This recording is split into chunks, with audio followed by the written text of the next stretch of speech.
There we go. Good evening, everybody. We are back for day 2 of the Meseeks Invitational. Your boy Verdict here on the ones and twos with me tonight. Day Denominate, the man, the myth, the legend. Got his logo showing, but I'd love to see that beautiful face of yours, my guy. Yeah, we'll maybe put it on. I'm currently sitting in the dark. There we go. That's what I'm talking about. Sitting in the dark at the moment, you know, kind of just huddling in a corner after the devastation that we saw last night from the BR games. You know, echoes should not be allowed in ground. At any rate, we've got a hell of a series ahead of us tonight, as I do see that everyone is in the lobby ready to go. And sure enough, I'm going to share that with you guys. We've got 11D. We've got NYSL Mayhem. We've got a best-of-3 rotation that is to die for. And one of these teams are going to be eliminated. That's right, guys. This is the double elimination style bracket that we were talking about on day 1. Now, it's that time. Mayhem take that L against Seminole on Monday night. And now, sure enough, here they are with 11D, who also lost to Tribe in the first round. That's tough. They beat ARP Gaming. Those are stout opponents. So, nonetheless, game number 1 about to start off. And Day, do we have the best-of-3 rotation ready? That, sir, is a good question. Let me see. We do. We have got map bans on Hackney Yard by NYSL, Takeoff by 11T. We do have the Kinetic and the Annihilator band and the map rotation.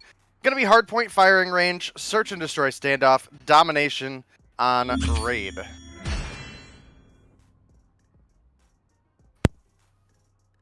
Like we are actually going to be bouncing out of that lobby, as it looks like we had a no ping, no party situation. Super and Zai came through with massive raids. You guys are absolutely OP. We appreciate you. This is a HyperX, JuJu Energy, SXC, Finger Sleeve, and Trovo sponsored event, guys. If you're wondering, you know, how we're able to put up such great events for you guys on a weekly basis, that's how, guys. So bear with us as we do bounce back out of the lobby, jump back into it. Second time is a charm. Who do you have your money on, Dave? It's hard to say. This is a pretty important matchup between these two teams. We've got two Titans on the board. NYSL Mayhem, the number 2 team in Stage 4 for North America, and 11T, I believe, the number 2 team from LATAM as well. So definitely got a lot on the line here. Obviously, between two teams of this nature, ping is going to be an issue for someone to some degree. So that's something that we just got to live with until we get to half worlds. And there we go. P number 1 going to be opening up, and Mayhem going to be able to gather a few points off of it. Nero going to be inching his way back over, trying to get back into this tower here. And this first point out in the open, obviously, it's not going to be one that you put a lot of investment in, but if you can put your foot on it, put your foot on it. If you get contested, don't worry about it. The most important thing that I see out of this point is the rotation for that backside spawn. And sure enough, we're going to get that rotation early from Zygnus. They get the break on the backside. They've got firing range control, but they don't have any sight here on this P1 as the smoke comes through. And Nero up top has 3 on board so far, so I do believe Padushin is that Yuhi? Yeah, Panuchin is Yuhi and Palmini is Raven. Palmini is Raven. Okay, that'll work. And we got Zai, Wedo, Palan, the roster to round out the 11 squad here. 13-9, neck and neck. Based off of that P1 rotation, the early rotation over to P2 is going to favor 11 off the rip, but Tectonic tries to pick up his little bit of time there, but is going to be rejected as there were shots raining in from multiple angles. Now the push is going to come through. Wedo going to be taken out on perimeter control. The break comes in. The guys were at Mayhem doing a decent job on the rotation. They dropped 2 players. Jason going to be called out in mid, and my God, Tectonic picks up 3, making it his 9th. Make that 10 as we have another one, 11. Good God, Tectonic is on tonight. Yeah, Tectonic being on fire is a good sign for Mayhem, and they got a really big retake as well here on this P2. And fortunately for them, they have that big advantage going into P3 because the spawn pretty much going to be looking at the exact same spawn points. So Yep, there we go. I'm taking a look at the game, and it looks a bit like maybe a bit laggy. I don't know if it's the game or if it is my emulator. What I'll do is after this game, I'll restart it, and we'll try and get a fresh connection back in. Nonetheless, game number 1 already on this P3 trailer site, and Tectonic with 16 kills on board, absolutely frying. As I'm taking a look at the scorecard, he's only died 4 times to go along with that. He used his Predator missile earlier, and the P3 hold is not going to last for too long, as I do see Panushin actually going to be taken down. That is Levity trying to get their foot in, trying to double dutch their way into this point, but it's not going to happen. Tectonic and the guys over Mayhem are having a stout P3, and we're about 30 seconds left. They could very well take a heavy advantage if they remain in control. We are going to see Tectonic pull out another... Good God, bro. 19 kills so far. Tectonic finally going to be taken down, 19-5, but, you know, as long as he's hot, bro, it's going to be impossible for this 11 team to get an ounce of energy on this point. Yeah, you're absolutely right on that aspect, and Tectonic is one of those players that... even when the team, at least lately, even if the team is not doing as hot around him, he is still very, very consistent and has just been lighting people up. We've got a 40-some point lead right now for the side of Mayhem, and it looks like they pretty much have control of every bit of map control that they could realistically want right now. Yeah, absolutely. 95-41. Big trades coming in through as the backside of Jungle's not going to be safe. Tectonic going to be found there, taken down. Multiple players come through. Wado going to get the break, gets his foot on point, and much needed hill time here for 11, but Tectonic, the wall bangs absolutely on point, and Palan going to be here to contest. Jason going to push up and try his luck. Is going to be able to utilize the Sparrow. We saw the operator bands earlier, Kinetic Armor and Annihilator. Obviously, those are 2 OP ops for themselves, but Sparrow still fair play. Palmini, a.k.a. Raven, going to be able to pick up 1, but is instantly traded. Levity need to find a way to get back in this game. They're down by about 40 points going into this transition. Make it 39 to be exact. Awaken going to be up top. He's going to be found, and the push comes through. Oh my God, he absolutely turned on you. Little B, what was that, bro? Definitely a pretty exciting match so far, and I gotta say, I think one of the biggest things to make note of this game is specifically the, how to put it, like the respect ban of the Annihilator against Tectonic and Little B specifically on this side of Mayhem. They've been doing great with it in the past, and they continue that trend. A couple kills do start coming through on the side of 11T there, and they're able to pick up a little bit of time here on this next bit of hill. P1. Yep, Goliath going to come down. That is all. Mayhem's Waken going to be able to get in, and Jason going to be here to contest. 18 kills on board for Zai. Tectonic going to try his luck. Is going to be taken down. Now Zai, full streaks in hand. This is going to be detrimental to the life of this Goliath. As a matter of fact, if it doesn't make the rotation over before Zai respawns, I would assume that he's going to be taken out. The cluster strike, the Predator rather, is going to push him back into trailer. So interesting. Awaken is going to be taken down. The Goliath is still in favor of Zai. Space going to pick up 2. Going to clear the point out, but the Goliath for Zai is still going to be a factor, but he needs to find a safe spot to put it. The cluster comes in, but it's not going to be very effective. Yuhi, last one alive, as all of the players over at 11 have found themselves victims to Mayhem's gun skills here, and about 20 points needed to close things out. Could very well do it. Space has got a Goliath now, so that should be a factor as well, but with only about 10 seconds left, I don't know if it's going to be anything that he'll be able to utilize. I do see him falling back. We're going to see him toss the Goliath. But on the opposite side of things, you got to consider Yuhi, or not Yuhi, but Zai, who also has one too. So it could be a battle of Goliaths here in this P3 transition where this game could very likely end. Definitely looking like a possibility right now, and both these teams very, very even on the scoreboard. Not really a lot of shock here, but as you mentioned, the Goliath coming in for space could be the difference maker. You have a grab spikes coming through. Guess what? You can't jump with the Goliath. Going to take a bit of damage there. Now space getting lasered down. 7 points to go for Mayhem, but 11T are trying to make the break. Nero comes through with a big 2 for the team, Awaken with 2 as well. Little B finds an extra 1, and that's going to be enough for them to come through with the victory. Big first game for both of these teams, but Mayhem coming in very prepared for this hardpoint game. Not our favorite map to see hardpoint on, because of the way the zones work, but nonetheless, it's still a competitive map in champs, and we're going to continue to see it as it progresses here. Take a look at the scorecard. You can see it, 29 kills on board for the GOAT Tectonic, 26 on the opposite side, or on the top half for Nero, who also racks up a minute and a half on Hill. 24 to 18 for Jason, and let me message admins and let them know that I'm restarting the app.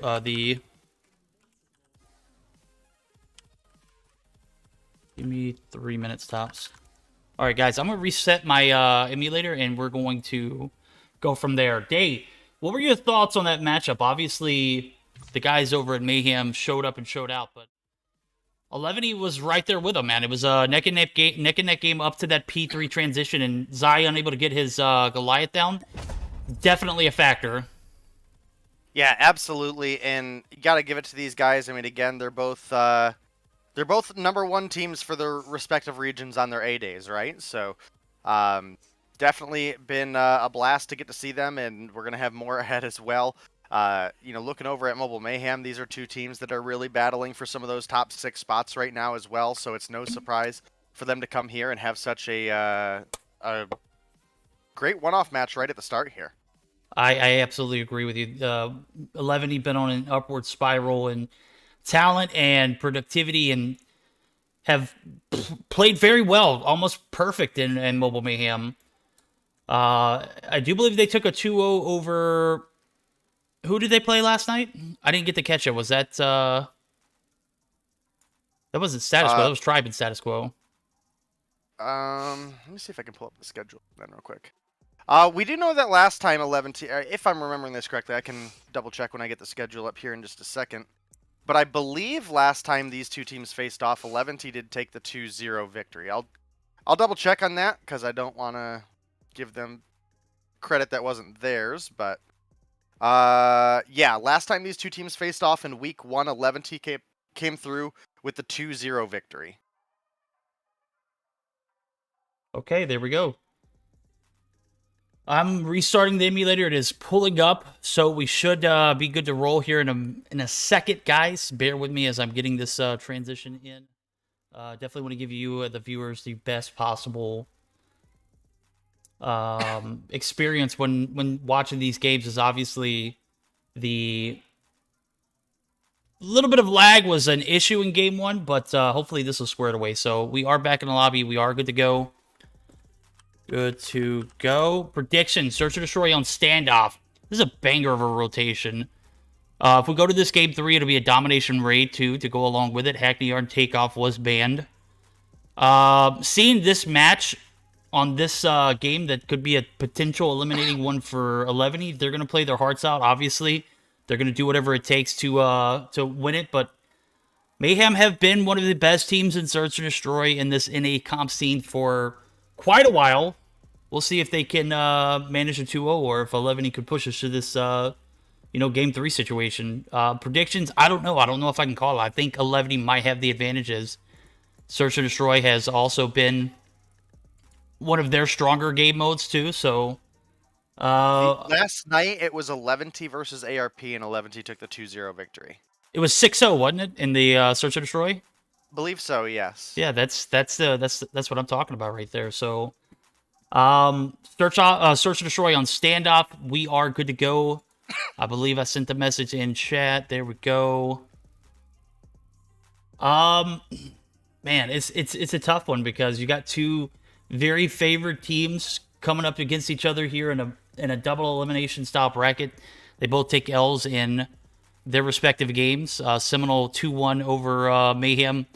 Monday night, we got to see that live on my channel. Obviously, we are in this predicament where one of these teams are going to go, and it's one of those situations where, it's possible it could be anybody at this point. So, very unfortunate, but hey, it's always a chance that Sunday, for the Sunday showdown, now we are good to go. Hello? Hello? There we go. I'm going to be looking at Zai's ability to open up the gates with some opening frags. But Wero, who I believe had the highest KD in Mobile Mayhem a few seasons back for Search or Destroy in particular, I'm definitely going to see how he makes an impact here for 11D. Oh, absolutely. And, you know, he's a player that you can never sleep on. And especially coming up into recent seasons, because he's not only a Search and Destroy player now. I mean, this dude is kind of cracked in the respawns as well. He's stepped his game up in a big, big way. And you definitely got to give him credit for that. And we'll be keeping an eye out. Hopefully we'll get that game 3. And we'll have some good matches for the night. Destroy the objective. All right.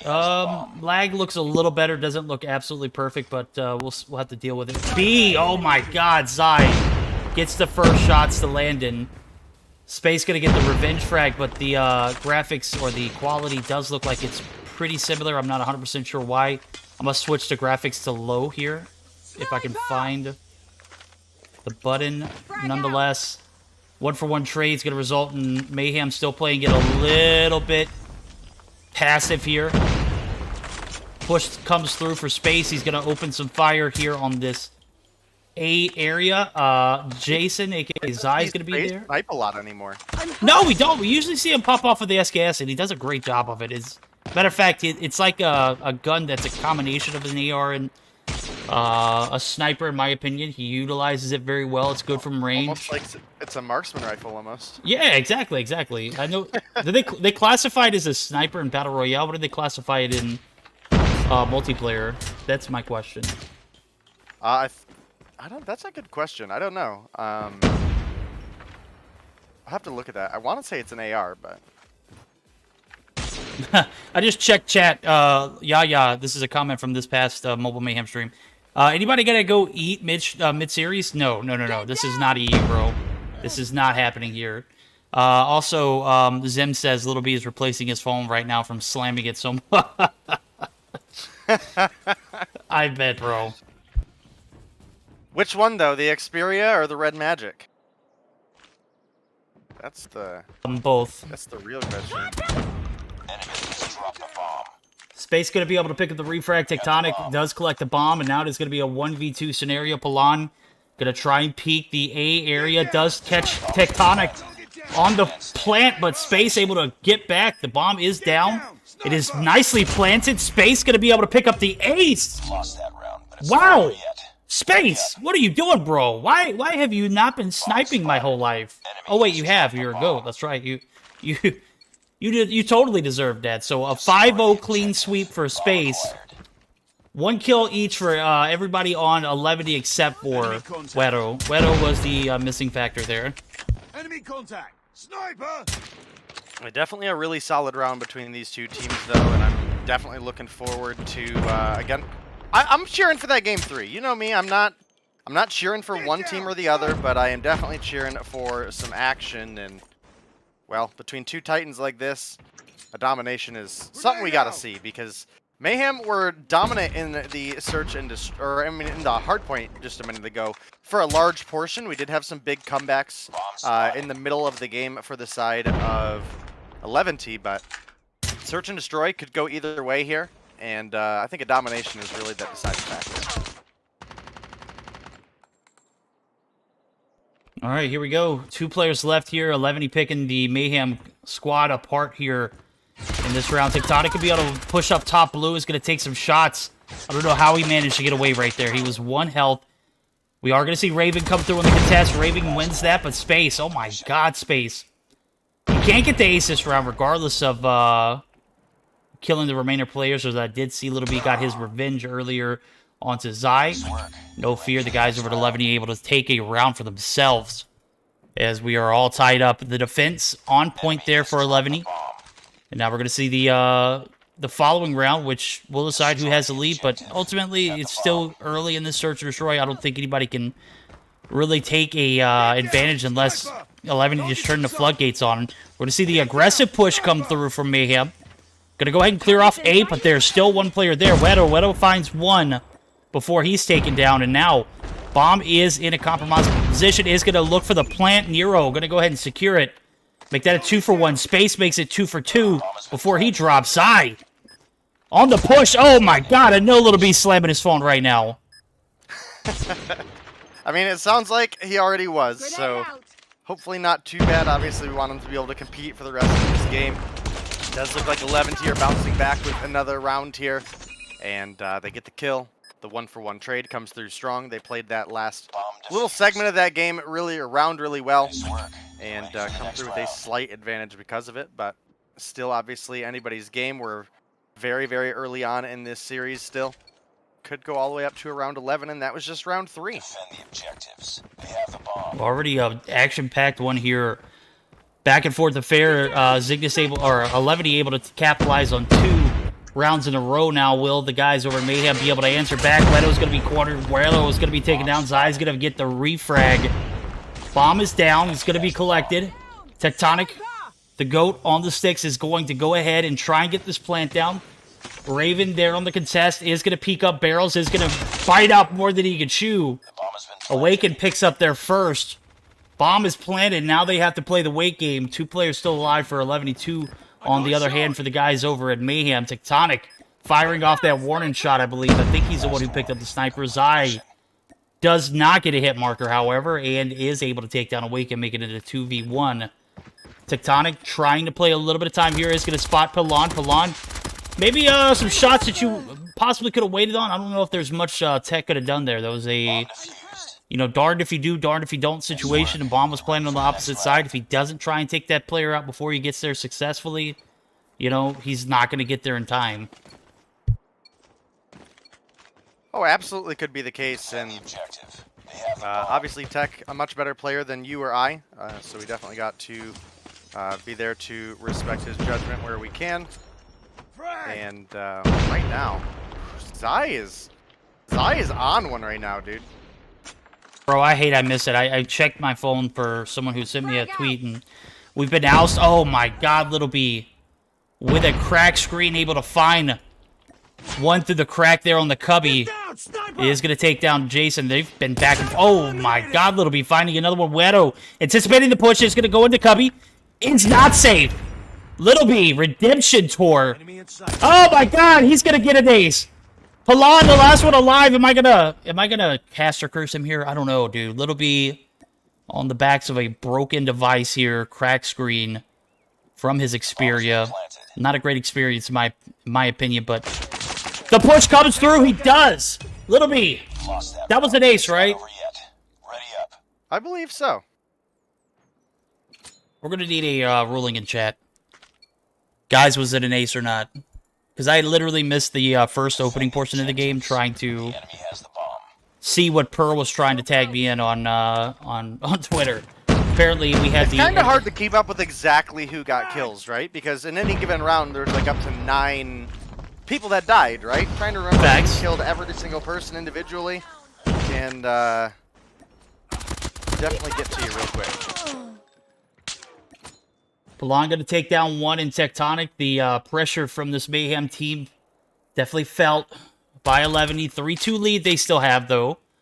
And the bomb is in the hands of Pilon, who is going to be right there on this market side P4 area. And is going to be anticipating, you know, call-outs to where they're going to go. Based off what they've seen, they know back alley's not safe. They don't know Awakens here in top readies, which could be a huge factor if they try to rotate in and make this B bomb plant.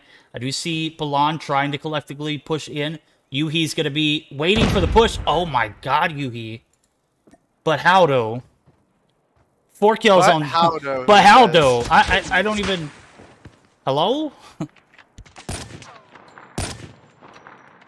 Yeah, right now, very close game between these two teams. It is 1 round lead for the side of 11T, but right now, Mayhem, they have the advantage going into this next round, or into the rest of this round as far as player lives go, and Little B picks up another. That's an F in chat, Wedo. Y'all both danced right there. You had a shorty out. He was bricking so many shots, and sure enough, you fire that many, Little B. One of them's got a hit.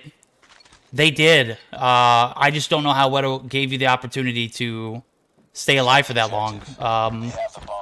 Feels bad. Moment Sometimes 3-3. It just happens. So yeah, sometimes it just happens. You know, maybe Little B's movement was on point, but I was literally spectating him and didn't even look like he was trying to juke or drive. It just looked like he was There. there, just taking shots, and one of them happened to land. But we got a celebrity spectating as well. Papa Taco coming through with the spectator slot there. Oh, good shots. Return, though, as the Zai and Little B affair here on the snipe off on standoff. Zai, big boy carrying right now, 11 and 4. Is going to be taken down, but Palan going to be able to get the revenge frag. Still a 3v2 here, but Nero might be left. Oh, Awaken managed to win that. That's a good one. Picks up an evening frag and has 3 on his belt so far. So his location is going to be given away, which might allow 11 to make this push up to this A site. But Yuhi wants to make sure he cuts ties with Awaken here, who's going to go ahead and make the push through. Awaken, how did you get Palan too, bro? Nero going to close it out into 2v3 clutch is real. Mayhem going to have a 4-3 advantage.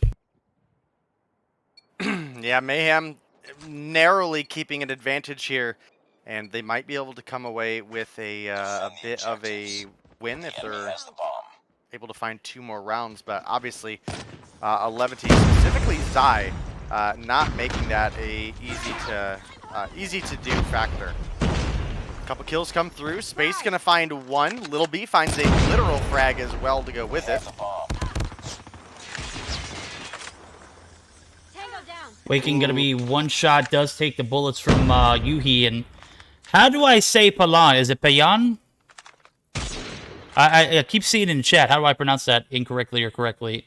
Let me know how I am supposed to, so that way I can make sure it's not ever done again. Yuhi gonna find 1 as well. Little B gonna be in fear of being taken out as well. Nero now in a 1v3 scenario. Jason, Zai, absolute beast on the 1s and 2s. Gonna go ahead and fire that shot off, and Nero able to escape with his life for now, but is definitely going to feel the wrath of 3 players converging on him momentarily. Bomb is planted, 35 seconds on the clock. Yuhi doesn't see the rotation just yet, but does as soon as he gets his bomb head glitch.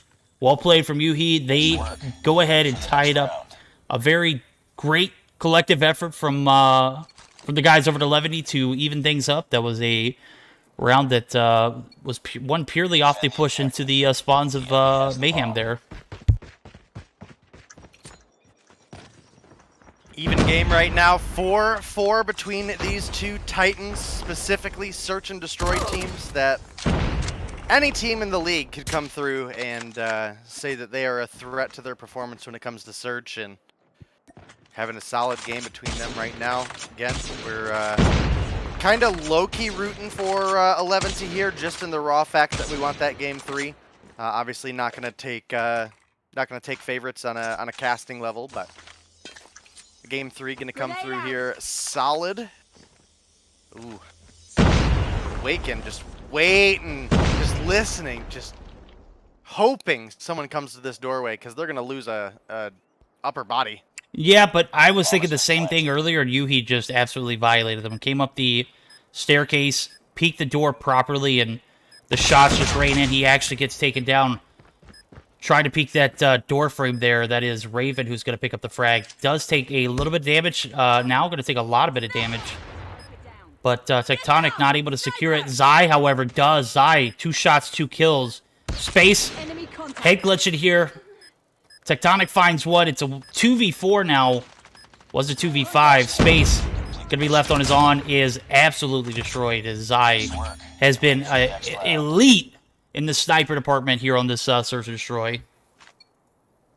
Oh, you're not wrong at all. And now 11 sitting just 1 round away, and you know, again at this point, you know, I was cheering for the game 3, but you know, we're right here. Might as well make it a round 11 to get there. And right now, 11, specifically Palan, has the bomb. You can see him kind of hanging back at the hay bales in spawn at this point. Couple shots do land on the back of Awaken, but nothing gonna bring him down yet. Space, the only casualty so far in this round, and we do have Awaken pushing up pretty hard. We do have to be a little bit careful here. Wiru waiting for someone to come around this corner. Enemy contact. He's actually playing it really, really solid right now. You can see Tectonic has pushed on up to the tank. Does have to be a little bit careful. He does have a player sort of in the rotations behind him. Nero gonna find one. Jason finds a refrag. Tectonic pushes up, gets one. Awakens looking for the refrag, but can't quite find the bullets to connect. A 3 versus 2 in favor of Mayhem right now. Wiru getting ready to walk into a shorty, but Yuhi gonna come through from behind, picks up Awaken, and now it's left alone to just Nero and Yuhi. Gonna come through with another one, and that's officially gonna be a game 3 between 11T and NYSL Mayhem. And again, I right from the beginning, I was saying I want to see this game 3. Could be a big deciding factor on how these two teams are gonna play out through, you know, Meseeks Sunday Showdowns to come, your Mobile Mayhem in the near future, as well as moving forward into Stage Worlds, 4.5. So. Yeah. Stage 4.5, yeah. Zai, no jokes here. Cracked. Didn't need an ace. Put 16 on the board. Big flex there for Zai. As I'm taking a look at it, one of the players I was expecting as well, one of the notable players for 11 who I was wanting to see pop off. Didn't, but that's okay. The team came through collectively. 11 kills for Yuhi, Palan, 5 kills on board, as well as Raven with 7. On the flip side of things, 11 and 9 for Space and Little B. Both got aces, so after those 2 rounds, 4 and 6 kills, which an ace by itself is just immaculate. But a 6-4 here, dub, going to take us to a game 3, so you guys wanted it. We are here now. This is the final opportunity for these two teams to extend their journey here in the Meseeks Invitational. And one of these teams are going to be standing after this next matchup, which is going to be a domination on raid. So should be an exciting one. I'm expecting it to be, you know, narrow all the way through, but nonetheless, I mean, the hard point was a close game. The Search and Destroy was close down to the end, but the biggest thing for me between these two teams is we know that both of these teams are phenomenal at Search and Destroy. I'm not entirely interested in seeing who comes out on top in that Search and Destroy, because that's going to go back and forth every single time. However, we get into a domination that starts to spread out a little bit and see where teams have really developed their skills on a much more broad level. So that's my biggest interest here, is just getting a good series and just getting a general idea for what we can expect moving forward out of some of these guys. Yeah, no doubt. These guys have proven themselves time after time. Now it's an opportunity for them to prove themselves one more time. Last chance opportunity here. One of these teams are going to move on to face the loser of the Tribe and Seminole matchup, which I believe is being aired right now. No, actually, they're going to be moving on to face Zygnus Esports. So Zygnus Esports, I was getting ahead of myself. Zygnus Esports take down Lux in 2 games. We saw the Lux upset over Status Quo 2-1. Not sure what the situation was with that, but again, not literally 1 ounce of me thought that Lux was going to take that series over Status Quo, but Status Quo just played so poorly. Huge shout out to Jingo, though. He's a homie. I don't think he played in that series, so I'm not disrespecting your team, bro. I'm just saying, like, that was devastating. Nonetheless, Zygnus Esports takes down Lux. They're going to be moving on to face the winner of this series. And on the top side of the bracket, the winner's side, that's going to be Tribe and Seminole. Loser of that matchup will move on to face the winner of the Zygnus and the winner of this matchup. So still plenty of series left to be played. As a matter of fact, Tribe and Seminole are fighting it out. Best of 5 style, if I'm not mistaken, over on Gil's channel. Let me take a look at it. Yeah, it is a best of 5. And then from there, I think the next series for the winners would be a best of 5 and a second option for a best of 5 there. I don't know if we're going to get all this in tonight. I doubt it. I think we are going to get in what we can and then move on and have Friday be the day that we pick the winner series up or the grand finals up. But stay tuned as we will update you guys as soon as possible. So Legacy said he wants to join our VC and make sure that we pronounce the names right. Bro, you're in the lobby now. How are you going to join the VC and tell us how to pronounce the names? I just saw that message a while back and I never acknowledged it, but I did have it. I did have it in front of me earlier. Just the game kind of took over.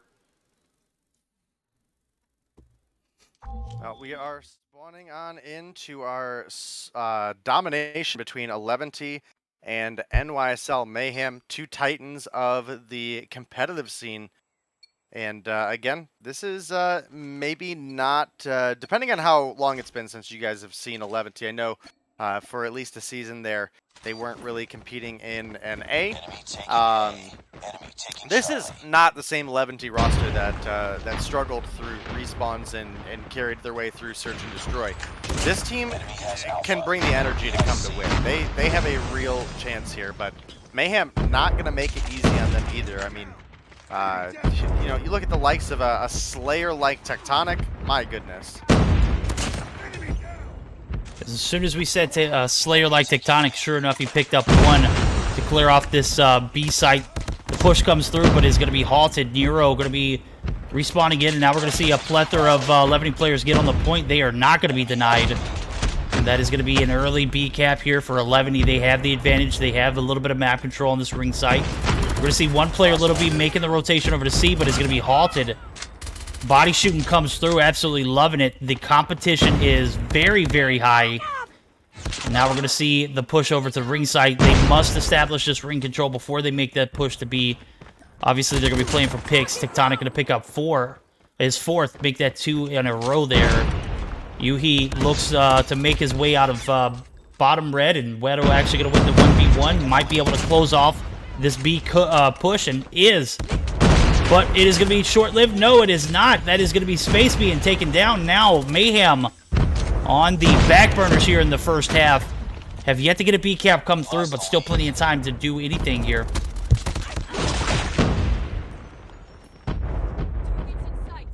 A slight lead developing for the side of 11T as they got that B control early, but Mayhem, they've got that laundry side, which does tend to be their a lot of teams' favorites, actually. So we will be kind of looking out at that point to see if they're able to push up, get the B, because right now they're sitting down quite a few points, and you would expect them and like to see them have a lead going into the second half, where 11T are going to come through with that, again, not a super crazy advantage, but definitely an advantageous respawn and vantage point over B. So if Mayhem want a chance in this, they really need to make a play here soon.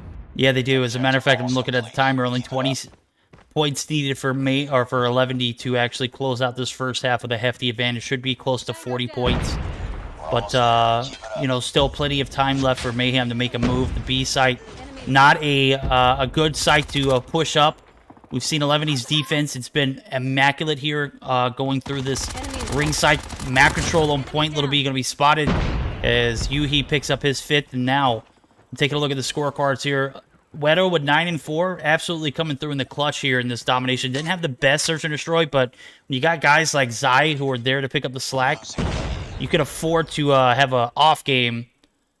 In that sense, now everyone needs to be on 75 to 41, and it is a 34-point advantage going in the side of 11D. Second half, Mayhem, where you at? 11D, well done. Capture the objectives. Yeah, definitely a really solid round for 11T. They come through with the 34-point lead, and they have strong side in the second half. So it's not looking good for Mayhem right now, but they can absolutely turn this around. Again, the talent on this team is, when they play their best, a #1 team for North America all day long. So we'll see as this game develops. Little B comes through with a big 2-piece. Nero finding one as well. Might give them an opportunity to start pushing up, but if we look, Yuhi is going to be up top of Laundry, drops on down, starting to make a big push up.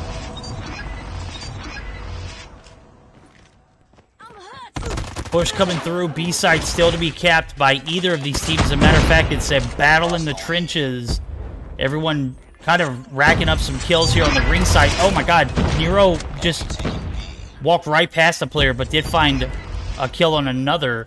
Space going to get the refrag there. There could be a B cap open opportunity here for Mayhem, and I do see Awaken actually utilizing the Sparrow so very well. Is not going to be able to get the cap to come through.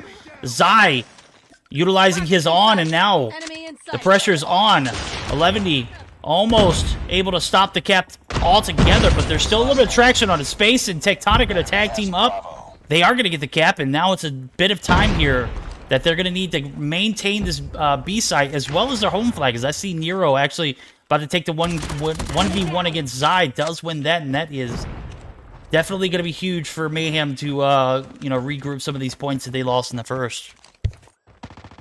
Yeah, they're starting to be able to, and you know the benefit on this second side, if you are the team that is starting to snowball a little bit, is that you don't really get limited on how many points you can score that round. You know, you theoretically could come through and absolutely get a cap of 120 points in the second round if you really need it.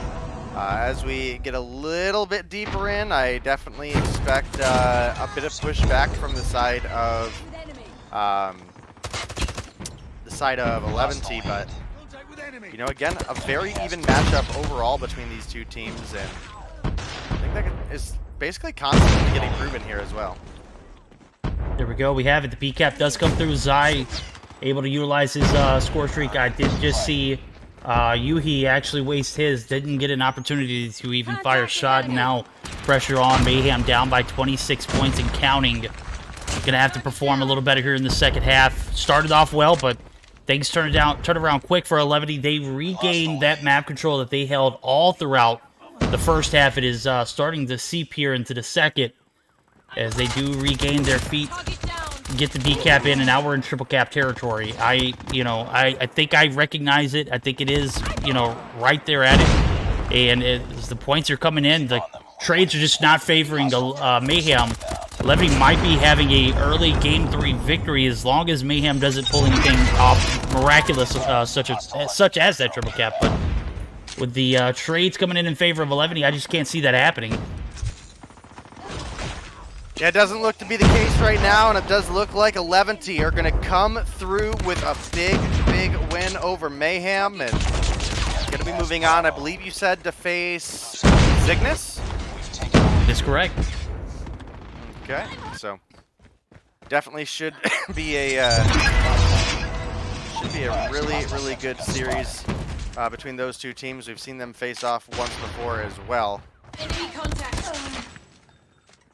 But yeah, just not a lot that Mayhem can do at this point. They're deep into triple cap territory, as you mentioned, and Nice work. unfortunately, that's just the way it goes. That is the way it goes. GG's 11 going to be moving on. Mayhem put up a very great effort there. Very close 3 games up into that third game. Got a little bit out of control. Got to give it to 11. They held that ringside very well. Made it almost impossible for Mayhem to even get a foot on the B site on the first half. Second half, they reclaimed that dominance, and the domination game is a victory for 11. 11 is going to be moving on to face Cygnus, as Dave just mentioned. Taking a look at the scorecard here, giving some respects to the players here. 20 and 16 for Space, frying out with that SKS. Absolutely love it. On the opposite side of things, you got a 21 and 11 for Raven. Zai, 15 and 15. And even though Wedo was popping off, he seemed to go negative towards the end. So big plays there for 11 as they're going to be moving on to face one of their arch rivals, and Cygnus should be an exciting matchup. I think that's actually what we have ahead of us. So guys, get prepared for that matchup. And I'm thinking that we're going to be here for quite a few hours here, so the excitement should continue on throughout the night. One would at least definitely hope so. But obviously that is going to be a little bit up to the teams. Cygnus and 11T, obviously teams that know each other quite well, so I definitely think that's something to consider. They play against each other all the time in their native region. And again, that was like the big reason that they got the invite here together for North America is... well, at least for Mobile Mayhem, I got a little confused on what we were casting here. That is why they were invited back to NA Mobile Mayhem, but yeah, exactly. For this event, obviously just a fresh invite. Oh yeah, because they're a fantastic team. Well, we tried to make it to where it was a majority of teams who have won recent Mobile Mayhem. Huh? You got me saying Mobile Mayhem now. Recent Meseeks Sunday Showdown events, and it was, you know, a factor of some of those teams who have been also enrolling consistently too. So Tribe, Cygnus, Seminole, all those guys who, you know, perform on a weekly basis, definitely got those fresh invites. And then we've got, you know, 11E and Cygnus here in the bottom half of the losers bracket. Going to be fighting it out. Now it's going to be a dope one. I am absolutely loving it. UG Best Booty Stain, Zim. Can someone frame that for me? Hello? I need that in a picture frame, bro. Something like that. Put it on my refrigerator or something. I don't know. Picture frame for my fridge? Yeah, absolutely. Make it happen. All right. There you go. Yeah, that's it. I don't think I could speak any more on that. Yeah, me neither. But that is going to be, I believe, 11 moving on, obviously, to face Cygnus. I think we're going to have a short break while we get some players funneled into the lobby for you guys. Make sure you don't go anywhere. It is certainly going to be an exciting matchup ahead of us. There you go. We'll be right back, guys.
Guys, while we wait for the matchup that is ahead of us, which is the Cygnus and 11D bottom portion of the bracket, we are going to be spectating Gil's stream in the meantime. So bear with us as we get those teams in, but we will be able to enjoy this matchup ahead of us as well. So this is going to be an exciting one. Winner here, best of 5 format, will be who we see goes to the grand finals or without a loss. So we'll keep that in mind. I'm not 100% sure where the matchup stands at right now, but as soon as we do find out that information, I will let you know as well. So,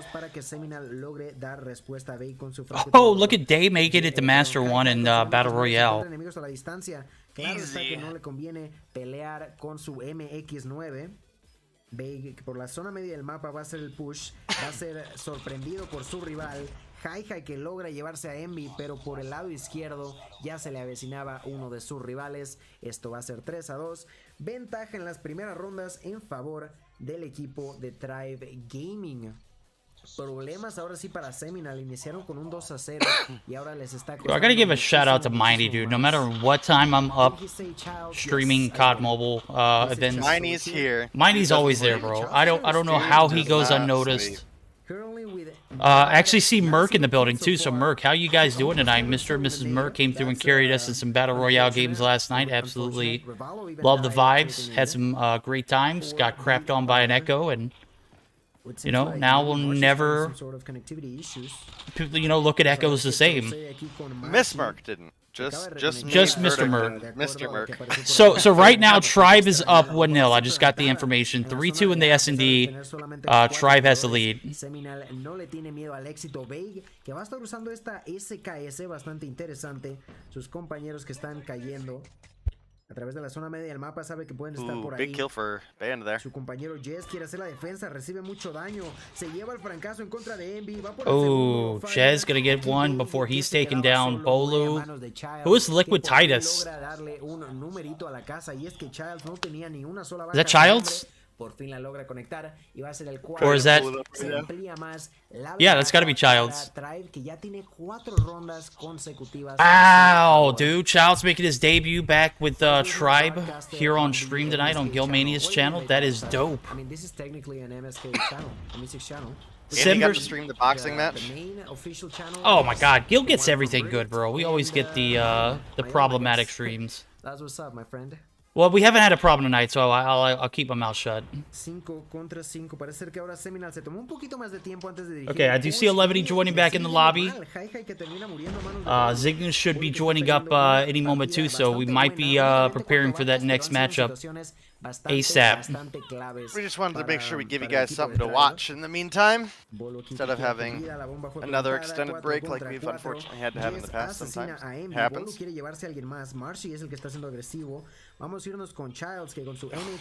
Oh, Jez! What a shot! Gets the turn there onto Childs. Band gonna get taken down through the smoke. Vague coming through, picks that one up. Marshy gonna find a big refrag. Vague healing up here. Only a couple seconds left on the clock.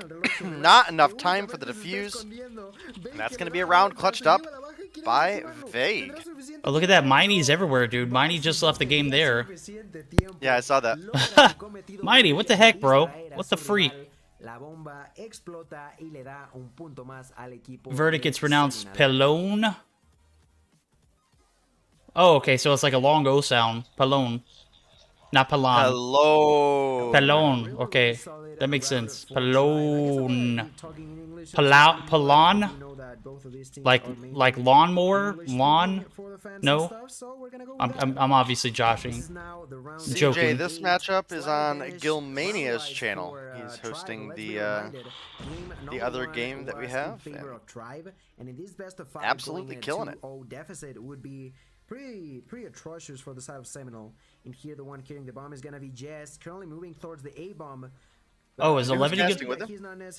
He's doing it by himself, dude. He's a... What the? Yeah, Yo, Mighty, what the get in there. What are you doing? Yeah. Babe finds the first kill. Babe finds the double. Jazz ends up dying. What's going on with he's got the heart of a lion and the energy to match. Maybe like the energy of a tiger, because lions are definitely... No, you know who has the energy to just, like, full-on cast the whole day by himself? Oh, I already know. Extreme, dude. Oh, my goodness. Extremo! That dude is awesome. That guy, yeah. Is awesome. That guy takes events that I would cast in an hour and a half and would talk the entire time all throughout and make it 3 hours and just absolutely kills it. That seemed like an interesting kill by MV there. Oh my god, that did. Oh my god, Envy gonna land the shot like that. That M13 is not pay to win. It absolutely is. It has a free red dot in it that just blocks absolutely zero of your vision. I guess my BR. No. We're watching Gilmania's stream. Oh, okay. Hello. Well, hello. Well, you guys know that we're switching matches, right? Just to reassure. You guys are live on stream, by the way. You are on stream, yeah. Hold on real quick. Oh. Alright, guys, we're going to mute up real quick. We'll be right back. Okay, what are we doing?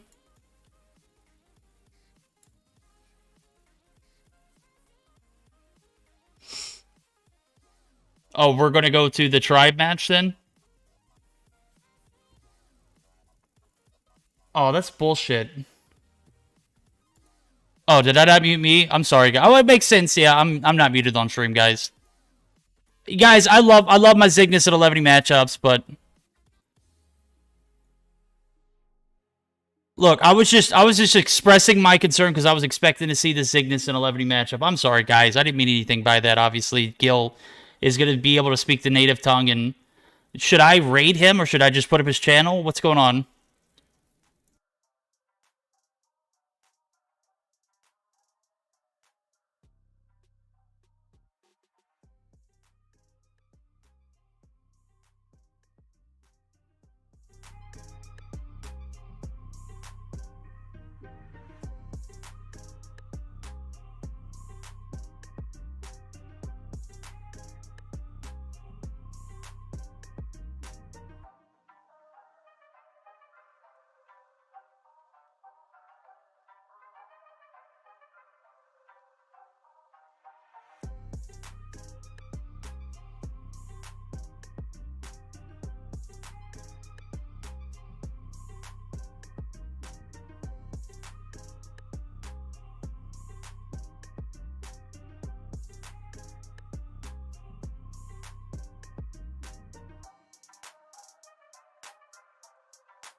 All right, guys, we're actually trying to work on the logistics of it, but it does look like we are going to keep the games on on my channel here.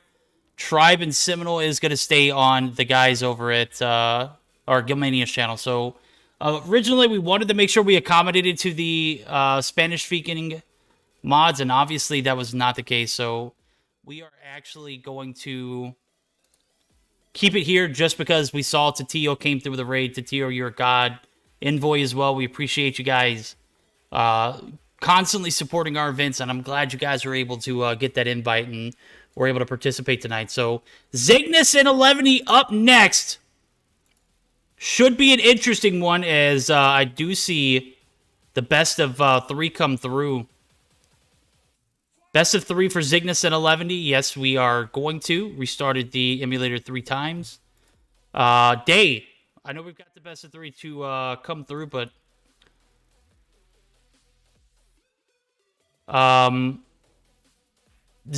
look, Gilmania is actually going to be joining us after the best of 3 from, or the best of 5 is done over at the Tribe and Seminole matchup. So since the raids came through, we did not want to, force you guys to join up on another channel. So I know it, dude. We don't have subtitles. I wish.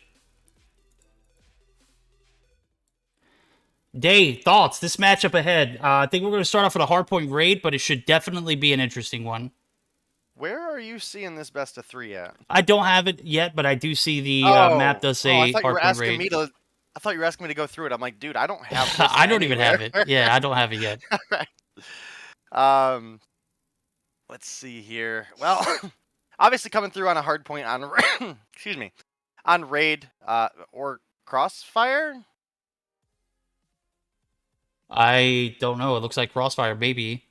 All right. Well, on a hardpoint Crossfire, it is a legit toss-up. P1 is one of the most difficult hardpoints to break in, as far as P1s go, at least, in all of COD Mobile, up top of that mid building. And then, typically speaking, you're going to be looking for that A-side Dom spawn for your P2 rotation, which can give you a pretty big advantage. So we're going to have to see which team's able to get those holds. As soon as we go over to a P3, it actually does flip across the map, unlike, firing range, for example. As much as I love that map, I hate it for hardpoint. Honestly, this is like the best of the crossfires we could have got. 9 times out of 10, I'm going to lean on Zygnus for the respawns. But again, like I said before, 11T have massively stepped up their respawn game, and they have a real opportunity here. They do have a real opportunity here as we're going to get geared up. Game number 1 is starting up, and a bit of a late join as I might have had a connection issue. That's quite all right. 11 going to be able to clear off the point, and they are going to be able to rack up some uncontested time. We're going to see Tatio actually come through for the contest, and is going to get shut down. 11 starting this P1 off very strongly.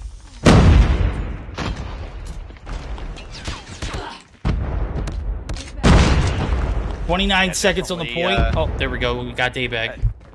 Yeah, I was just kind of cycling through some of the people trying to figure out where we were going to go with it. Right now, it's Yuhi on the side of 11, top fragging for the team with 5 kills on the board. For the opposite side, it is Zygnus, only at 3 right now, and that's going to be under the likes of Kimwax, who obviously a phenomenal player on the Zygnus lineup. He's glowed up season after season. Failing this mission. And 11T, they take a big lead on the P1. Envoy going to get Wiru on the late rotation. Pick that kill up, but we're gonna get a favorable spawn again up here top at the that A side Dom respawn. We got Tatio and Just on the point, as well as several members of Zygnus pushing on in through the back right now. I believe Kimwax still hanging out street. Only 4 kills on the board for top frag so far on Zygnus, and Yuhi up at 7. Oh, but Kimwax comes through with a big 3-piece. All the way up to 6 kills on the board. Yep, I do see that Zai and multiple players from from 11 are actually trying to get this wallbang to hit on this P2 rotation up top of the building across the street, corner building. That's going to be Zai, who's actually going to be forced down now. The shots did come raining in, and they are going to be able to have the advantage here again on this P2 transition. P3 should be starting up here momentarily, and I see one player from each team actually there to anchor down, and that is going to be Yuhi getting dropped there. Kimwax finds their 7th. Pelone actually going to be taken down there. That is a massive one. Is not only is it going to anchor these spawns in, why is Envoy spawning all the way out there? Does spawn in on the bottom side of the broken building now, and we are going to see the advantage now going to go in favor. 11D looking to make the break. Wedo there tries to contest, but is taken down. So, hell of a first game here on this Crossfire Hardpoint. Hardpoint contested. Hardpoint contested. Yeah, right now, Levity have themselves about a 20-point lead, but it's Zygnus who find themselves on the P3. You have a couple members of 11 starting to rotate in. Kimwax is there to pick up another kill. We've had Just step it up in a big way. 10 kills on the board for him now, leading the team. Yuhi sitting up at 13-7, absolutely fragging out so far this game. Does get knocked off his Sparrow, however, and that might stop a little bit of that momentum that was rolling. As we do start getting rotations on over, you can see Yuhi getting set up, looking for that P4 rotation to come through. Anchoring that deep side of spawn for his team. You can see it does get Wiru a fresh respawn right onto the point.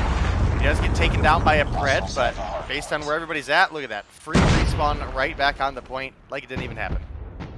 That's what we're talking about with these unique spawns. This map can be lethal when it comes to situations like that. Pick up, oh my god, did Raven just leave the game? I don't know if that was a... So. Oh, that's tough, dude. Alright, we're gonna get geared up, for this P4 rotation, or P5 rotation, actually, as I do see P4 coming through about 28 seconds on the point. 11 still maintaining the hill, but they are not going to have Raven left. He has actually left the lobby. I'm not sure if he disconnected, what the scenario was. Unfortunate, but, you know, the show must go on. Envoy going to find 1, Envoy going to find 2. Envoy now up to 10. We're talking about the lack of fragging ability for the guys over at Zygnus early on, and Just Kimwax picking up the slack there. Tatio not having his best game. That's okay. Still one of the best players on the Zygnus roster, and you cannot convince me otherwise. Just, however, is with a Goliath at hand. It could be a factor regardless of the 4v5. We're going to continue to see it come through, and Just gets taken out of mid and lands right there on the bottom side of this P5 rotation, and going to be able to utilize this Goliath very well here. Oh, absolutely, and especially with it being a Goliath inside of point, does take away some of its inherent weaknesses of, you know, direct line of fire with something like a FHJ, for example, or, you know, possibly even looking at a Pred missile is a really big one for taking down Goliaths in early stages, and obviously that's not going to be a factor for this matchup. Only about 10 points separate these two teams. Right now it is 11T in the lead, but you can see another player obviously having fallen off is not looking good. And I don't know, man. I don't know what happened there. That is yeah. That's such a tough call. Yeah, this is a game that, you know, obviously has huge implications. Your team wins, they move on. Your team loses, they're out.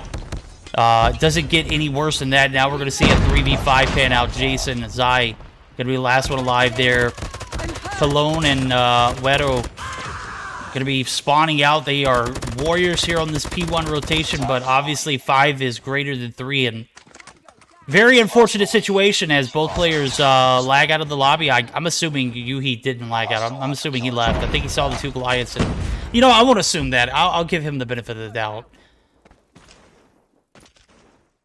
Definitely hard to say. It was looking like 11T were going to come through with the W there and just couldn't make it happen in time. And well, I guess sometimes that's the way technology can go, especially, you know, playing online. So the W comes through for Zygnus, not the way we wanted to see them win, especially if that is a deciding factor in us not seeing a game 2. So definitely going to be on the lookout for that. Hopefully someone from 11T will let us know what was going on, and we'll get you guys any answers should we get them. Very unfortunate for 11 Zygnus. I know they didn't want to take that dub that way. As a matter of fact, They're one of my favorite teams to watch in any competitive format. Doesn't matter what the outcome is. They are always holding their head high. Love the productivity from the Cygnus roster in 11. Obviously not having a good game off the bat, so 3v5 scenario, that's never fair in anybody's book. But nonetheless, it's okay. We're going to move on to the next game, and hopefully 11 will be able to bounce back in this thing.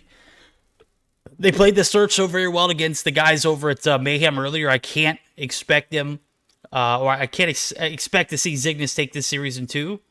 What I will expect is a sweaty one indeed, as it went down to the wire, went down to a 10 round in 11. Are going to see one player again bounce out of the lobby. I'm not 100% sure what's going on here. This is tough. I wish there was a way that we could have paused that game and had that player rejoin. Yeah. I mean, there are definitely some games out there that have that kind of technology. I don't know how much League you've watched, but they actually have the ability to pause and rewind a game. I've seen it very, very rarely. It's usually not connection related. I think specifically one of the times I was watching, there was an actual game bug where an ability that's not supposed to hit minions collided with a minion and saved a player's life, and they were actually able to rewind the game 30 seconds to replay that moment, and that kind of technology is around the corner, especially for a company like Activision. So, okay, so oh my god, I just got word from Cruz, Seminole and Tribe tied in the domination. They have to replay the map.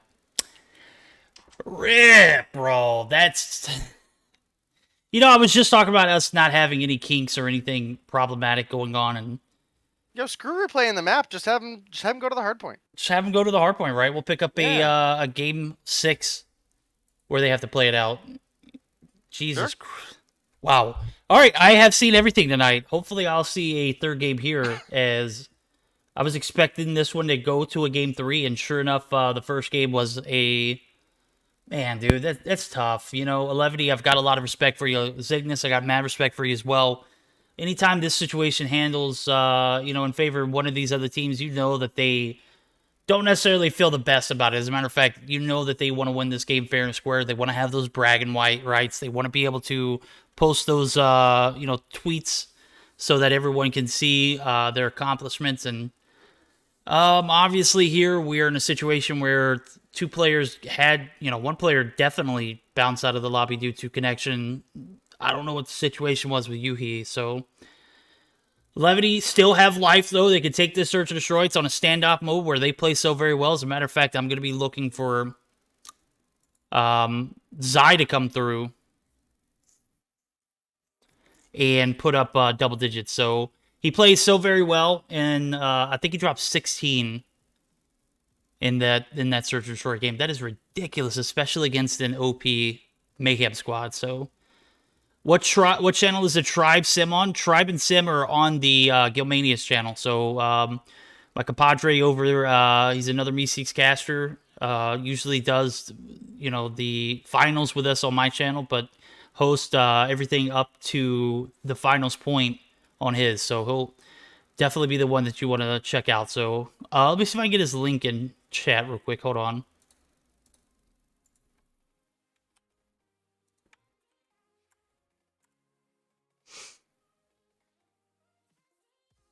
$148 to $148. That's toxic. And Gil's having a great time, bro.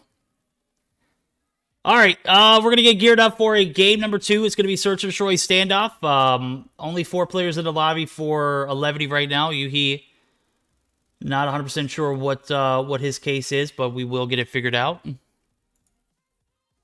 Does look like they are gonna be moving on to the hard point. So Legacy gonna come in and is going to sub in for Yuhi. Interesting. Interesting indeed.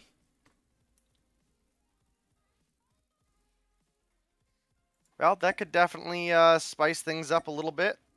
Obviously, we've seen Legacy come in and play in the past, and you know, for being a coach / manager, kid's actually crack, bro. Naughty good. Yeah, naughty good.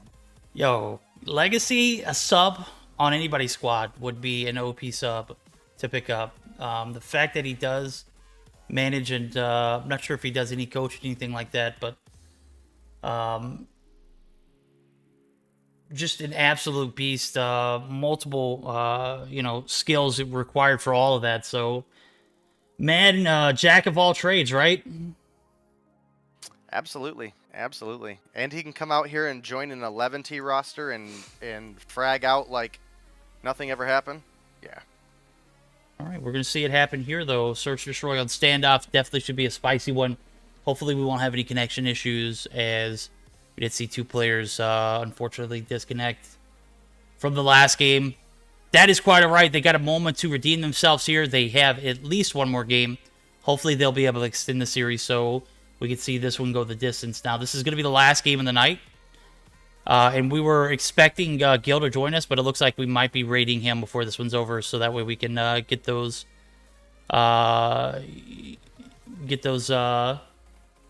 viewers who wanted to see the Tribe and Seminole matchup. Granted, it goes any further than the Game 5, because it does look like they are going to play Hardpoint next, then S&D, and then a new Dom map. So they're going to introduce that into the series. So, all right. I think we're good to go. Everyone's ready. Fire that puppy up. I'm good to go. Hello is on point there. There we go. Absolutely love it. Didn't even have her in VC. She was just reading my mind. That's the synergy you like to see here at Meseeks, boy. Enemy has dropped the bomb. But yeah, we definitely probably going to be looking at giving Gil a raid. Obviously, their series over there has been pretty exciting. Bomb acquired. Heading on a little bit deeper into the game. You know, we're estimating ours could be. But, you know, at the same time, it could also go on for quite a while. We'll just have to see.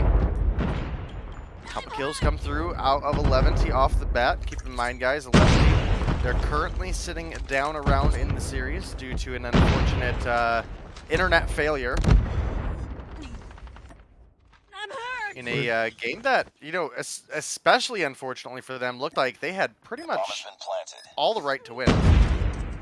Blown picking up 3, cleared off this A site. Is going to get a little bit of contesting here. Just might be able to execute this bomb defusal. Wedo alive, and so is Raven. Wedo going to be caught mid. Enemy contact. S-Thug drops. Just drops. Pamini, a.k.a. Raven, picking up those last 2, and a massive 2-piece indeed, as that secures the round first, going over in favor of 11D. They take an L in the game 1 scenario, and that's quite all right. They got an opportunity to redeem themselves here in a game that they are absolutely OP on a map that they are absolutely OP on. So we're going to see this next round pan out, and hope for the best here for the guys over at 11D to make this thing even up, take us to a game 3, as I do see the best of 3 rotations up. Domination firing range. Everything except for that first map was good. Tatio going to find the first blood. He is going to find a bullet himself. Palanin and Zai going to tag team up for 2 kills. And that is yet again going to give 11E their 1-man advantage. Make that a 0-man advantage as Envoy pushes up. Wow. Envoy, dynamic, finds 1. Legacy on the refrag. Massive 2v1 scenario now. Zai drops. No, he's still alive.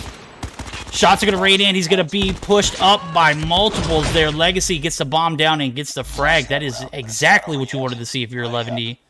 As a matter of fact, that's sub-OP, absolutely. Legacy with 2 big kills on board, as that last one sealed the deal for a 2-round lead. Bomb acquired. Frag out. Definitely still anybody's game, but again, 11T looking like they're wanting to push this one into a game 3, and, you know, of course they are, because that first one was theirs to win. Anyway, it's not going to be an easy battle.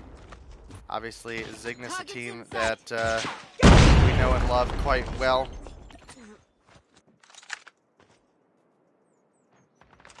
Just watching these...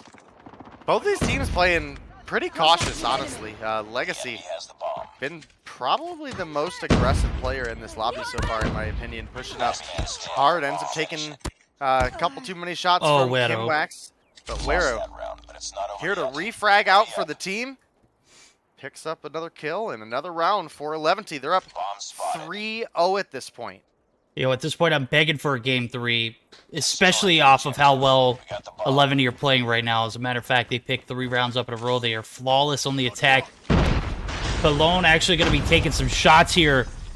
Was successful in the push up towards mid earlier, but is not going to be this time. Just and Envoy going to combine for 2 kills, and now the advantage is going to be in favor of the guys over at... No, it is not. Trade's going to come through, and Legacy actually going to be able to take the refrag. Envoy picked up 1 before he dropped, and Tio able to get the refrag there. Tio! The AMAX! Shots rated in, Just going to clean him up. Zygnus take a round for themselves after a perfect 3-round run for 11. Zygnus obviously in this to win this, so I can't even be mad if they take this game, but the fight in the dog over at 11 is massive right now. Just a 3-1 lead, looking to make it a 4-1. Zai, who have been OP tonight, only putting up 1 kill so far, is not going to cut it. Obviously, your team's picking up the slack in some department. That's Palone actually being the guy with 6 on board. So, saw him push up to Courtyard a couple rounds in a row, and you know, last round he bit the dust and is going to be kind of hesitant. So he was the only player who was being aggressive on this 11 roster, everybody else being that conservative role. But the nade's going to come through to Tio on the A site, is going to get a hit marker. That is, you know, not going to be something they follow up on, but is definitely going to be cautious of them in the rotation over to this A site. Yeah, it definitely gives them a bit of information because obviously he knew exactly where he dropped that frag and what proximity people would need to be in for that. Just gonna come through with a big refrag onto Palmini there. That's gonna even things out on the Kimwax pick. We now have got Envoy finding one onto Palone. Weru gonna find one, but Legacy and Weru cleaning up house. Does look like Just is able to pick up the refrag onto Legacy, but he's left in a 1 versus 2 against Weru and Jason, and his position is obviously, at least to a degree, a little bit exposed by picking up that kill there. Yeah, you know what? The only thing, though, is their location is going to be exposed when they pick that bomb up, because I believe Just is kind of, you know, on the trail of where that bomb could have been landed at. As a matter of fact... He just killed the person with the bomb. Well, I know he killed the person with the bomb, but I don't think he necessarily saw it because he got out of dodge so quickly, clean house, and got out. The push comes through the cubby site. Weru and Jason going to be able to push up, and that is going to be 11, taking that 4-1 lead going into the sides flipping. Amazing effort there from 11 trying to extend this series. They need 2 more rounds to do it. And I got to commend this 11 squad bouncing back after a, you know, an undeserving 3v5 scenario. Not favoring. Obviously, it's, you know, how they control it. Looked like they were about to pick up that whip. Oh, Kimwax. Finds 2, but drops. Zai finally able to pick up a few kills there. Picked up the 1 to seal the deal, and now the bomb's in. The A site is going to get planted to Tio. Going to go ahead and cover his backside here. Zai dropped. Palone and Raven are going to be the last 2 alive. Yeah, looking like a round going over to Zygnus. Just able to find 1 onto Palmini. Now, Palone left in a 1 versus 4. Just too powerful. Comes through, wins another gunfight. 2-4 in favor of 11. And my goodness, Just is fragging out. 10 kills on the board. Verdict. Next closest in the lobby is Legacy. The fill-in for 11 from NYSL Mayhem with 7 on board. Yeah, 11 obviously an OP sub for this 11 roster. Legacy gonna find one. Palone gonna be finding one himself as he picks up his 7th back alley covered. Raven gonna come through. Raven gonna get destroyed to Tio with that AMAX. As I do see Envoy and Legacy combining for 2 there. Or Envoy actually picks up 2, and Legacy finds 1 as well. Legacy drops, so Zai and Palone going to be the last 2 alive. Envoy location going to be compromised to Tio. How did you miss? To Tio coming through on the flank. Envoy going to be dropped. Palone looking to clutch a round up. Could take us to a match point here. To Tio going to be playing on the 1s and 2s there. Is going to be out in the open, and now the push comes in. I don't think Tio wants to make that happen. I think he needs to fall back, but I'm not going to question him. Does circle through courtyard, is able to, well, doesn't actually spot anybody, so is going to cover his rear before he goes for this site. But that's going to give Pallone the opportunity to reposition himself, so Theo on a manhunt doesn't find Pallone yet, but the bomb's going to be picked up, and I think Pallone might be able to take advantage of Tio right here on the reposition. The shots are going to come through. That's just warning. Tio going to go ahead and try and secure it once again, but is paranoid as he should be now. The intensity is rising. Pallone going to push up to... No. Oh. But that could be the opportunity for Tio to get this bomb plant down. Yeah, it does look like he's going to get it for free, and now, as time was running down for Tio, it is going to be Pallone left in a 1 versus 1 where he needs to pick up the kill and get the bomb defused in time. So he is in a little bit of a time pinch here, and you can see he's playing back and forth, and so far it has definitely at least done a bit to confuse Tio, but he gets spot crossing there, and Enemy contact. Need back.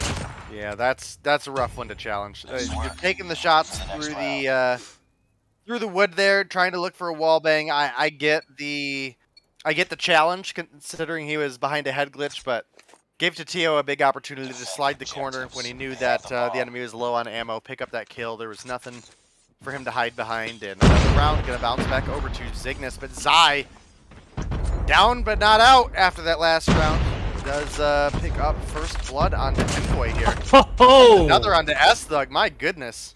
The wall bangs. Coming through massive. Zai picks up his 5th. Needed this team to take it to a game 3, and Legacy picking up another could secure this round here. Push him that much closer. It's getting a bit heated here now. Kimwax and Tio going to be in that 2v5 scenario. Raven going to push up. Raven going to be dropped. Get down, sniper! Kimwax, 5 on board to Tio 7. We saw the clutch, the OP awareness, everything that factored into Tio played that perfectly. Played time accordingly. Knew his opponent was going to have to be, having to reload. And out in the open, just not a favorable one for Pallone. And Wedo actually going to be a victim here? No, he is actually going to get some help from the backside. That's Legacy going to go through for the jump up pinch, but that is not going to wait. That's not going to stop Kimwax from actually getting this bomb down. Yeah, it is. As now he is alive. Last one for Zygnus. Wedo going to be there as well as Zai. Zai clutching it up there. 5-3 scenario, match point in favor of the guys over at 11D. Guys in chat putting Zai blur. Come on now. Zai blur as well. Yeah, we're looking for that game 3 between these two teams. Definitely cheering for it, and definitely a little bit rough around the edges for Zygnus here, because again, 11 team kind of expect to have a good shot in the search and destroy, right? I mean, that's what we're used to seeing out of them, but I would have thought Zygnus in the hard point all the way, and that just was not the case. I mean, was it not for the disconnect coming in, and then even on top of that, on a second player leaving, it was looking quite favorable to the side of 11T, and now here we are in the search. They could have been in the situation to close things out 2-0, but we do get the plant coming through for Zygnus. 35 seconds on the clock. 11T in a 3 versus 3 situation. Palmini, aka Raven, hit markered, but is not going to drop. Now Zygnus rotating over for this defense of the bomb. Not a lot of movement coming out of 11T. Is Palmini AFK? Oh, no, there he goes. So Tio going to help the pressure from the backside push. Barrels covered. Pallone now in a 1v3 is not going to have time to do anything. He's actually going to be taken out by Kimwax. Zygnus taking a massive round there for themselves. Needed it desperately to stay in that 2-0 predicament. 11, still have a chance to close this out here. I'm not sure they want to see a round 11. Maybe they do. They played so very well on the attack. 4 rounds to 1.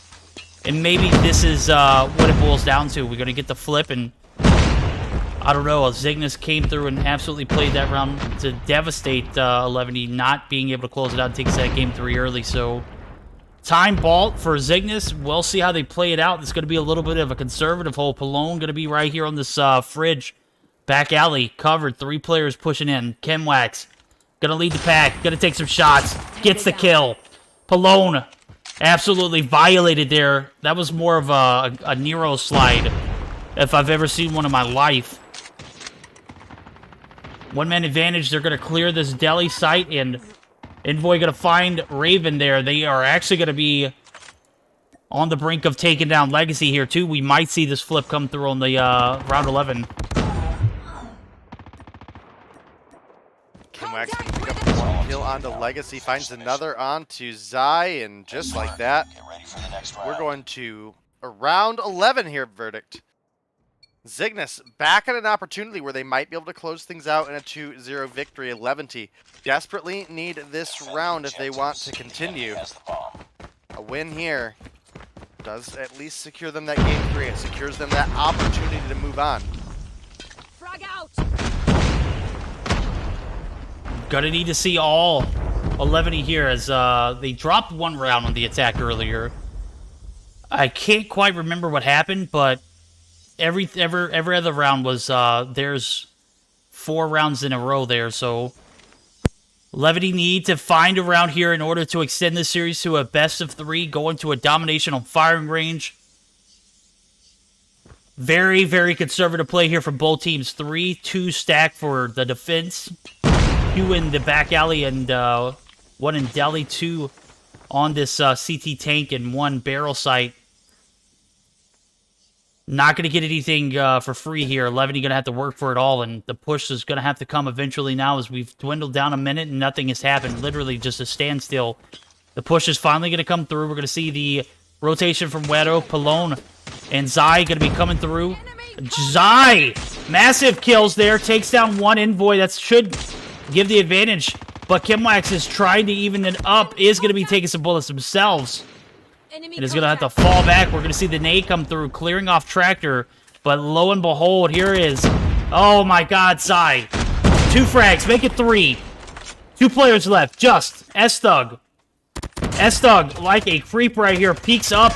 It is taken down just. In a 1v4, Bomb's going to go down.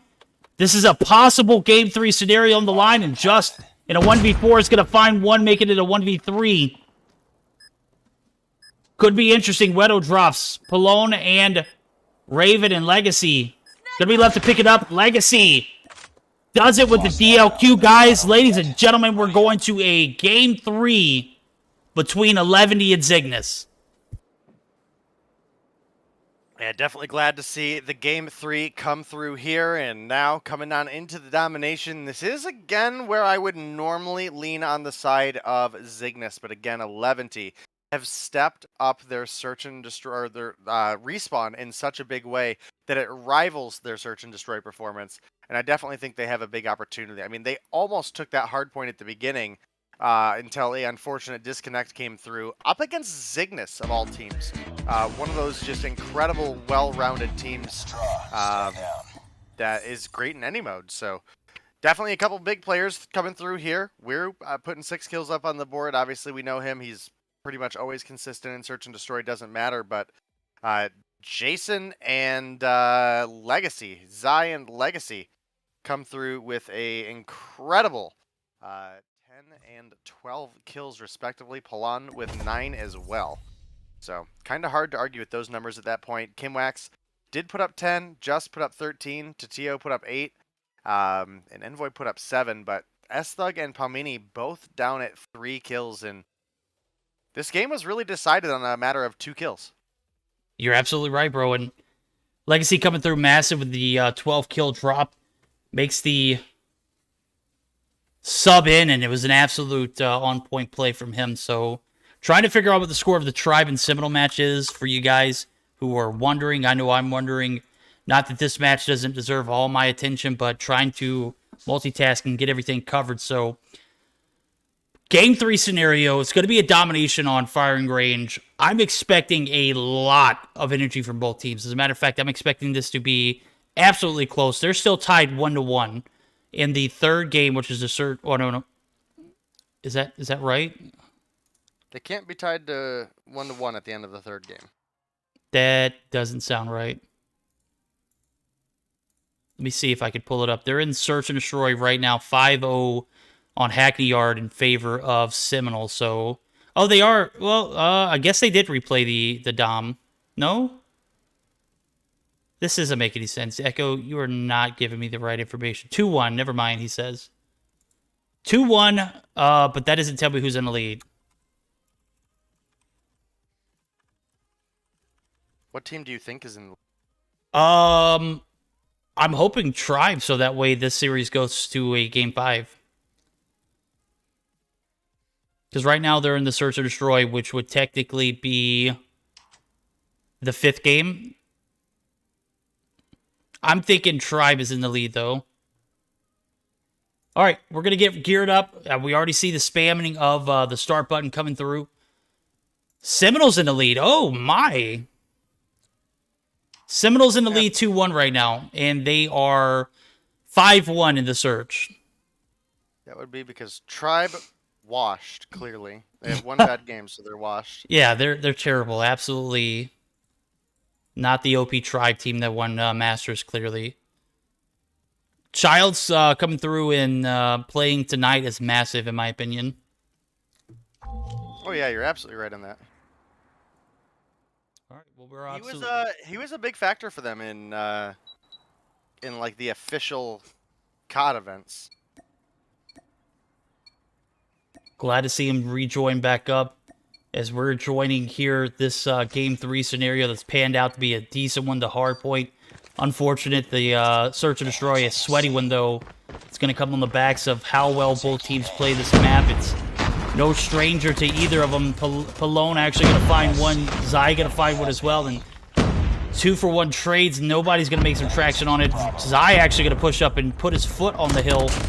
Is going to be able to get some traction on B, but Tatio and Just, absolutely amazing dynamic duo. Envoy going to be spawning firing range, trying to prevent this B cap.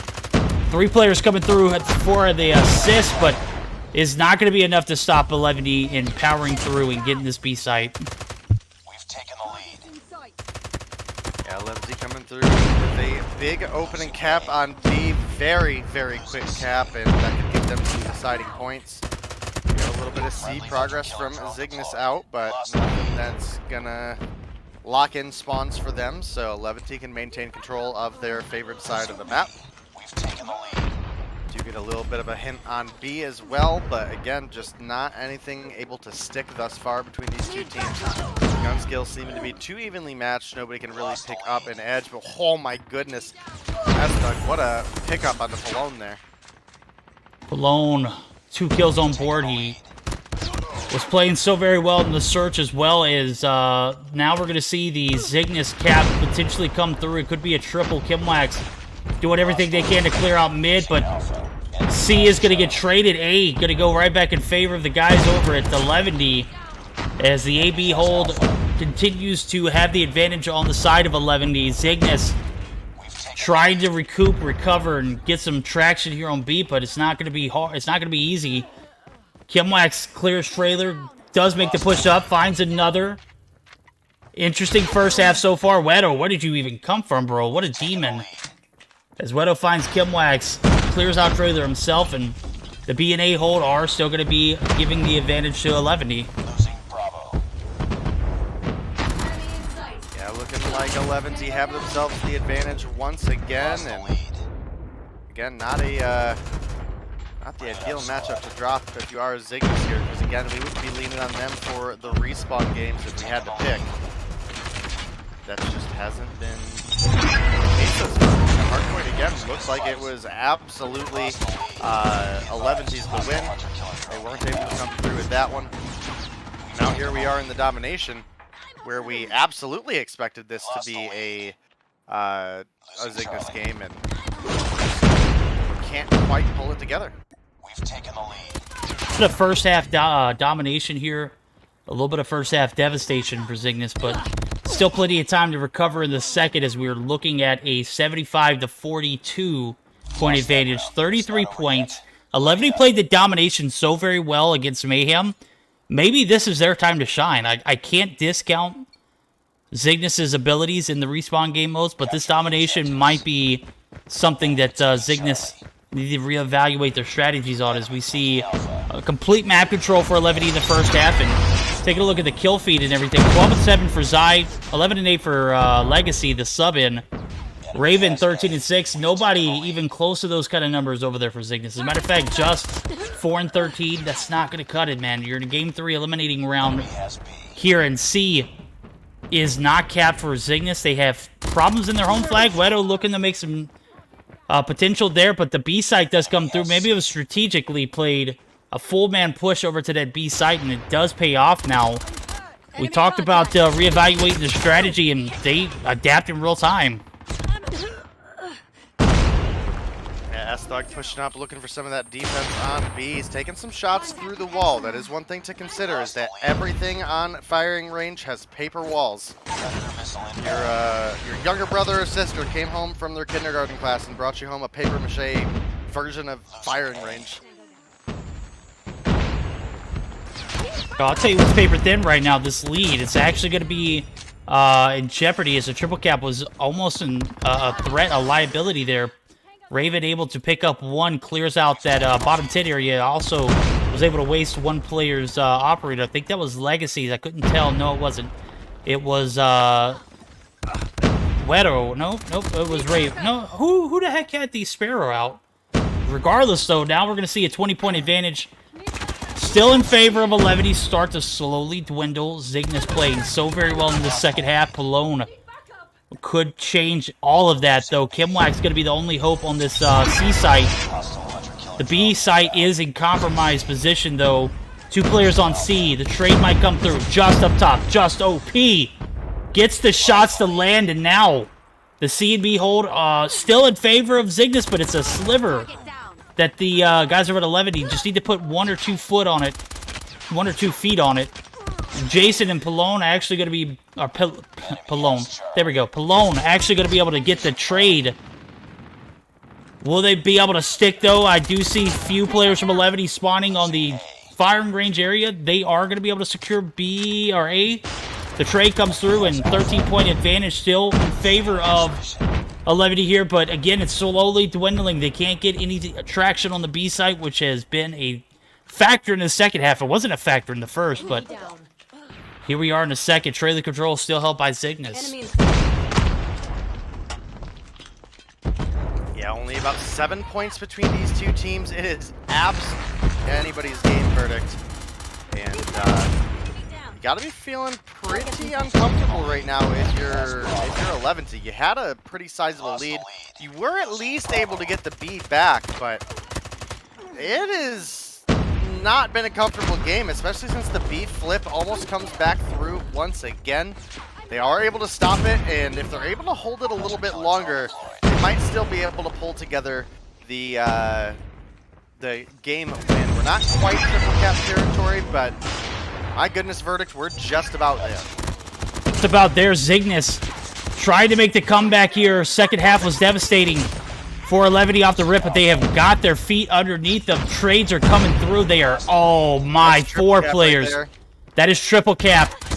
Wedo doing everything he can to hold off the push from the firing range shot.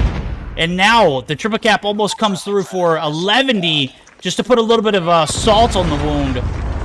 Oh my goodness, triple cap does come through, and Zygnus are going to be taken out here in the... That's a 3 format where they could have had every opportunity to close off that second half. 11 just too OP. They're going to be moving on to face Tribe in the best of 3 or best of 5 format. I'm not 100% sure, but wow.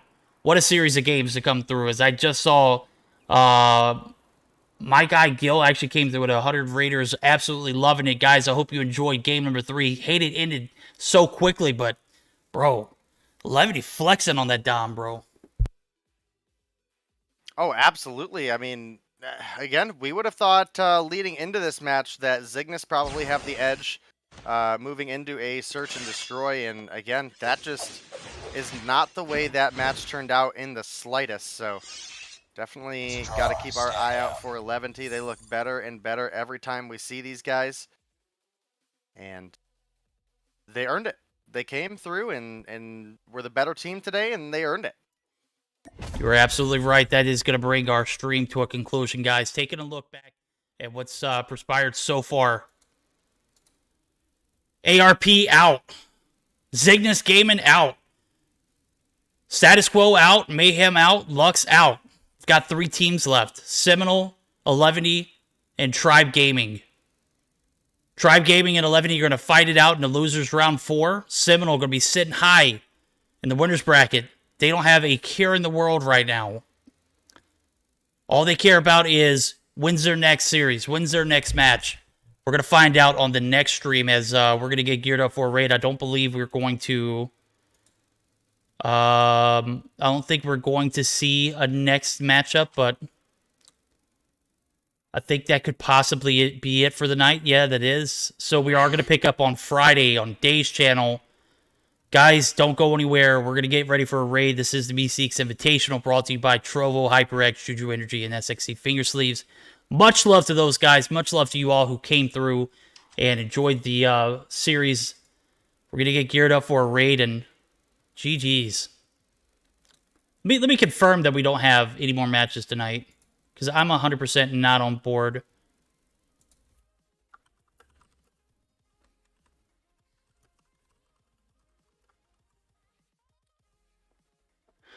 Oh, boy.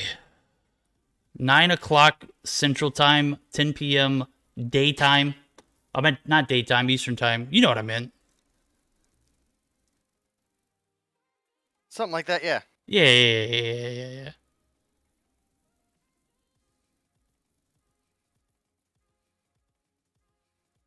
You playing any? Possibly. It depends on if we have another game ahead of us or not. I don't believe we do. Again, I'm not 100% sure.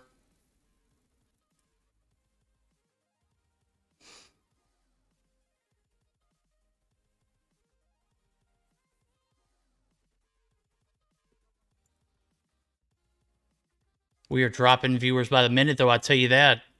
You guys got your games in. They were gone, bro. I'm telling you, man. Those matches were intense, though. I gotta say, I think we are done for the night. No, wait, no. Hold on, real quick.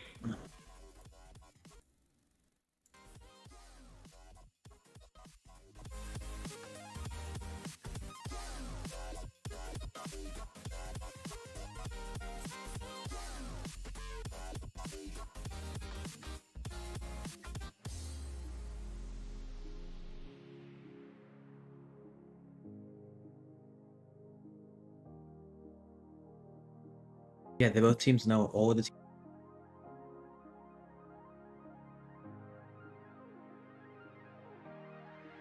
All right, guys, we're going to get geared up for our next series, as I thought we were done for the night, but we are not.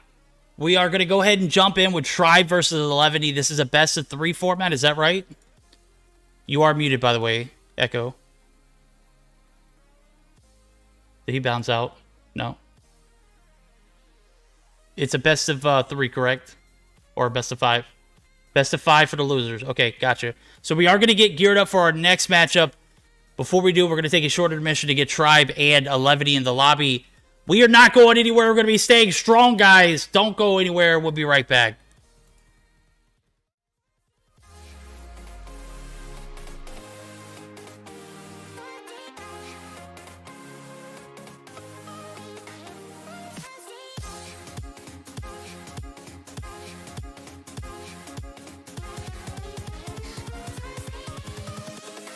Invincible.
Evening, everybody. We are back live for some more Meseeks Invitational finals here. We've got our next matchup ahead of us, which is going to be 11E and Tribe. Whenever this matchup, we'll be moving on to face the semifinals winner, which was Seminole, which was on Gil's channel, sorry. And Gil has been so kind to join us tonight. We got Day on the ones and twos as well. We are looking sharp and crisp as hell. Gil, what's good, bro? Oof, I mean, we got a few games ahead of us, and I'm pretty excited about that. The fact that I don't know if you guys got a chance to look at what happened, but the match between Seminole and Tribe was absolutely crazy, like absolutely crazy. And I gotta give a huge shout out to Bake for that. I feel like he sort of heavily carried the team. There was a point, let me tell you, They that carrying? Seminole, No, yeah, no. like as per usual, but like it was just nuts. Like at some point, Seminole was winning 5-0 to Tribe. Like just that heavy of a last game for us. Well, you know what? We've got a best of 5 ahead of us, and it'd only be fair if we let these guys in on it. So, taking a look at it, Dave, what do we have? Up first, was that Hardpoint Hackney Yard? We do have our best of 5 between 11T and Tribe Gaming. In that first match, you are correct, is going to be a hard point on Hackney Yard. And those P1 and P2 rotations are largely going to be on that A side domination spawn. Will give you control of both of those objectives. When we get to game 2, we'll have a search and destroy on Crossfire, a very offensive, strong map. And one of Tribe's weakest domination maps. So going up against a team like 11T, that could definitely be a big issue. Game 3, we'll be moving into domination on Summit. Obviously has a stronger side in the C side, but it is not as detrimental as some of the other domination maps that we have. If we make it to a game 4, we'll have a hardpoint firing range, which tends to be a bit one-sided. You can basically hold the same spawn for P1, P2, and P3 and be in a good spot. And if we make it to that game 5, we're going to have a search and destroy on standoff, probably the most balanced map in this entire rotation right now. You're absolutely right, and nonetheless, we're going to go ahead and get fired up. Game number 1 underway. Gilmady, I know you were talking about Vay carrying here, but what about Tribe? What did Tribe do? No, they're going to be leaving. No ping, no party. Big factor there as we're going to bounce out of the lobby, give these players a second chance to reconnect. And I know I say that lightly, but I know people come through and just absolutely, you know, spam that at any point in chat and put it on Twitter. These guys take it seriously. It's a draw. Stand down. Might be the understatement of the century. You know what? Someone put me on Twitter. Per verdict, no ping, no party. I'm kidding, dude. We're if you want to do it, do it. I'm you know. Any rate, are gonna bounce out of that first opportunity. This is the best of 5, where obviously every game is gonna matter. You're taking a look at a hack the yard hardpoint crossfire search destroy. I actually kind of like this map rotation. As a matter of fact, we don't see a crossfire hardpoint. Thank God we don't see a crossfire domination. Thank God. Domination on Summit obviously could have been much worse. We've seen it, I promise you. It doesn't look good on Takeoff. It doesn't look good on Hack the Yard. It doesn't look good on Takeover or Takeoff. Jesus Christ. Takeover. Yeah, I mean, you guys got to realize, like, it's late for me as well. It's 9 p.m. It's getting to, you know, be one of those times of the night where I'm going to make blunders, and I'm just going to continue to do it. So, Tribe 11E here in a eliminating fashion. Best of 5 rotation. I love it. I approve it. It is not the best of 5, but it clearly is one of those that I could work with. As a matter of fact, I don't see any kind of lopsided maps in the rotation as far as, you know, second half advantages. So, yeah, I'll allow it. Well, for now, we're going to get that redo that we were hoping for. Once more, hardpoint on Hug the Yard. And you were asking me about the Tribe situation. I definitely feel like there may have been some sort of mental issue at the end, just not being on the right mental. Purely because, of course, I don't know if you heard of, but they tied up a game of domination, which personally is the first time I've seen that happening. And then after that, just being completely dominated on search and destroy. Hopefully this time around they do get off of a better start. So far it doesn't seem to be the case. Plenty of kills have been given for the side of for the side of 11T, who are just under complete control. Tribe Gaming are just not in the best state of mind, I feel like, Verdict. No, but Bolu is going to be here to anchor for this P2 rotation. As a matter of fact, he spots one, takes him down. Bolu finding Palone there, and now we're going to see Bolu get pushed up. Wado, unsafe. Bolu going to try and get this anchor into this P2 transition. He knows how instrumental it is for the rankings of this game now. We're going to see the Predator Missile come through for Zai. Bolu going to get some help on this P2 rotation. 7 seconds left to go. 44 points on the belt for the guys over at 11E who are starting this hardpoint very well. As a matter of fact, we've made comments in games past about how they'll drop a respawn and, you know, absolutely overwhelm their opponents and search and destroy. Now, they seem to be a more complete team. As a matter of fact, I think I've seen them play so much better on games like Domination and Hardpoint recently that I can't make those claims now. So, what I can say, though, is Tribe does have the advantage in this P2 hill, and that's all thanks to Bolu, who gets that early anchor and that early hold on the spawns, and 11E going to be bouncing and battling it out here in this P2 tire shop. Yeah, now that they were able to completely control that area, they got most of the first half. Now, finally, for the first time, we do see 11E breaking through the defense of Tribe Gaming. I see that Pomani Raven doing a phenomenal job at keeping them out of it. He's not necessarily going for the OVJs, and I do see that Tribe Gaming, of course, there's only 10 seconds remaining, and decided to rotate towards the next area.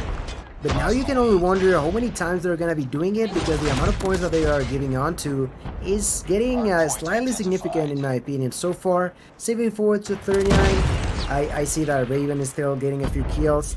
That new operator, the one that gives you slightly more health, not only for yourself but also for the team, is gonna be used by I think it was Wero, Legacy also holding on to it. We know that this third point is pretty tough for you to control, so no many points are being given just yet, but Tribe definitely need to get as many as they can right now.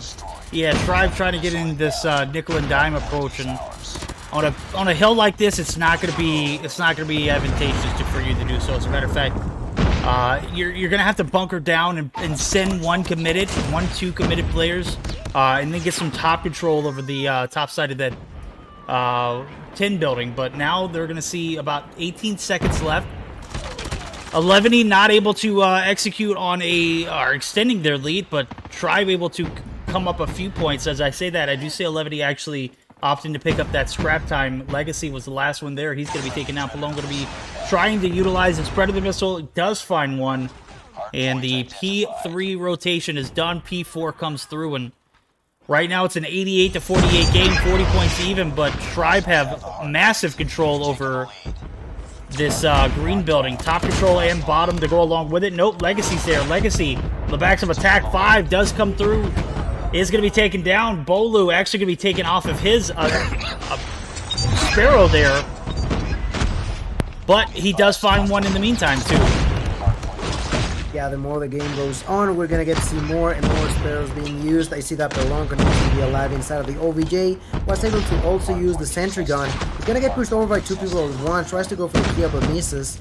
Fortunately enough for him, the remaining of the 11 roster was there to help him out. They are over 100 points with over 70 points lead over Tribe Gaming at this moment.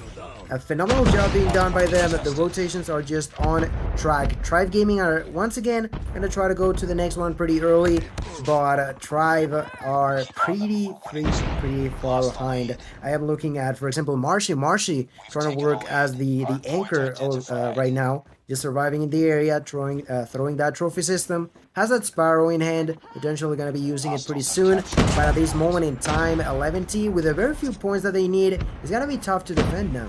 It's going to be tough. 6 kills on board from Marshy, playing some objective. 32 seconds already down.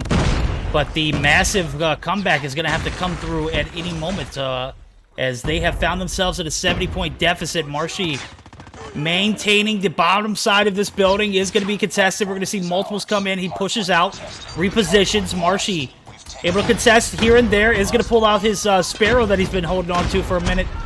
And Palone actually going to be the last one on the blue van. Could be a threat, but is going to be taken down. Palone drops. Zai drops. Tribe able to extend this game. We might see it go to a P1 reset. There we go. We do have it. Tribe able to utilize all of these last-second trickle time points, too. So they haven't been very, consistent on that, but they know how detrimental it is right now. They need to get back in this game, and they need to do it. And that is one of the ways that they'll close those gaps is we see about a 35-point lead still in favor of 11. It's been like this the entire game, but a well-rotated and well-played P4 for the guys over Tribe. And now that we are on the P1 reset, we have Legacy inside once more, getting taken down by Marshy. Marshy trying to survive this interaction, does get another kill, but eventually gets taken out by Wero. Wero inside of the OBJ, gonna be taken down by Childs. Childs gets the control on the last second. 3 points is all that the side of 11 team needs. And Tribe has to be perfect on the next couple of defense of this hardpoint, or else they're going to be ending up losing. Pilon trying to get inside, doesn't work out. Raven tries to do it and does properly. Legacy and Raven take the kills and the 3 points that they needed. 150 to 114. Off of that deficit that Tribe is going through, they sort of got close to it, but it was just too much to be over with. Tribe evade the hard point, try to get the Goliath to come through on that last second push in. Little did they know, 11 were right there to take advantage of that time, and they do pick up the dub here, game 1. Dave, what were your thoughts? I know we were talking about how well 11 have been performing in hard points and dominations recently. They have a search game to back it up too as well, so hell of a well-fought game there for both teams. Yeah, I definitely wasn't expecting 11 to come through with as big of a performance as they did, but they obviously absolutely killed it, especially on the rotations. So definitely a phenomenal set of games so far tonight, and this one did not disappoint. Tribe, we're definitely starting to have some comeback potential, but couldn't really find the groove to keep it going. They found a bit in the mid game where they were really able to capitalize, and unfortunately, it just all continued to fall apart little by little from there. Obviously, a big break at the very end for 11T was able to secure them those final couple points. And if you're Tribe and you're looking at this being a best of 5, this was 11T's main goal, was to win either the hard point or the domination, and they are looking golden because it's almost certain that we're going to see 11T pick up the search and destroy. Tribe have picked up their search game, but man, so have 11T. Yeah, they're definitely going to have their work cut out for them. As a matter of fact, I was expecting Tribe to take this game early on, but Hackney Yard's one of those maps that, you know, can get out of hand, and it got out of hand quickly. As a matter of fact, they were really never able to overcome that 40-point deficit, found themselves in a potential game-ending point on that P5 rotation. They doubled down and panned out. Maybe starting to think, do they double down moving forward? We saw the P1 on the backs of the first try-around. 11 were flawless. They picked up 44 points. And then you go into that P1 reset where you literally can't give your opponents anything. They opt for the Goliath play, and I don't know if that was a move. Maybe somebody get that Goliath down on the rotation to P1. Obviously, there was a lot going on, a lot of players going back and forth, but you know, you stop to reevaluate the whole scenario, and Tribe dropped the ball there, and 11 absolutely executed flawlessly. They didn't need much. They got it, and it was a well-fought game one for both teams. 11 just too OP in this hardpoint, though. Yeah, by now we are now gonna get prepared for the next one. Search and destroy, and it's gonna be interesting to see what they're up to. Like, Tribe already losing the first game, not a good sign, of course. A pretty good sign it is for 11T, though, as we are waiting. I'm not too sure what the delay might be, but once we get started, who do you think we need to see a better performance off in the side of Tribe in order for them to maybe steal that game off of 11T? And you know what? It's going to be tough. It's you've got an OP squad for 11D in regards to sniper, some aggressive play from you. He could definitely come out. But when you look at Tribe, I'm going to need to see Band and Marshy play their lives out. I know Bolo is usually going to be your search and destroy sniper on board and is clean with the shots. Can thread a strand of string through a needle at any given point on any of those. But I'm especially looking for Band and Marshy to step up. Child's obviously making his debut back in, as he took a bit of a step back from the scene for a while. I'm glad he's back and rocking in full effect. So that could be another factor for Tribe here, is they're trying to get that chemistry, that synergy back in the mix. Obviously got a player who's been out for God knows how long. You know, I'm not pulling Childs down, but that's obviously got to be a factor in this series as well. So they're going to double down. They're going to keep him in the lobby. So we're going to get geared up for this game 2, and we have yet to change the map. So I'm taking a look in Discord to see what the holdup is. Oh, okay. So I just got permission 3 minutes that we can join 11 VCs in response. Thank you, Echo. We could have got that information like 15 minutes ago, and, taking advantage of it earlier. So we'll keep that in mind as we're guaranteed a game 3. Echo, I'm giving you a hard time, obviously. Wedo going to bounce out. Oh, so we're going to be... There we go. We're going to be changing mods. There we go. That makes sense. Echo's going to be playing for 11T. Yeah, Echo is going to be making his 11 debut. See, this is what happens, Echo. Yeah. There we go. Good job. All right.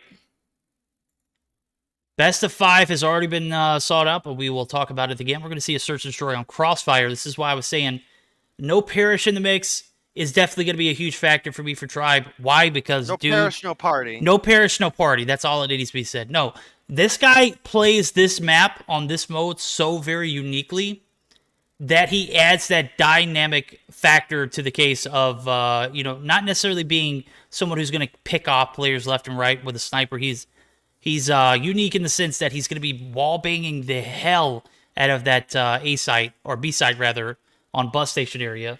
Whether it be, if he's on the defense, he'll be sitting in deli, banging through the wall, or if he's on the attack, he's going to be up top that corner building. So, got to keep a close eye on Tribe as they adapt to that strategy without him in the mix. So, game number 2 underway. Gilmania, what are your thoughts, bro? Well, I think all that had to be said has already been said. At this point, of course, we do have Tribe on the offensive side. First, they get a chance to potentially overcome the disastrous couple of games for them and start off with the right foot. In here, the bomb carrier is going to be Bolu, immediately rotating towards the bus station. Going to be there in a couple of seconds. Has to make sure that he's safe first. NB does get the first kill onto Sai. Sai just couldn't stay alive for long enough. Ooh, Juhi does get the kill onto NB. That's a revenge strike for them. The Shadow Tribe are definitely trying to go early off of a plant. Bolu is going to be playing quite aggressive and ends up dying to the hands of Wero. That is just so bad. Oh my god. Picks up the double piece onto Band 2. They know where the bomb is at. Child is going to be he just was waiting for it, sort of camping, but does get the kill onto Raven. Problem is that there's still 3 more enemies. And those said enemies, they know where the bomb is at. 1 more minute in the clock. Do you think that Chels might be able to get this one through? I don't think so. I don't think Levity's going to allow him to take this one. As a matter of fact, the round ended when Bolu pushed out and got obliterated. Wero he was literally 1 tick, 1 health, nothing special. Bolu comes with the ego chow of a lifetime and gets absolutely leveled right there on that staircase. It was a bold push. It was a necessary one. You know your opponent is weak. You're able to capitalize on a free kill there, but little did he know Wetter was ready for the turn of life. Childs hitting some decent shots there. Not going to be able to follow up. Yes, he is. Oh my god, Childs. I just said no shot. There we go. Wetter picks up 3, closes out the round. I almost dropped the ball there on that prediction. Bomb spotted. Sí, ahí Charles estuvo muy cerca de haberse llevado la ronda, pero Güero por parte de Eleventy logra cerrarla. 3 bajas se llevó Güero en esta ronda. Número 1 que le da el punto a su equipo. Y inmediatamente va a lanzar ese sistema Trophy. Está intentando defender la zona de la bomba, donde más comúnmente es que solemos ver a los enemigos. Parece que Güero ya tiene un plan, está intentando acatarlo, recibe un poquito de daño, intenta defenderse con una granada, pero termina muriendo. El equipo de Eleventy termina recibiendo su primera baja. Y creo que podríamos ver un poquito de Legacy también. Legacy, uno de estos jugadores que en ocasiones le suele un poquito mal. Ahí por fin se encontraba un rival, pero Marshy es el que se lleva la baja al final. Marshy picked up that huge kill onto Legacy. Now picks up the double onto Sai. Raven also ends up dying too, and this leaves Yuhi in a 1v5. Marshy picks up that last kill to even the numbers, and I'm not too sure what happened there. Like all of a sudden, 11 team members just dying 1 by 1. Yeah, but Levity get picked apart. Marshy is a large factor in that. He makes the OP rotation over. He's a spy role on this search and destroy attack side. Gets to flank through. Zai. Oh my god, he finds his first. This is absolutely major. Bolo drops. He's the bomb carrier. Bomb is going to be collected by Envy. Envy played a little bit of an aggressive role last round, as well as Ban. Ban pushed up all the way through bus station. Clear out Delhi before they get that bomb plant, but wasn't necessary. It was a 1v4 scenario, but Envy now going to go ahead and get this bomb plant down. Is going to go unnoticed for the time being, but a 4v4 scenario panning out. Yuhi looking to clear the sights. Child's doing a great job of holding this top building. Is going to spot 2 crossing the street. Not going to be able to successfully hit the shots. Is going to repeat the same angle. Legacy makes him pay the price. No, that was Zai making him pay the price. Nonetheless, a 4v2 scenario after the 2 trades come in. Levity looking to take bus station. Banned! Wins those. Big 2-piece. Zai going to take him out. The revenge frag's in, but Envy in a very unique location, not going to allow Jason to get this bomb defused. Is going to peek out. The shots are going to rain in, and that was absolutely well played by Tribe. Envy particularly, but Banned. How did he win those 2 gunfights when you got 3 players in the same vicinity? I just don't know. What was that? Destroy the I most definitely thought he was gonna end up dying. He sure did, but not before taking 2 kills with him. Envy then just played their strength, which was just playing time, waiting for the opponent to try to eventually go defuse it and take the kill for himself. That is gonna be now 2 rounds in favor of Tribe Gaming in the 2-1 fashion. They are now moving on to round number 4. The aggression is gonna be pretty big for Marshy, but he gets taken out by Sai. Sai once more taking the first blood, trying to take that impact pretty early on these rounds.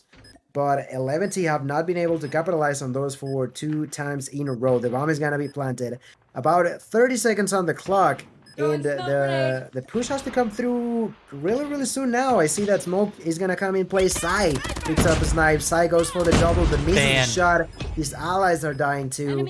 Juhi is now with a shorty trying to go for a defense. Gets taken out by Envy, leaving Juhi in a 1 versus 2. 10 seconds on the clock, and Tribe are just gonna play time. That's gonna be a 3-1 verdict. It is gonna be a 3-1, and this is what you would expect, especially on a game like, or a map like this. You know, it favors the attacking side heavily with the transitions. The retakes are almost impossible, so what you'll see a lot of times is a lot of teams push up to that B site. They kind of hover around the dumpster right outside of the broken wall, right next to the bomb. But, you know, Tribe have played it so very well. As a matter of fact, they almost 9 times out of 10 eliminate that player, which is a huge concern because now you don't have anybody on the site. What I do see a lot of, too, as well, is getting corner building control. Marshy doing a great job of holding the rotation over, not going to allow anybody through the flank. That is a huge factor in securing that bomb site from the backside. So, next round through, we're going to see Bolu go ahead and get that bomb plant down. It is not going to be contested. This Trophy saves his life. Envy taking some wall shots. 6 kills on board for Childs. Making his debut back with his Tribe roster tonight for us to see. I don't know if he's played any of the tournaments. I don't think he has, per, you know, hearing a lot in Discord and chat and whatnot, but he is going to be able to follow up with 1. Bolu going to get another. And that's going to be a 2v4 situation with 18 seconds. This is all the same scenario, back and forth, back and forth. Tribe execute well on the attack. They're going to have a 4-1 lead, but now they're going to be on the defense where not going to have that same advantage that they've been having. We'll see how they adapt to the defense. Sí, ahora que han pasado 5 rondas, ventaja 4-1 para el equipo de Tribe Gaming, pero en general ya sabemos que ese lado ofensivo en este mapa es tan crucial, tan beneficioso para ellos. Tribe sacó una muy buena ventaja. Sai ahí que cierra su primera baja. Raven que se lleva otra. Legacy conecta en contra de Band. Legacy termina muriendo, pero el push ya es muy fuerte por parte de Eleventy. El problema está en que perdieron la bomba y va a ser Raven que intenta ir por ese dispositivo explosivo y lo toma. El push que también parece ser que Childs intenta defender la bomba evitando que la planten, pero va a ser muy complicado. Un inicio de ronda fenomenal para el equipo de Eleventy. Y ahora si nos vamos con Marshy. Marshy está intentando ser agresivo, pero su compañero acaba de morirse. Lleva la doble Marshy, pero eran demasiados enemigos al mismo tiempo. A su lado derecho me parece que fue Sai el que lo termina aniquilando y logra dar respuesta el equipo de Eleventy. Va a ser muy importante para ellos ahora que están en el lado ofensivo obtener la mayor cantidad de puntos posibles, evitando ceder cualquier tipo de control al equipo de Tribe. Very well played there from 11. He almost got out of hand. Marshy doing Marshy things, picks up 2 before he's taken down. Last player alive. Obviously, not the best case scenario, but again, we've talked about how this top side for the attack has a massive advantage. Zai finding Childs early in that last round as well was a huge factor. Now we're going to see a 5v4 as Band drops. 10 kills on board for Zai to begin with. Bomb is interrupted. Wedo going to go ahead and get the refrag and get the deed done, but the nades come raining in. Marshy still alive, able to take down Yuhi. Child's going to take 1, and this might be a round for the defense, pinning Wedo and Raven's position. Raven's going to be straddling this bus station building. Wedo going to be holding off the push from the backside. Envy going to come through on the first initial push. Is not going to win the gunfights, and that is going to be Wedo taking down Childs as well. Marshy in a 1v2. Spots 1. Easy kills. Shots come through. He doesn't have to reload. He pulls out the secondary, which he had picked up off the ground, and now Wedo going to be cornered. Wedo It's going to be taken down, and oh my god, Marshy with a slick 1 second left. Does get the bomb through, and as you see right there, 1 second left. Well played from Marshy. Great round for Tribe, and now they're going to be on match point. Yeah, I think Wero realized that he should have played time, but when he did, it was just too late. The push from Marshall was coming in place. He ended up dying, of course, and the defusal came through for Tribe. You said it, they are 1 round away from victory, and that's off of the huge job that they did on the first 5 rounds. They knew that they needed as many points as they could. They got 4, now they got their 5th. Great start for the side of 11T though. They immediately get the first 2 kills onto MB and Band. They are now going to be trying to plant the bomb. But I feel like the biggest deal... Ooh, Sai connects the shot onto Childs. Also, Bolu receiving a lot of damage. He does try to protect this bomb, but the second that he tries to pick that angle, he's going to find a lot of enemies at once. He decides to go for it. Let's see. Takes out the MX-9. Bolu, yes, no. Trying to go for it. Finds the first kill. Tries to go for the second. Does a lot of damage, but ends up dying nonetheless. Marshy in a 1v4. Only 35 seconds on the clock. Through the wall, he tries to go for a kill. He was actually quite close to landing a shot, but was not the case. At this point, he's just gonna be dancing around, waiting for him to be killed. Like, he knew what was coming. Oh, right? yeah, he knew. He knew it was... But I gotta say, I think Tribe have already... They've already done what they needed to do, and that was guarantee a round 11 side flip for themselves, even if they don't have, you know, the favoring rounds here on the defense. They did the necessary work in order to extend the series. Granted, they don't do it. Zai making them pay, though, does pick up his 14th at this rate. We might, if it does go to a round 11, we might see 20 kills for Zai if he continues at this rate. But that is on the basis that 11 he can extend the series, and that is... Child's actually getting an evening frag there as he finds Legacy. Legacy subbed in for Yuhi earlier and popped off this game, not necessarily having the best one of his life, but, you know, it is what it is. Bolu going to be dropped there. Zai picks up his 15th. In the background, Child's not safe. Band and Marshy going to be last ones alive, and Band actually going to get a cheeky one. Gets a free kill as Zai was mantling, couldn't do anything about it. Get down, sniper!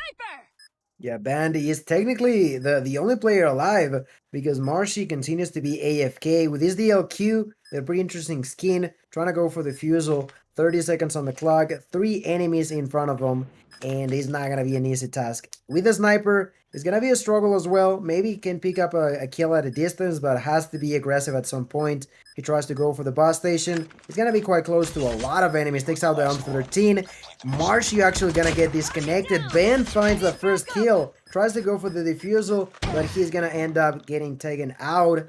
Verdict, Marshy got disconnected.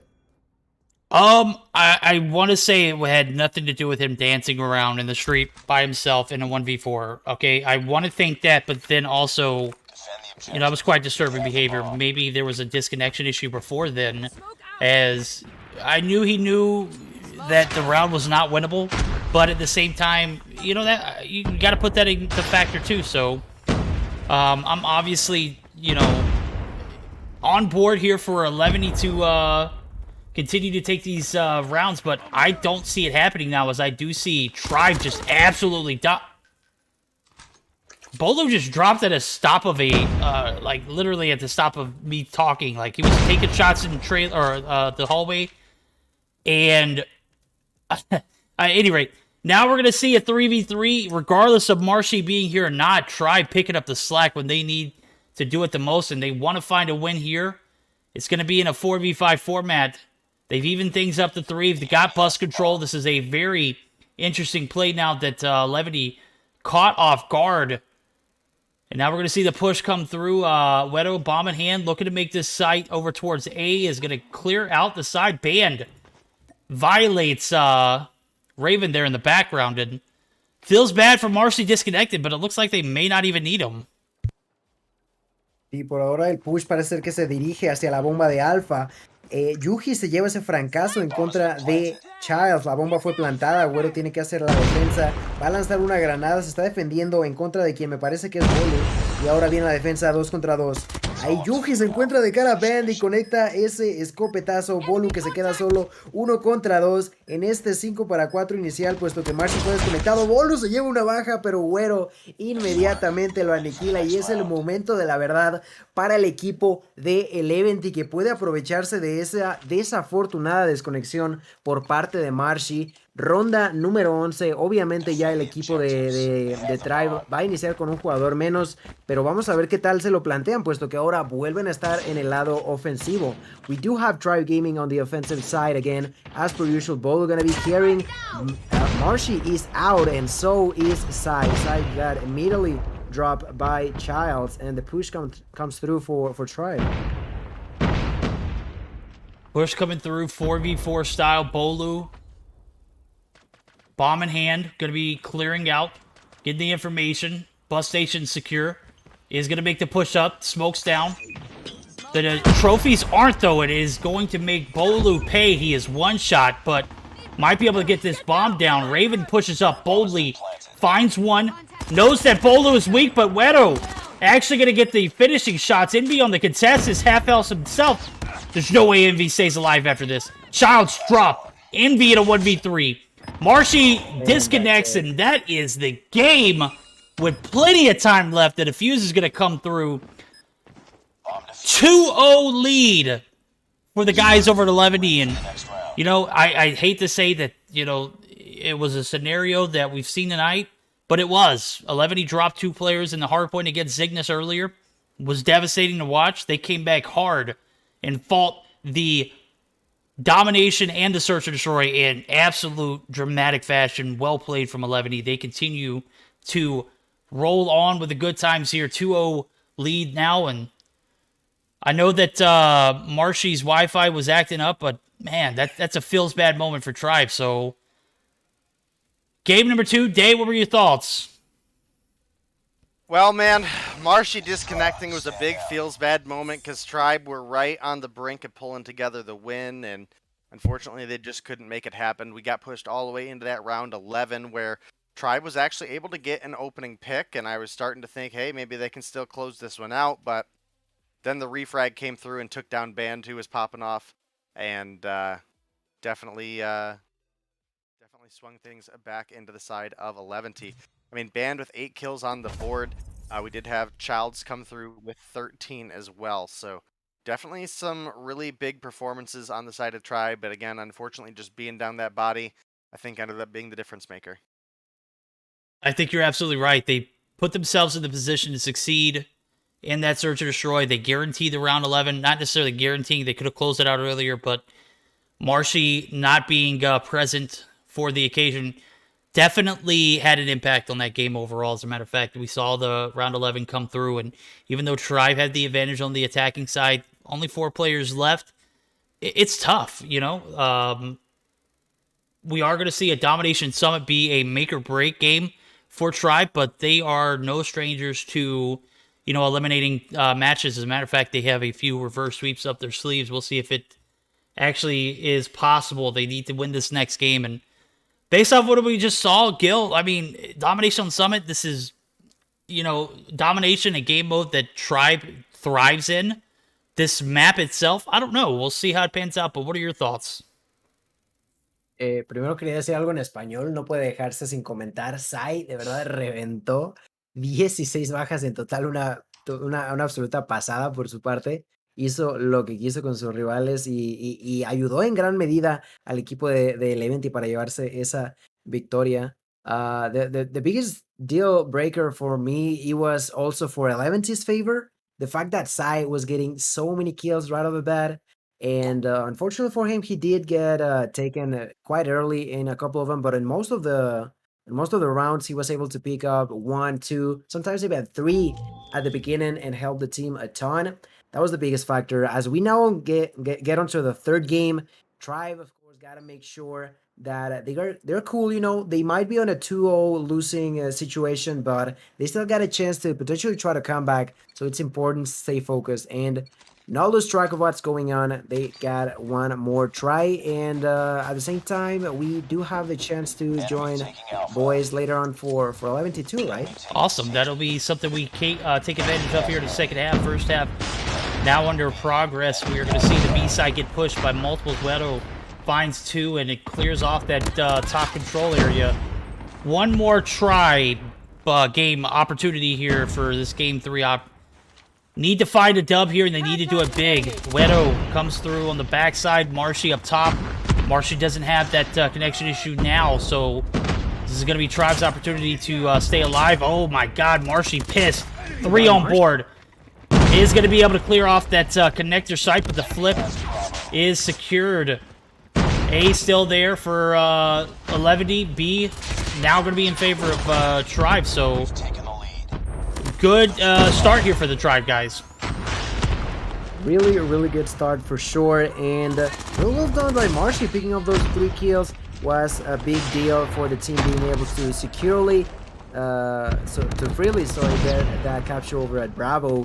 And now that they're under control, they're gonna be trying to keep track of what's going on. Wero is trying to go on the back side of their opponents, but at the same time, although he was trying to be sneaky, Bolu was absolutely ready for it. Bolu picked up that kill. He's now defending that top control area. Marshy picking up another kill. Tribe are continuously getting more and more points in the lead. The side of 11T are sort of trying to rotate all the way around. I see that this is Yuhi, right? Panuchin. Panuchin, yeah, that is Yuhi. Okay, Yuhi was trying to surprise their opponents, but Tribe seems to be unbothered, you know. They're under control with the team, and they can't go through for 11T. Yeah, 11D actually has not had an opportunity to get up further enough to get a spawn flip early. And as a matter of fact, I gotta hand it to Tribe. They're doing such a great job on the B side cap, as well as maintaining those spawns for C. Those are crucial points to have, especially in a game like this, on a map like this. You guarantee C, you're almost right there on board with B as well. So the flip not happening for 11D. The push towards B also has been successful. So you got to think, what is going on in my game? It's like rendering poorly.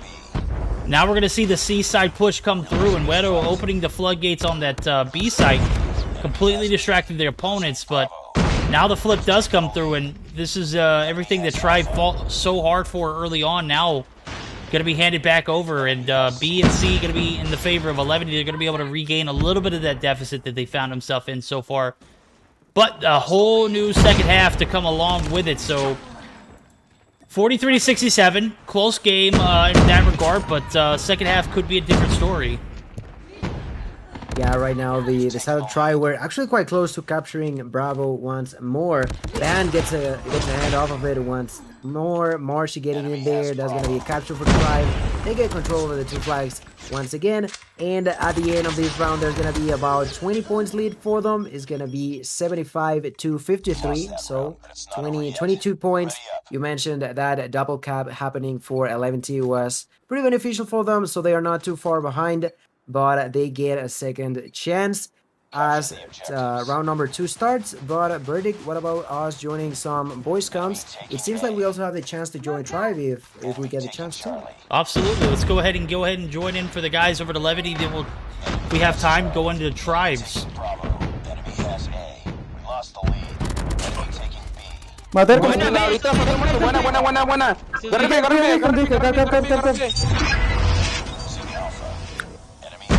Fíjate atrás, güey, fíjate atrás. Hijo de tu puta madre. Van sí, es que cambiaron respawn, güey. Voy. Toca arco. No sé, güey. Sí, 2B ahorita. No cambio de respawn así, güey. Salió picho.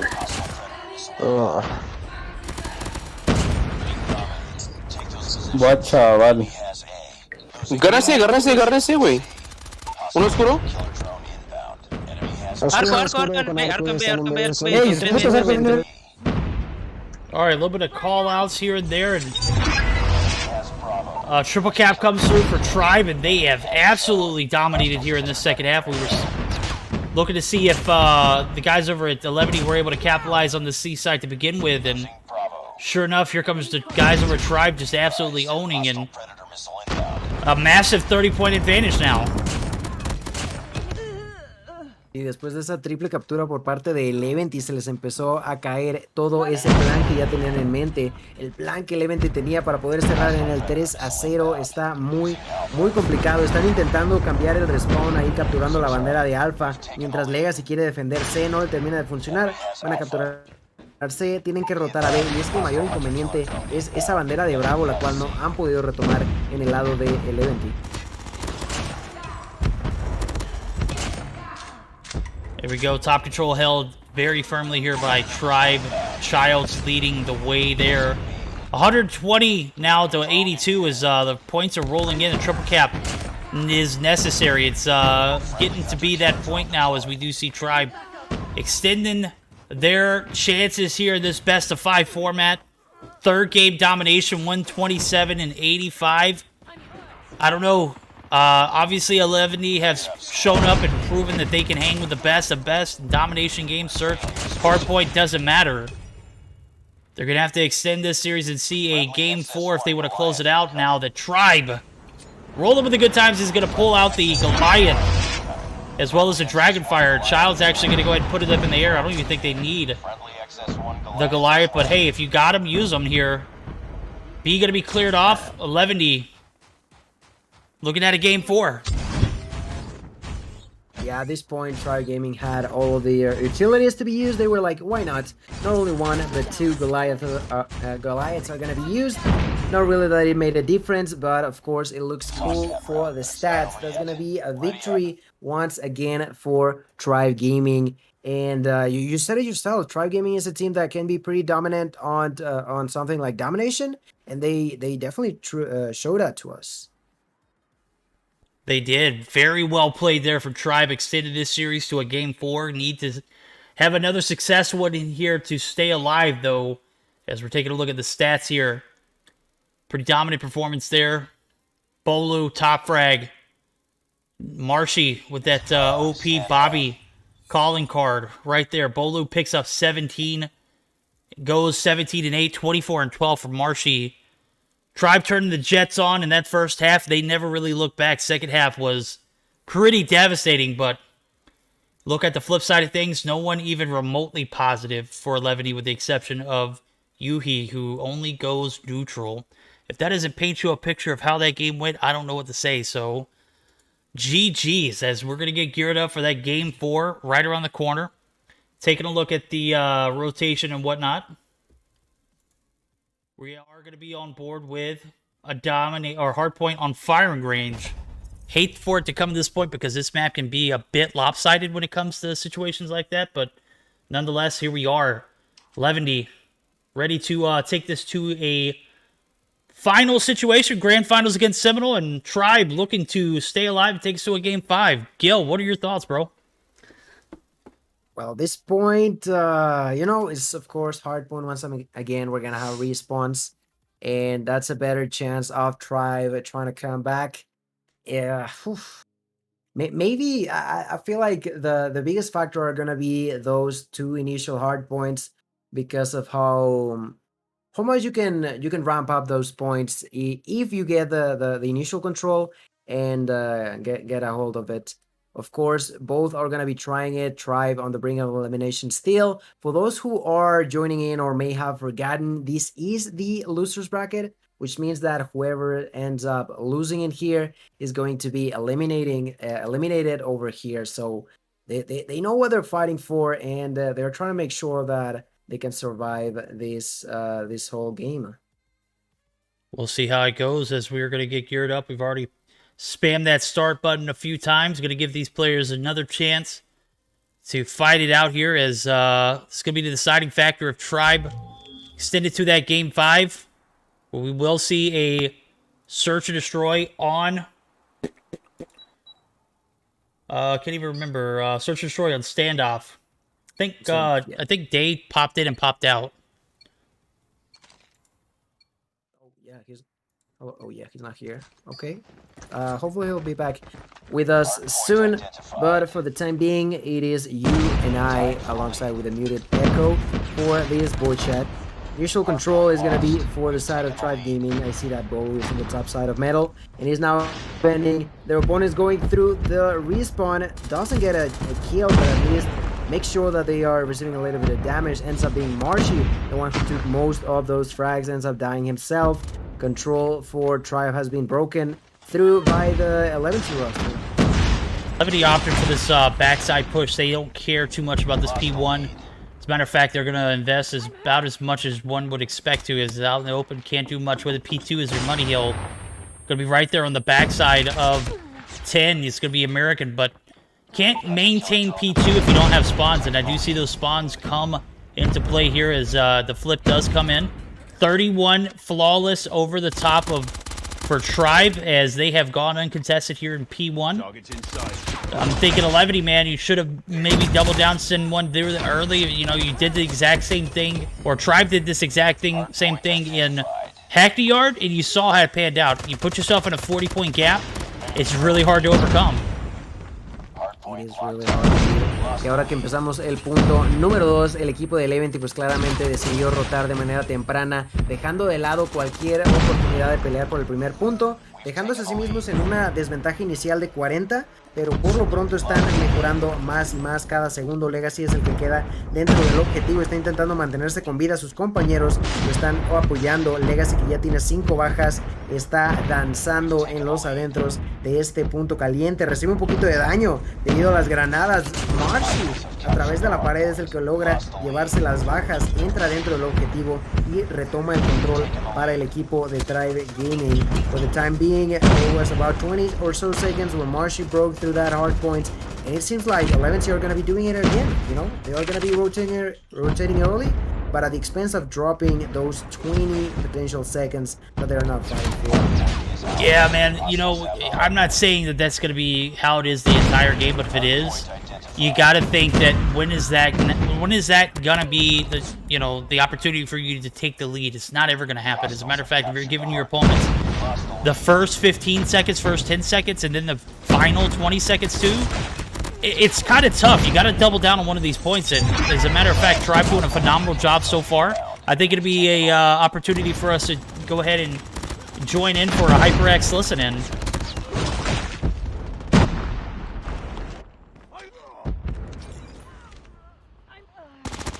One more. Wait, there's one for you, I'm pretty heal. One hill. Two dead. There's two in hill. That's a bad time to use it. Push that, push Two. One top 10. One last get hill. Nah, one more. Nice. Bow last. That one. Two this way, one now. One, chill the window. Bottom one tap. He's going long. Push up long. Spawned out. I'm tower. He's in One more, jungle. two more. There's two more. Jungle, Have a drone. Hey, come jungle, help me. jungle. I'm a drone. He's dead. Jungle. Come on, I'm drone. Just pop the drum. Just shoot all bathrooms. Tower. Top coming. He's dead. Top one. One on hill. They're all Down, up. but die. Up forward. No weapons, no. They're all now. One going mid. Mid sandbags right now. One hill, one shot. That's on the front. Camo. He's holding mid with Oh yeah, one camo. One in trailer late. That boy dead. Nice. There's one A long as well. One A long and one trailer. They're pushing for spawns. Dead. Hey, low one Turn point. It's one hill. Just get in control. Get in. Alright, might have stuck in there a little bit longer than normal, but bro, I gotta say, those comms are pretty on point. As a matter of fact, hell of a, you know, directional guidance from the IGL, Bolu, who, you know, you heard several times. Go ahead and push it. Hold it. Go ahead and set it for new. Just constant flow of traffic for comms, and 30-plus point lead now as it's racking up here, getting into the later portions of this hard point. Things got out of hand early for 11. They just haven't been able to get back on point afterwards. Sí, ahora que entramos al endgame de este partido número 4, la ventaja sigue siendo bastante en favor del equipo de la tribu, que siguen pusheando para estar dentro del objetivo. Logran entrar en el último segundo. Güero es el encargado de mantener la defensa en estos momentos. En su MX9 saca la show y pushea, se lleva una baja más. Muy buen trabajo por parte del Event, que quiere deshacerse de esta desventaja, quiere llevarse la partida y cerrar este enfrentamiento, pero la verdad es que se le está poniendo muy de cara al equipo de Tribe Gaming en estos momentos, que únicamente necesitan de 21 puntos para obtener la victoria. At this moment in time is similar situation like you mentioned on Hackney Yard, where the side of Tribe Gaming only needs 20 more points for victory.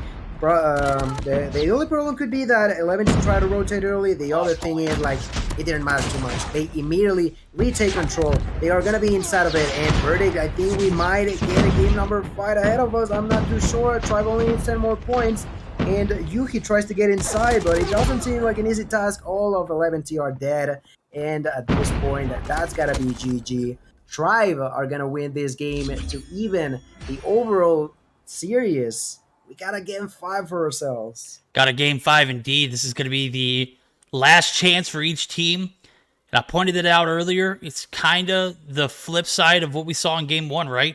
Hackney Yard, similar situation. P1, 44 points racked up by 11.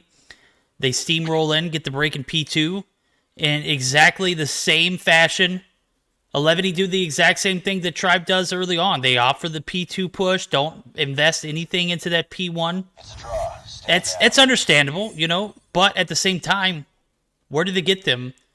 Only a 40-point deficit to overcome each hill after each hill after each hill. There's only so many times you can take chunks in and opt to push new and give your opponents the last 20 seconds. Obviously, it didn't pan out for them there. Didn't pan out for Tribe earlier, and now we're in a situation where we're in a Game 5. Day, did you join us back? Yeah. There we go. I know you were having issues with your headset. Everything all good? Yeah.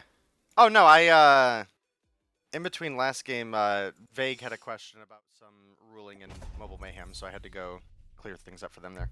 Oh, that's understandable. Day, obviously OP in both regards there. So, Day, did you get a chance to see any of that game? Oh, yeah, I had it up the whole time. Tribe Nice. definitely come through with a great performance, and, you know, this is kind of that Tribe factor we've always referred to them before, in that Tribe just do really well in the long game, and they come through with a big win in the firing range hardpoint there. It's going to send us into our last game of the day. It's all tied up 2-2, and we're heading into a search and destroy, where, again, Tribe historically have been weak, and 11T have been unquestionably dominant. I know we were talking about a couple of the players on Tribe that popped off in the last search and destroy, but I didn't give any credit to Zai, who I believe put up 16 kills on the board. So that's definitely going to be a big factor going into this next search. Yeah, this will be the third time that 11's played this map tonight. As a matter of fact, they took the game against Mayhem on standoff. They took the go-ahead win against Zygnus on standoff, the search and destroy that is. And now they have an opportunity to make it a perfect 3 times around. Tribe, I gotta say, I think that game 2 where Marshy disconnects was a huge factor. I don't think we're paying as much attention to that as we probably should have, because if you go into a round 11 scenario and you've got Marshy on board, you got a full 5 squad going deep into that attacking side, you have the advantage. That should have been a game 1, in my opinion, for Tribe. But, you know, situation panned out differently. This time it didn't affect 11 like it did the standoff or the crossfire. Is it crossfire map? I'm starting to think now. I'm seeing 2 disconnects tonight. One other was crossfire on search and destroy. Is there maybe a correlation between the two? I don't know. We'll never know. What I do know is we're gonna go ahead and dive on into a game 5. It's a hard point. No, it's a search and destroy on standoff. Jesus. I just don't think we've changed the game mode. So, GG's. This is a game 5 scenario. This is an opportunity to get into the grand finals where we are going to get into potentially tonight. I think we are going to do it. So, if that's the case, bro, it should be a banger, a Seminole ready to rock and roll. yeah, I think this Game 5 scenario is going to be a enjoyable one. As a matter of fact, I think we're going to restart my emulator before we do jump into it. All right, fair enough. Seems like a smart we're call. also getting a bit of a delay, and so yeah. What did you say, Dana? Day? Oh, I was just saying probably a smart call with the issues he's been having. Y mientras esperamos, pues estamos teniendo un pequeño retraso en el inicio de la siguiente partida, pero ya estamos por comenzar. El momento final ha llegado para estos dos. Recordemos, es el loser bracket. Y uno de estos dos va a terminar siendo totalmente eliminado del torneo el día de hoy, mientras que el vencedor se estará enfrentando a... ¿Sigo en la llamada? ¿Am I still on the call? Still on the call. Yeah, you're still here. Oh, okay, my computer is acting weird. Perdón, estaba diciendo que es literal el momento, la verdad es el quinto partido, su última oportunidad de seguir avanzando en este torneo, así que es de verdad muy, muy importante para ellos ver hasta dónde podrán llegar, y es que ya no hay más segundas oportunidades, ya ambos gastaron su vida, mientras que el equipo de Seminal pues está ahí contento en el Winners Bracket. Pues aquí vamos a ver cómo se pelean estos dos intentando llegar hasta esas gran finales entre ellos y Seminal.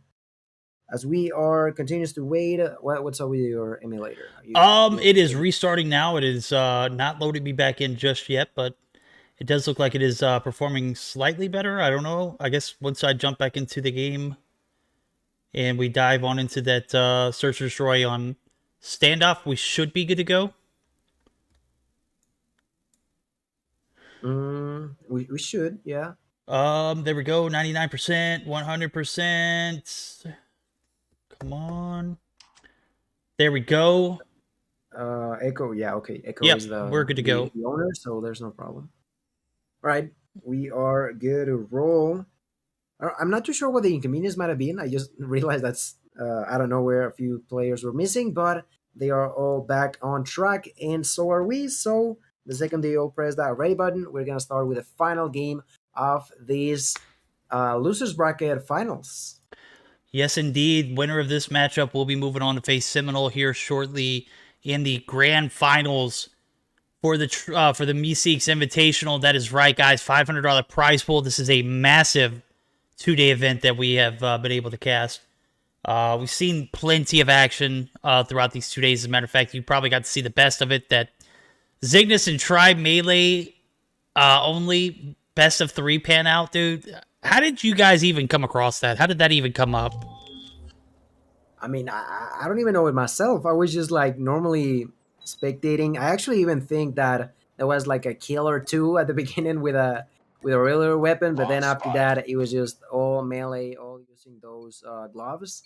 It was quite fun at the end. I'm gonna be realistic, but it was unexpected to me 100%. I'm gonna be honest. Well, nonetheless, game number 5 starting off. Gonna see Childs yet again sniping. Zai, who dropped 14 on this map earlier, could definitely do it again. Tries to get the cheeky wallbang, not gonna get it though to connect, and about 20 seconds into the round, we're not gonna see a committed push. As a matter of fact, the Band is the one who's probably the most aggressive here, is gonna try and get some information off this A site, but is not gonna get too much. As I do see 2 players there, maybe saw footprints on one, or feet on one, but shots are going to come through. Yuhi going to drop, and now the one-man advantage is going to be in favor of Tribe. Primera baja que fue para el equipo de Tribe Gaming haciendo su rol ofensivo, aunque realmente están teniendo muchísima paciencia a la hora de luchar. Por ejemplo, aquí estamos viendo a Childs, que con su francotirador está prácticamente en el spawn de su equipo, esperando a sorprender a alguno de sus rivales con su Locus. No termina por encontrarse a nadie. También tenemos a Agüero, que desde la zona de tractor está defendiendo la bomba de A junto con su compañero Legacy. Ambos están en esta zona esperando a que ocurra. Legacy se lleva esa primera baja en contra de Bolu, pero es pusheado por Band y termina muriendo. Lo mismo le ocurre a Agüero. Se quedan solos Raven y Sai. Raven ahí. Raven se lleva la primera baja ahí en contra de Band. Se colocan en un 2 contra 2. El problema está en que la bomba ya fue colocada. Childs se lleva la baja en contra de Raven, dejando a Sai solo. 30 segundos para ver si puede desactivar la bomba. Tiene su escopeta en mano, se dirige a la zona de explosión. Tiene un francotirador con el cual disparar a la distancia, pero sus rivales no se lo van a poner nada sencillo. Y es que desde la zona alta de mercado estaba Childs listo para disparar, dándole el 1-0 a Tribe Gaming. Pretty calm, cool, collected round there for Tribe. 11 get a few shots that don't pan their way, and massive first round there. 2-1 scenario, picture perfect for Tribe, and they execute flawlessly. Childs picks up that last kill. Wedo gonna retreat to his spot behind Tractor. Not gonna give anything for Childs to work with, but if he moves his head an inch, it is done.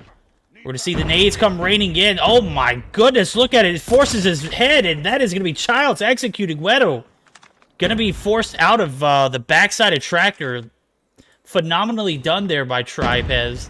We saw the nades come through. It gets one hit marker, and then just a plethora of them come in. And, of course, Wedo's going to be taken out because Child's been spectating the whole freaking time there.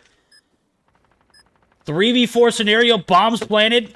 Bolu going to be holding Tractor. Bane going to be right there on the 1s and 2s as well. And this might be another round that Tribe can take off of the backs of some well-executed gunplay.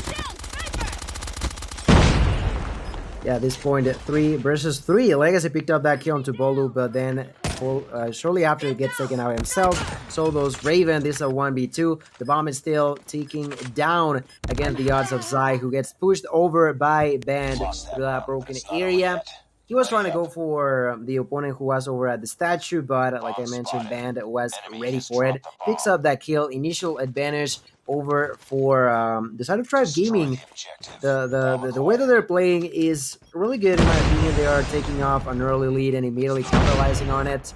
They have been able to do it twice by now, so the side of 11 better make sure that they change their strategies in a way that they can actually lead up to a better start in here. Actually, talking about that, Raven finds the kill with a nade onto Band. That may be the initial advantage that they needed. The bomb's still gonna be planted though, so 40 seconds on the clock for 11 to defuse this.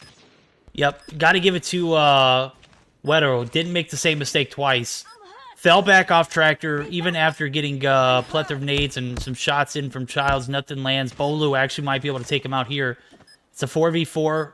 Childs takes down one, and Yuhi. Child's actually going to be weak. Child's going to be challenged and is taken down. Legacy going to be traded in the mix, but Jason's still alive. Is going to find one as well as Wedo, and that is going to be a round in favor of 11. Just as quickly as the tides turn, this time they turn in favor of the guys over at 11 who have put a point up on the board now. Even though Tribe still has executed pretty flawlessly on the attack, that round might have slipped from underneath them. Sí, ahí por fin logra responder el equipo de Eleven y se colocan con un puntico a su nombre. En estos momentos pues sigue siendo el equipo de Tribe el que está a la ofensiva y como siempre vamos a tener el push hacia la zona de Alfa, la bomba de A. Inmediatamente Bolu va a plantar el dispositivo explosivo dándole 45 segundos al equipo de Tribe, de Tribe para defender esta zona. Eleven tiene que hacer algo al respecto ahí. Uy, Yuji recibe mucho daño. Yuji logra sobrevivir a los disparos de sus enemigos, pero se queda tiritando en esa situación. Están haciendo la defensa Tribe, pero Band cae a manos de Sai. Sai siendo ese francotirador que tanto necesitan. Intenta ir por su segunda baja, pero no la consigue. Está brincando. Intenta ir a por ella. Sus compañeros que lo apoyan 3 contra 3. Se van a quedar únicamente... Uy, se quedan Sai y Raven. Raven y Sai. Sai se conecta el francazo en contra de Childs. 2 contra 2. Saca la escopeta. Conecta la doble en contra de Marcy. Va por la triple y la tiene. Sai con la triple baja. La bomba es de Sai. ¡Wow! E empatan el marcador. What a play for Sai over there, Verdict. Zai just too OP, bro. That kind of gun skill with a sniper in your hand is very, very lethal, and Bolu found out the hard way. Well, I gotta give it to Tribe, though. They push up and play this A bomb site like a fiddle. Just unable to capitalize on the trades, but my guy Zai found... Was that 3 at the end? Did he find all 3 of them? He did. He found Childs up top market. He took down Marshy on the slide peek with the shorty. And then he takes down Bolu to secure that bomb defusal that his teammate was able to capitalize on. But now is what I was talking about. That A push, 2 on point. Zai still alive definitely gives me hope for 11, but 5 players still alive is a factor. Bolu actually going to slide the corner and find Zai out in the barrel side of the map. Banned in a 1v1 here against Raven, who is the last player alive, but 3 players still in the mix. They are going to all collectively put shots in, and Bolu's going to get credit for the kill. And now we're going to be flipping sides with the advantage in favor of Tribe, who again played the attack. I got to say, even though they lost 2 rounds, 5 rounds, you know, perfect for them. Yeah, definitely they are on a good start of the first 5. Now they got to make sure that the defense is as on point as it was for the offensive time. I do see that they're splitting their player power. They are having 2 players defending that gas station backside of Delhi. They have some others defending the A-bomb as well. And it seems like the side of 11 decided to take a bit more of a relaxed approach to these interactions. They don't necessarily want to push for the plant right away. They want to take their time. And it's understandably so. Specifically, I want to say it because Bolu has, like you mentioned, played in this map before. And he loves, and I mean loves, waiting in this point. So they try to activate the bomb, and he just jumps out and takes the kill. I'm seeing some interesting gun choices here for the guys who are Tribe. They opt to use a combination of SMGs and, of course, it's going to be the MX-9. And then you got Envy, who has the M13 with that Morningstar skin, which is just absolutely overpowered. Zai going to make the push up, as well as 2 other 11 members. They could get this cheeky shot on Bolu, but Bolu might actually have the advantage. Pushes up, takes shots, finds 1, finds 2. Perfectly played, makes it 3. Oh my god, 11, where were you at, bro? There was just 1 of them. And Bolu comes in so hot, dude. 3 kills off the rip, and that is going to be a phenomenally played defense. Slightly on behalf of how well Bolu played that push. Took out the bomb carrier. I don't know how 2 players are right there and don't get return shots on. It just doesn't happen like that. Yeah, that's exactly what I was talking about with Bolu just waiting patiently for them to activate the bomb, and he's not going to do it again, you know? He just watched himself there, patiently waits. Eventually, they make the noise of activating the bomb, goes out, takes the kills. This time around, though, Marshy going to be taken out by, I think that was Raiden, I'm not 100% sure, but good movement for them. The bomb is now... still in the middle of the map. I see Legacy on the broken side of this map being aggressive in a way. I'm not sure where he's trying to go. Okay, decides to go back to A. And I think that at this point in time, the side of 11 should know that the second that they are planting, there's a high chance that Bolu may try to defuse. This time they also knew that the grenades were coming in place from Bolu dropping that smoke. So now that's less than 40 seconds. Tribe has to defuse this one. Bolu is once again being aggressive. He's on the tractor side. His ally is picking a few kills. Child's gonna be dropped dead. Bolu picks up the kill onto Yuhi. Raven and Wero end up dying again.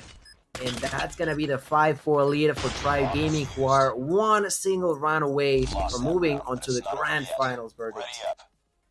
I played this Search and Destroy, so, I mean, like I said, they took 2 L's on the attacking side. But even when they took those L's, there was literally nothing that they could have done any better. Just well-played Search and Destroy.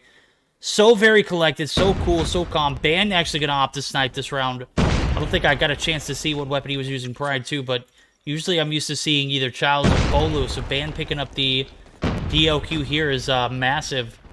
As I do see he's trying to get some sights on this A push. It is definitely in play. Zai trying to cover up the mid side of the map. Bolu creeping right along that wall there. Destroys the trophy, but nobody there to take the energy. The shots are going to come in through the wall side of the map. The wall over that A site. Just absolute wallbangable spot now. Bombs planted. Now we're going to see some well-executed gameplay here from 11. He looks like they might be able to extend it. Panushin.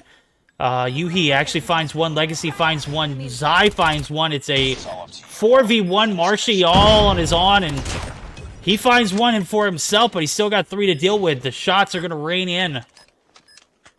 Opts to push down for the sniper. Clears off this top market. No one there. Zai going to peek out. The slide peek on point. what was a match point still for Tribe still is, but a little bit of life still here for 11. He needed to see that kind of gameplay all throughout this matchup, though, because now it's in a position where you can't make any mistakes. The first time you do, Tribe is going to make you pay, and they're going to have their bid at the finals. Así es, y en estos momentos pues fue la ronda que necesitaba el Eventy, pero siguen encontrándose a una sola derrota de ronda. En un solo error pueden terminar perdiéndolo todo, y es que Tribe necesita de únicamente una sola ronda a su favor para avanzar a las gran finales de este evento. Por lo pronto pues tienen todas las tipos de presión, toda la presión sobre sus hombros el equipo de Leventy. Parece ser que dijeron una diferente estrategia, donde veo a Legacy que afuera de la zona de hotel está intentando quizá plantar la bomba en la zona de B. Me parece un poco extraño, pero vamos a ver qué decide hacer. Siguen todos con vida, sigue siendo un 5 contra 5. Están teniendo toda la paciencia del mundo. Estoy viendo a Raven intentando ser un poquito agresivo con esta Holger, intentando defender o quizá destruir a aquellos que están en la zona de alfa. Ya se deshizo de ese trophy, y a través de la pared se lleva la baja en contra de Band, pero Bolu logra dar respuesta. Bolu que se lleva la doble, y esto va a ser un 4 para 3. Se le está cayendo a pedazos el plan a el equipo de Leventy, que en estos momentos puede ser que plante la bomba, decide no hacerlo. Yuji que se lleva una baja, Yuji que va por la doble, pero termina muriendo. Le pasa lo mismo a Legacy. Sai se queda solo. Sai en 1 contra 3, le quedan 35 segundos. I think this is the over for the side of Leventy. Sai is on his own, 1v3 remaining. So many people are left for the Tribe side. He doesn't even have control over the bomb. He's gonna be trying to pick it up. He's over at Broken. He's gonna pick it up in as we speak. And with a short, he finds the first opponent. Doesn't land the shot. Tries to be cautious, but Envy was behind him. Verdict. That is going to be the 6-3 victory for Tribe Gaming. And they are going to be moving to the finals of the Meseeks Invitational Showdown, facing off against Seminole. Yeah, they're going to have their work cut out for them, bro. Tribe coming through with the reverse sweep. They take the bag. They take that search and destroy. Well executed from them. As a matter of fact, that's probably one of the best search and destroys I've ever seen out of a Tribe team, who continue to surprise me day in and day out. Taking a look at the scorecard and whatnot, 14 kills for Bolo. We saw the devastation on that A site. He played barrels so dang well. It was just ridiculous. I can't believe that one round where he pushed up and he took out Zai, who was planting the bomb, and then there was 2 other players right there. They just get absolutely obliterated, and I'm at a loss for words, bro.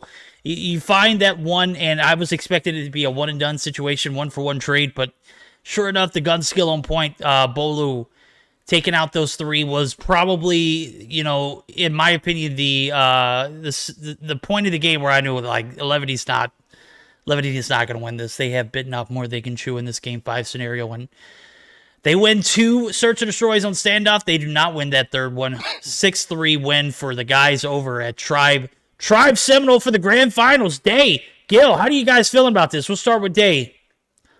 Well, I was hanging out in VC with Seminole for a minute there, and they definitely didn't want to have to play Tribe again. So they're probably not looking forward to this next match, especially with Tribe looking hella warmed up after that match with 11T. So we're gonna have to see a big clutch up for Tribe in that last search and destroy. They come through with the W, and now we're boiling on down to our final match of the night. You're absolutely right. Taking a look at the bracket and whatnot. You know, Gil, I didn't even give you a chance to say anything. I'm so sorry. I'm impolite and so rude. It's been a long day, guys. I mean, no, you're good, you're good. I know that you also want to hear Day's beautiful voice, but yeah, it's gonna be tough for the side of Seminole, although they were able to beat Tribe earlier. Is not an easy task to do something like that. I mean, 11T just went through that. They were so close to being in a 3-0 matter, but ended up not being the case. And I think they describe it perfectly. It seems like Tribe are definitely warmed up and are going to be hungry, thirsty for blood, trying to win it all in today. Well, guys, I guess we're just got to find out as we will be joining that lobby here momentarily. It's going to give us a short break to kind of regroup, regain ourselves, and we'll be right back with some more action. Guys, don't go anywhere. We've got the grand finals right around. Whoa, what's up, Gil? Yeah, I want to say that in Spanish. Oh, go ahead. Everyone knows what's going on. Solo para que estén enterados, antes de tener una pequeña pausa, pues decirles, se van a jugar las finales en estos momentos. Van a ser Thrive Gaming en contra de Seminal. Es la gran final. No hay más oportunidades. Obviamente existe el reset en caso de que perdiera Seminal, pero para que estén enterados va a haber una pequeña pausa y volveremos con las finales entre estos dos titanes. There we go, guys. Don't go anywhere. We're going to be back with some more action. That's the grand finals. Seminal and Tribe. Best of 5. We'll be right back.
And the moment we've all been waiting for, it is the Meseeks Invitational Grand Finals. With me tonight, it's, again, Gilmania and Day. I'm Verdict, of course. I'm Verdict always. Day, we've got a sweaty best of 5 ahead of us. Gil, be prepared for a long night, bro, because this might go to a second best of 5, as we were just discussing. Am I right? Yeah, there's definitely a real possibility that it could, so we'll have to see. Obviously, both these teams fighting hard for their chance for this opportunity, and, you know, here we are once again. It's not the first time we've seen these two teams face off here today, and it's going to be the last. Well, it could be the last. Could be a second opportunity for Tribe to take us that second best of 5 as I'm looking at the formatting. Do have the best of 5 ready to go over as well, Gil. I'm looking at it. I think it starts off with a Hardpoint Summit. Is that right? Yeah, that's right. We're going to have with that match. Then after that, we're going to have Search or Destroy on standoff. Moving on to Domination on Firing Range.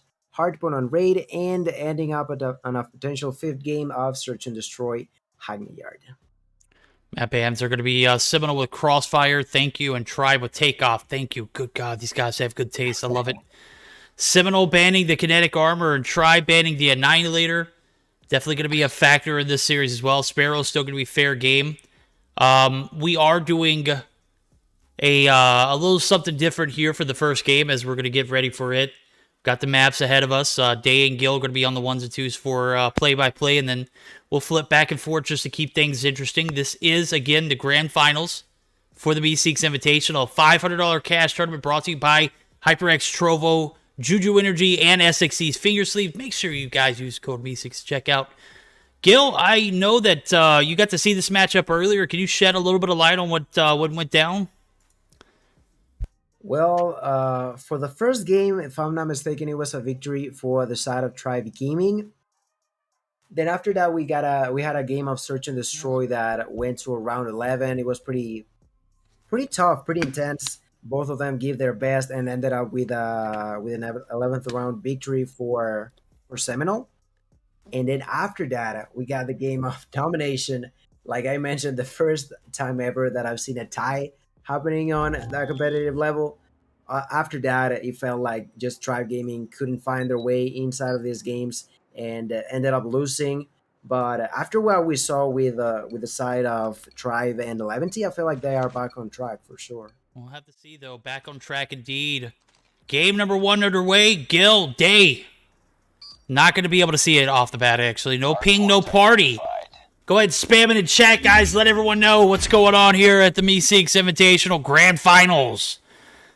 That was a little exaggerated, but hey. Bounce out of that first lobby. Obviously, if you don't have that right connection, you know, make sure you do. So we're going to give this thing a second try as soon as everyone backs out and readies up. We're ready to get this puppy on the road. It's already midnight Eastern time. If you see a second best of 5 tonight, if both games go to 5, we are looking at a potential 1:30 a.m. Central Time finishing, 2:30 in my...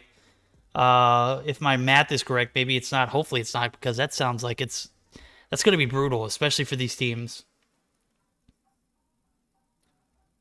Sí, para aquellos que no estén enterados, les recuerdo, estos son las finales de este torneo, donde en esta ocasión es al mejor de 5 y recuerden que si termina ganando Tribe, se tiene que hacer el reset del bracket y tendrían que volver a jugar otro enfrentamiento de al mejor de 5. Entonces, pues aún tenemos mucho por delante. We still have plenty of games in front of us, that's for sure. Yeah, we definitely have a pretty exciting game starting off here. It's Seminole versus Tribe in a Game 1 Summit Hardpoint. You can see Hi pushing on up top, looking for a couple kills here. Picks up at least the one. Was looking for Band, can't quite pick that one up. It is very few points onto Seminole right now. And this is going to be an intense matchup, man. Ooh, a big concussion. Gonna lead to Marshy's demise there as Hi starting to make the push in from underneath.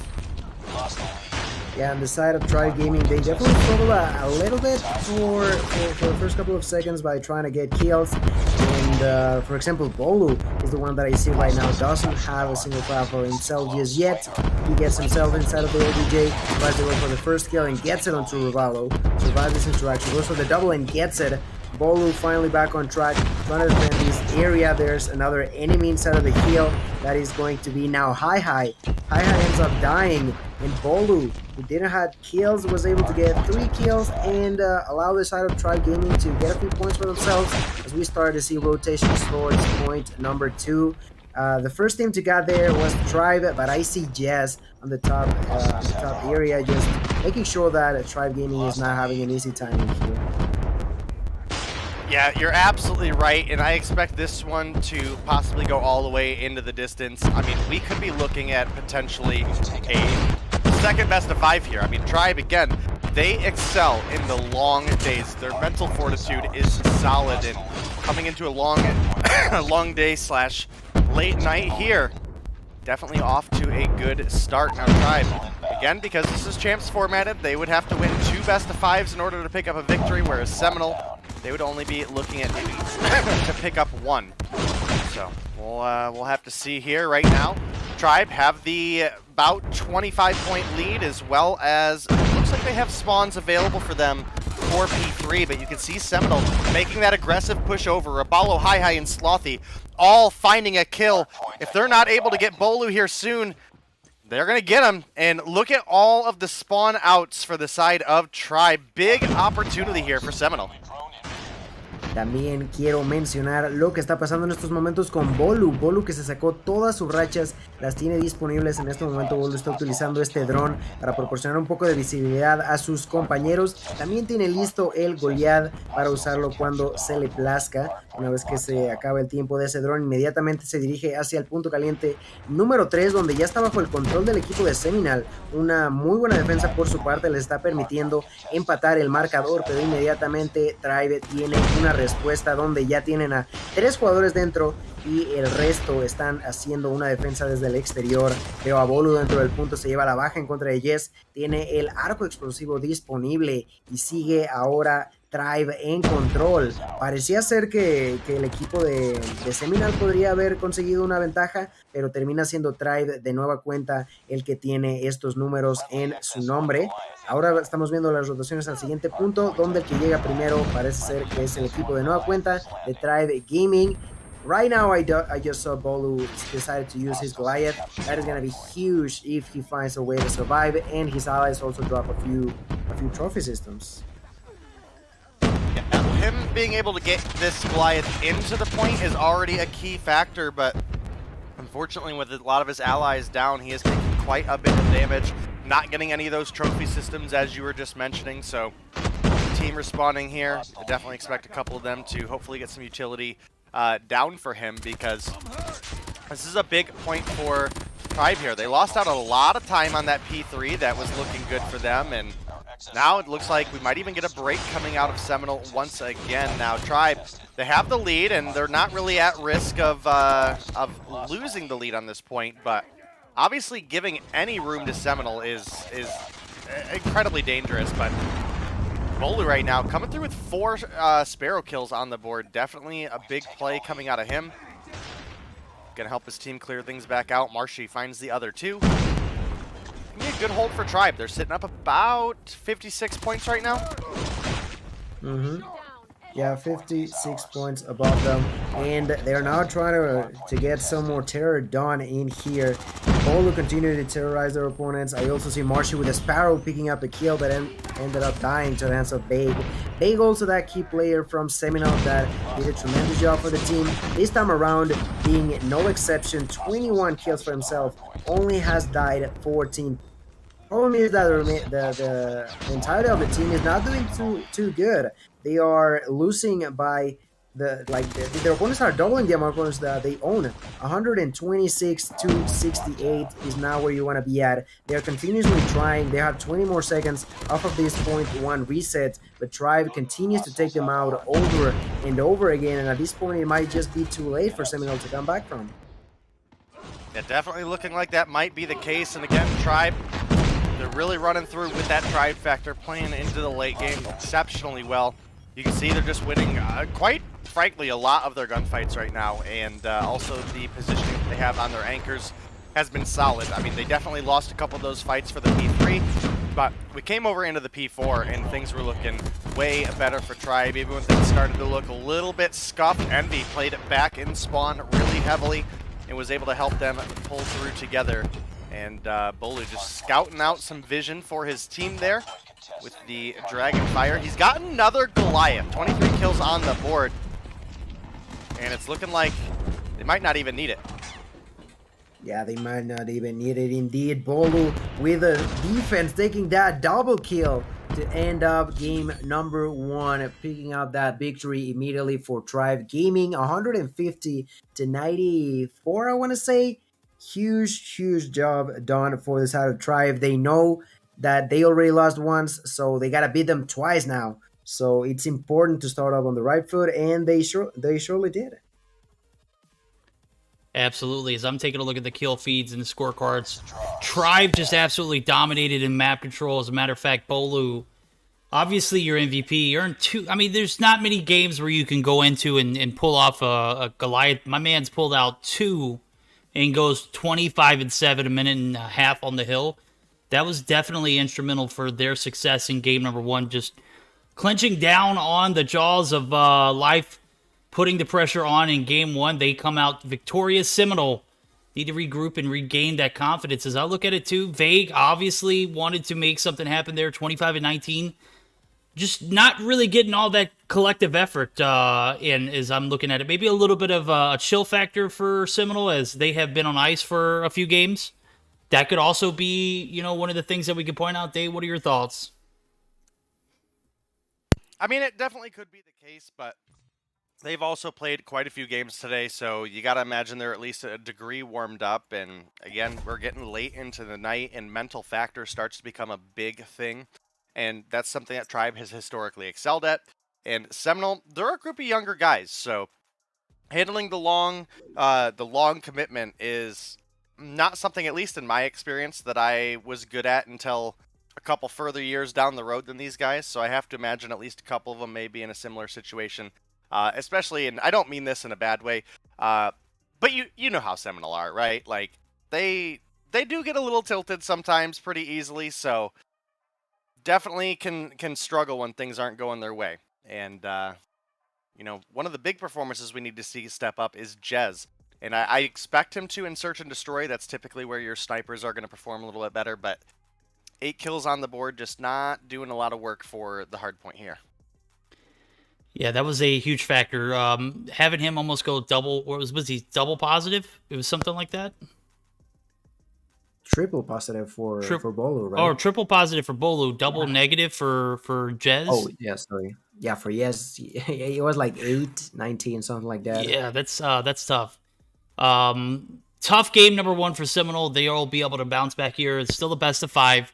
2 best of 5s ahead of us if Tribe wins this first best of 5, but they got to find a way to take 3 games. And Search and Destroy standoff, we already seen how Tribe do things on this map alone, and I'm gonna be honest with you, I'd be pretty fearful if I were Seminole in this sense. I know that they have OP snipers and Jez and whoever else decides to pick one up, but I mean, we saw how dominant Tribe could be. It's definitely going to be a large ask for them to take this second game. So I don't know. We'll see how it pans out as we're going to get geared up for the second game. Gil and I will be on the 1s and 2s here for the play-by-play day. We'll be back with us after that. As here we are, game number 2 starting off. Yeah, now game number 2. And you said it yourself. I feel like at this point, if the side of Seminole were paying attention to what's going on, they must have realized what Ball is up to, right? Of course, the side of Tribe is going to start being on the offensive role, but once we see that Seminole has to be the ones planting the bomb, they got to make sure if they are starting to plant the bomb, they better take someone with them so they can fight back against Bolu on those barrel situations. You're absolutely right. The nades come raining in. We saw how Zygnus played this game earlier wasn't favorable for Arzigus, but 11 rather. Marshy going to be finding one, but drops Vague on the refrag, picking up that same kind of energy. Picks up a DLQ too. Oh my god, he's the one that's sniping this game, as well as Jez. No, Jez is going to be with RPD. Okay, taking a little bit of a hint from Bobby, guys. I saw him use it in the Trovo Showdown, so interesting pan of plays. Vague going to play aggressive. It's a 4v3, and just as I was saying, you should be scared of Tribe. Here they are kind of outnumbering them and putting up a little bit of pressure here on Tribe early. And this is an interesting little format now as we set it off 4v3 style. Bolu, bomb in hand, did spot Vague there, but bounces back. Going to collect the teammates. Envy going to come through on the push with him. And Vague maybe outnumbered here. Finds one before he goes. So 1-for-1 trade. Still a 3v2 scenario. So should be interesting. Bombs picked up. 49 seconds on the clock. Gil. Tribe. Need to play a little bit less out in the open there. Well, what out in the open? Just a little more aware as Hi actually comes through on the side peek. Well played. Yeah, the beginning of that round was not it for Tribe here, banned in a 1v3. Well, they were just waiting for him. They knew where the bomb was at. They knew that eventually Band had to go for it. Whenever he tried to, he find a surprise, got taken out, and a great start for Seminole. They definitely got a great momentum right off the bat. Let's see what it's waiting for them on round number 2. I think we can give it a try to be looking out at Vegas up too, because Vague himself got 3 kills last round. He's gonna be sniping this time, and the push goes dominantly towards the A area. You do see that Bolu is gonna be planting it, and I only question something about other teams, and is the fact that why do they not have someone playing it like Bolu does on those battles, right? Just patiently waiting. They know that most of the time they plant the ball over there. You can just give the call like, hey, they planning over there, let's try to jump onto them.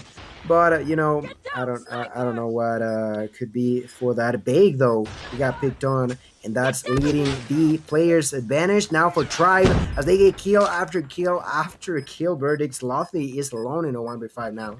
Yeah, this is going to be impossible. As a matter of fact, Envy actually going to catch him on the transition back into Granny's. 1-for-1 now as Tribe even things up. Search and destroy game. Looking pretty OP. This is a match that we saw earlier on Gil's channel. Seminole able to take the best of 5 earlier on, but have plenty of work ahead of them here on this best of 5 as Tribe started off 1-0 fashion, but Slothy, my guy, that nade was so botched, but, you know, we're going to pretend like we didn't see that. Hi going to be making his way comfortably inside of the cubby area. Vague picks up one. Vague taking shots on another. Is not going to successfully land, but he did damage there. Bolu drops. It's massive. Marshy going to be weak. Marshy's going to collect the bomb. Marshy going to make the push in.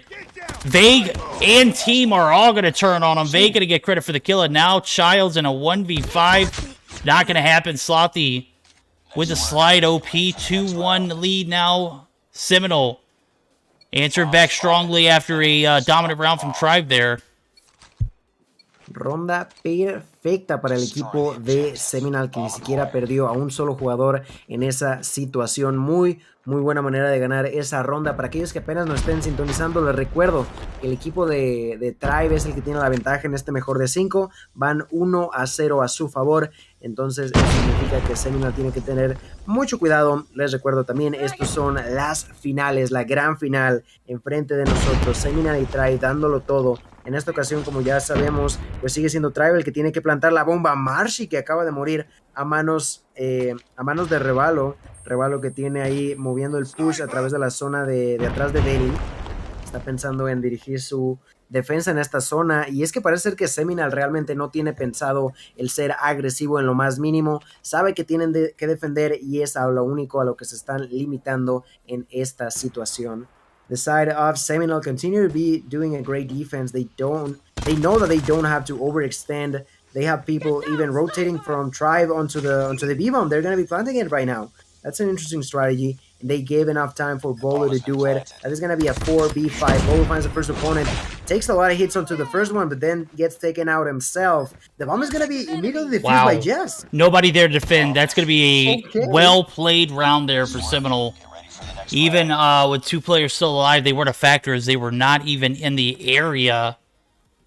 lack of communication there, possibly lack of execution after that bomb plant. You can't help that there were 2 players there to take advantage of a bomb going down, and then also factor in the push in. So yeah, well played there for Seminole, as we're getting into the last time we'll see Tribe on the attack. This last game around from 11 and Tribe, they had a 3-2 advantage. Right now, they are looking to have a 3-2 deficit to overcome if they can't get their act together. Bolu, only 1 kill on board. He plays a very great defense. As a matter of fact, the push comes through. 3 players up there. Hi is going to get credit for 1 of those kills. 2 kills on board for him. Bolu going to find the evening frag, but Bolu going to eat a shorty. Shot to the face, and 4v3 style now. Hi going to take some shots as well as Rabalu. Hashtag Rubolu. Going to pick up his 3rd, and now 4-1. Looking pretty dominant so far for the guys over at Seminole. I did see... Perdón. Había una persona ahí diciéndome que se dice... No sé cómo, o sea, no sé cómo lo quiere pronunciar y luego rebalo. No, lo pronuncio rebalo, perdón. Pero bueno, continuemos. Ventaja de 4-1 de nueva cuenta para Seminal. Quiero recordarles que esto es prácticamente un copy-paste de lo que vimos en la última partida que tuvieron Tribe Gaming y el equipo de Seminal.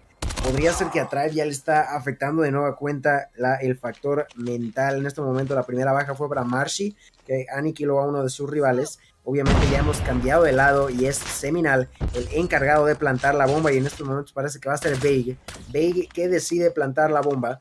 Va a estar en esta zona y la defensa de Tribe está por moverse a esta zona. Yes, que conecta el disparo en contra de Bolu, muy crucial. Una granada estuvo a punto de matar a Veig, que continúa con vida, y el push agresivo por parte de Yes le da una baja. Hi que termina muriendo 3 contra 2. Parece ser que Seminal tiene la ventaja numérica y únicamente tienen 25 segundos Tribe para dar una respuesta. Ahí en la zona de roto está Revalo, que acaba de conseguir una baja, pero termina muriendo, dejando a Childs solo. Childs se queda en un 1 contra 2. 15 segundos en el reloj. Va hacia Bay, que está en la zona de estatua, recibe mucho daño, quiere obtener la baja, lo intenta izquierda derecha, por fin logra asesinar a su rival, y lo único que tiene que hacer Jess es esperar. En estos momentos es lo que está haciendo. Hace que pase el tiempo, se acaba, explota la bomba. Punto para Seminal. Verdict, we're in a 5-1 situation. What's going on with Tribe and Search and Destroy today? I don't know. It's like they beat 11 and was on top of the world, and they get in the lobby with Seminole and are completely crap in the bed. It's a 5-1, one because they switched their style up. Seminole able to come in and just provide some A1 gameplay. Bolu picking up the sniper on the defense is an interesting one, but when they played against 11, they didn't have a single sniper on the defense. As a matter of fact, it was a 5-man SMG. Everyone was using the MX9, and Envy was the only one with an AR at hand. Envy's opting to push out with the MX9 now. The loadouts are interesting, to say the least. Band, Bolu on the snipes. Actually, Band drops the sniper.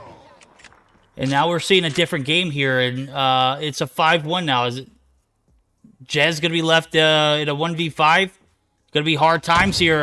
We do see Childs come through. The challenge accepted.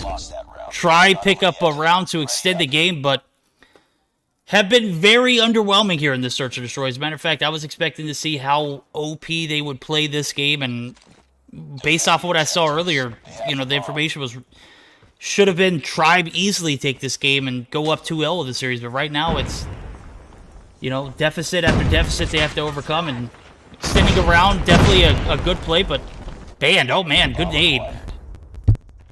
Yeah, phenomenal nade start of that round by killing Yes, making sure that he's out.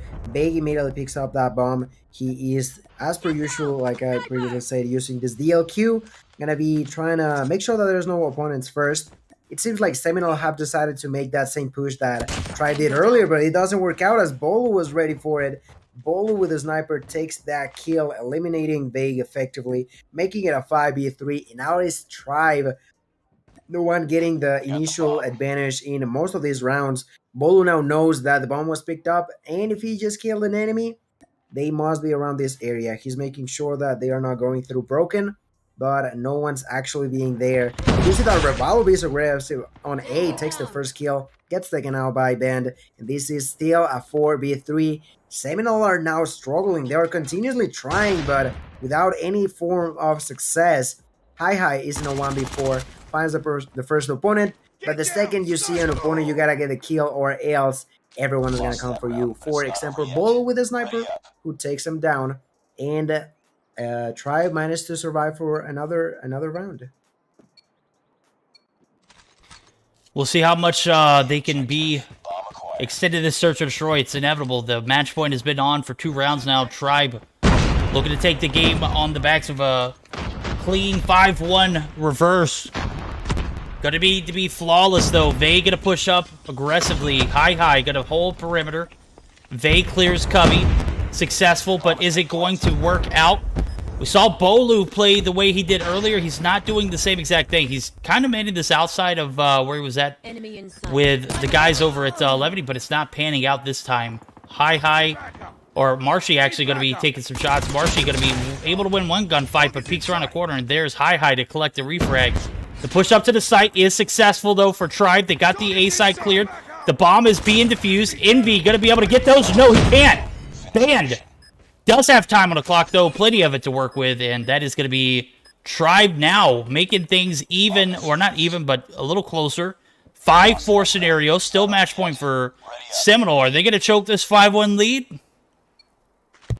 I don't know, parece que de verdad está un poquito choqueándole hasta cierto punto el equipo de Seminole. Tribe está intentando ir por ese comeback tan ansiado y se encuentran bastante cerca. Ya están en 5-4. Ventaja sigue siendo para los rivales, pero lo están haciendo muy bien por bastantes rondas consecutivas.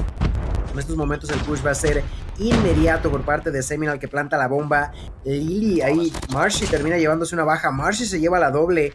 Es increíble para mí que de verdad no hubiera un sistema trophy evitando una granada en esa bomba, pero Hi da la respuesta. Hi con la doble está defendiendo la zona de Delhi, sigue con vida, está recibiendo un poco de daño, quiere seguir siendo agresivo, se va a encontrar a Bolo de cara, pero detrás de él estaba Marsh. Esto es un 3-2, 22 segundos en el reloj donde tiene que defender el equipo de Seminole si quiere llevarse la victoria. Ve que sigue con vida, está en la zona de tractor, ve que quiere llevarse la primera baja, pero no la consigue. Su compañero Jess es el que se lleva la baja. Jess tiene que hacer la defensa, están intentando desactivar la bomba, y Jess lo sabe, va por el push, se lleva la primera, va por la segunda, y Jess cierra la ronda que le da la victoria a Seminole. Manera brutal en la que impide que desactiven la bomba y le da la victoria a su equipo. GG, well played. That's a victory for Seminole. Jess coming in hot, making sure that they don't defuse that bomb on his side.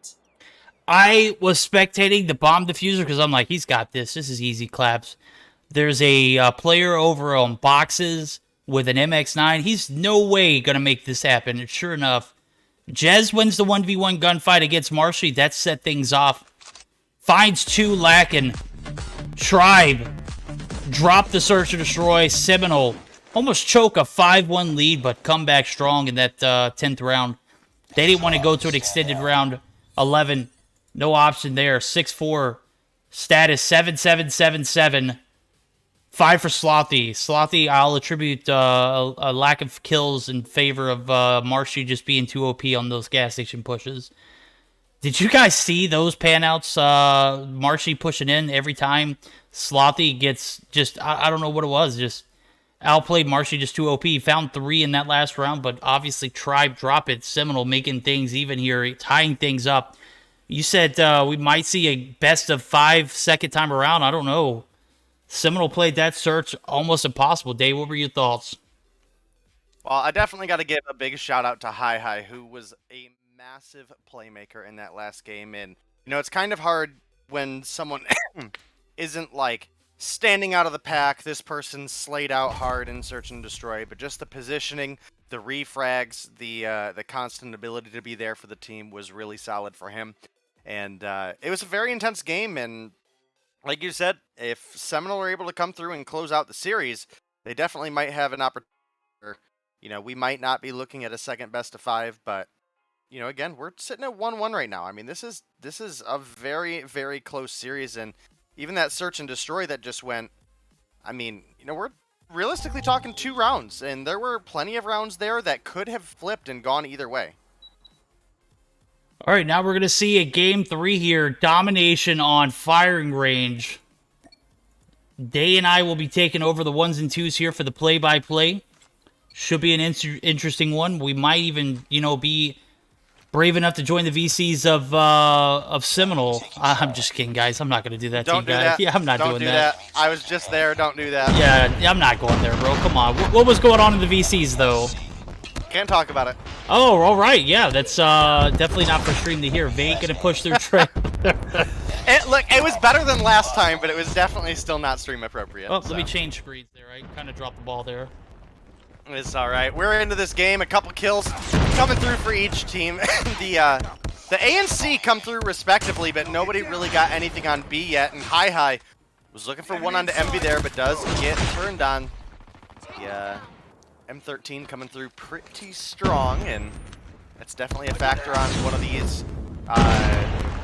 these maps that really capitalizes a lot on the mid range. So great gun to use in that case. And I don't know, the Holger a little bit slow. Definitely can be good at holding some long angles, but I don't know. I feel like the M13 might be the superior weapon in the meta right now. I think it might be, especially if you've got that Morningstar skin that is completely not pay to win.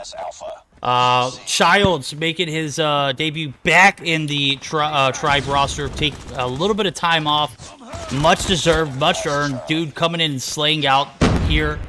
Glad to see him making his mix back in, so... I'm gonna be honest, I think this is just a temporary... This is what? I think this is just a temporary thing. Oh, well, this is a temporary thing. But you know what? It's refreshing to see. I'm glad to see him back in, slaying out. 5 kills on board. Game number 3. Band picks up a massive 2-piece. Trailer is cleared. The pressure is felt definitely here. Seaside might be in danger. Vague gonna be trying to push back. Armory gets laced. Band, just an absolute beast with an MX-9. And now we're going to see a little bit of map control here for Tribe as they extend their lead by 20-plus points going into the beginning of this first half, or middle of the first half. Streaking out. Band's 11 kills deep. He's got a Dragonfire and a Predator missile. We'll see the triple cap come through momentarily, but all of the guys over at Seminole looking for this A cap. They put 4 men on it. They capped this A site, but it's now in danger of Tribe, which have 4 men of themselves there. Good God, what a push. A triple cap inevitable. Hell of a first half play here from Tribe.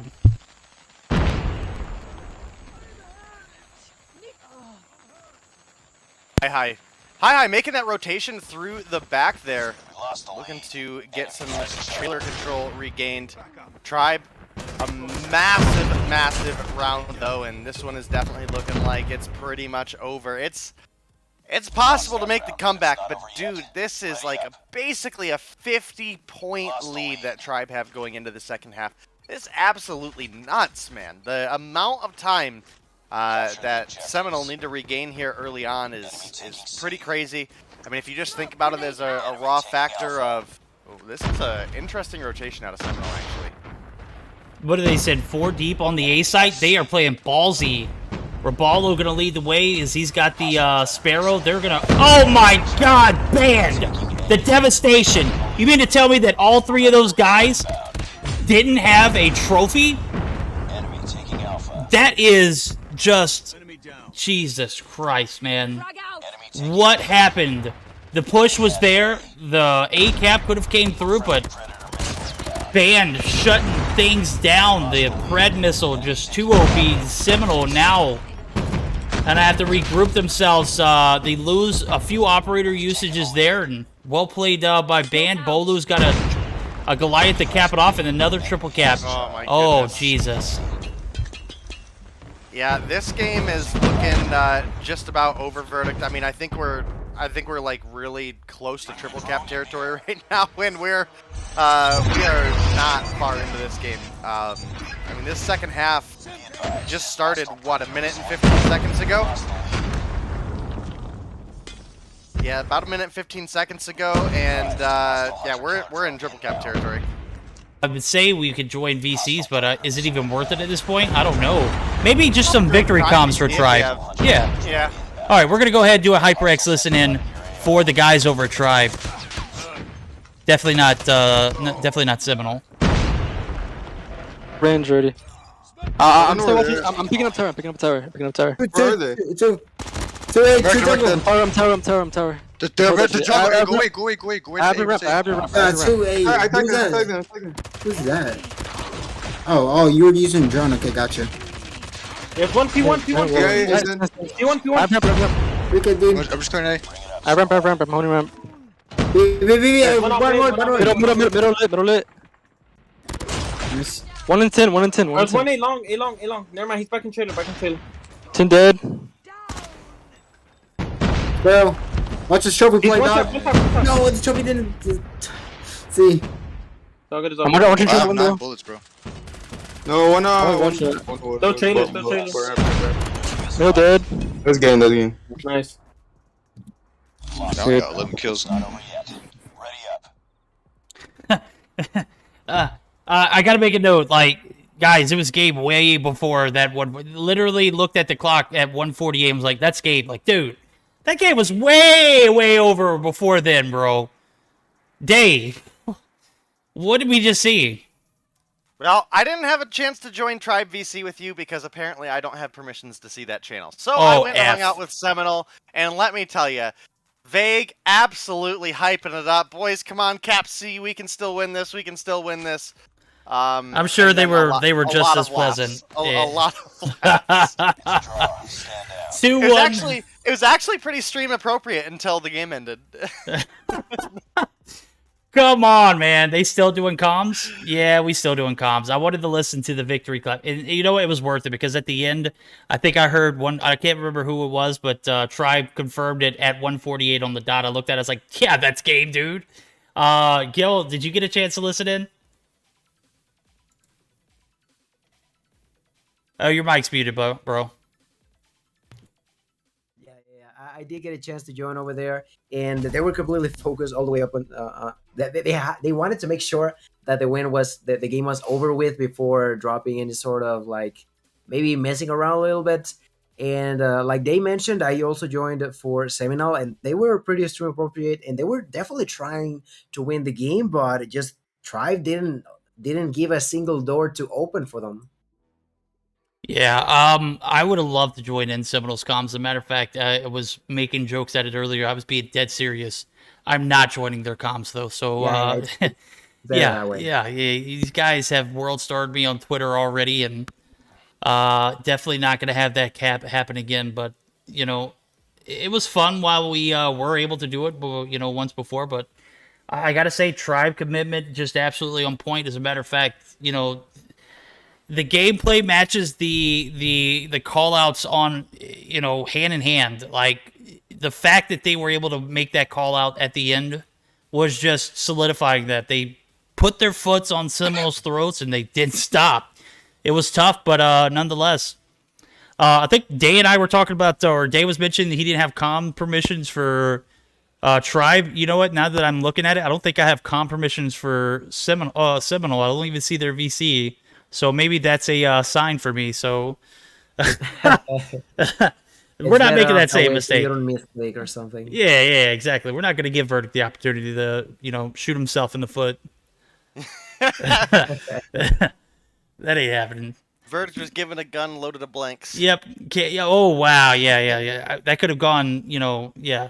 At any rate, yeah, we're not going to have cancellation via VC. It's just. It's not happening. It's not going to happen today. All right, game number 4, deciding factor. Day, Gil, thoughts, man. You guys are up. Hardpoint raid. It's going to be a tough one. Look, Vague in here, out here selling. Look, join, I promise. Nah, dude, the last time you said I promise, bro. Fool me once. Yeah, fool me twice. Then fool me, you can't be fooled again, okay? 100% agreed. Like, and even not even if it would have been something simple, bro. But like, come on now, there's no way to come back from that at this point. But yeah, we're definitely getting geared up for the third game of the grand finals. Domination on raid. This is gonna wait. No, did I say third? Fourth. Sorry. Game number 4. We got a 2-1 lead for Tribe Gaming. And now that they're on domination, it's gonna be quite tough for the side of what game is this? I mean, what am I saying? I'm sorry, this is hardcore. I apologize to everyone for the complete. I'm so sorry. Someone stop me. Just they take it away. Yeah, definitely got to be thinking this one could lean over towards the side of Tribe off the back of that incredibly dominant last game we just had. I mean, we were triple cap territory like less than a minute into that last round. So Tribe definitely coming through to bring their A game in. You know, that could spell a long night for us. That is true. But if the games are going to be good, I'm here for it as long as you guys are here with me. And man, off to a good start for Tribe right now.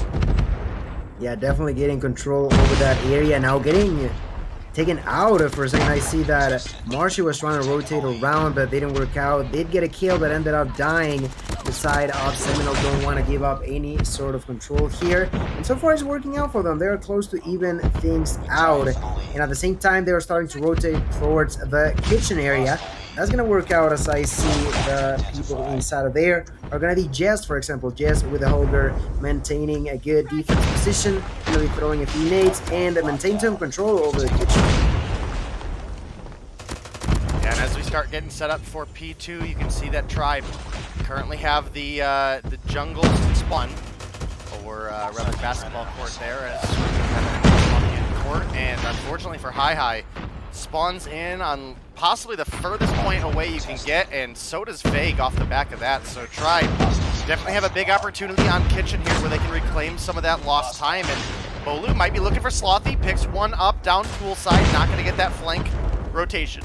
And now rotating up through mid, bites off a little more than he can chew. I don't think he was expecting to have 3 people aiming at him there, but unfortunately for him, that was the case.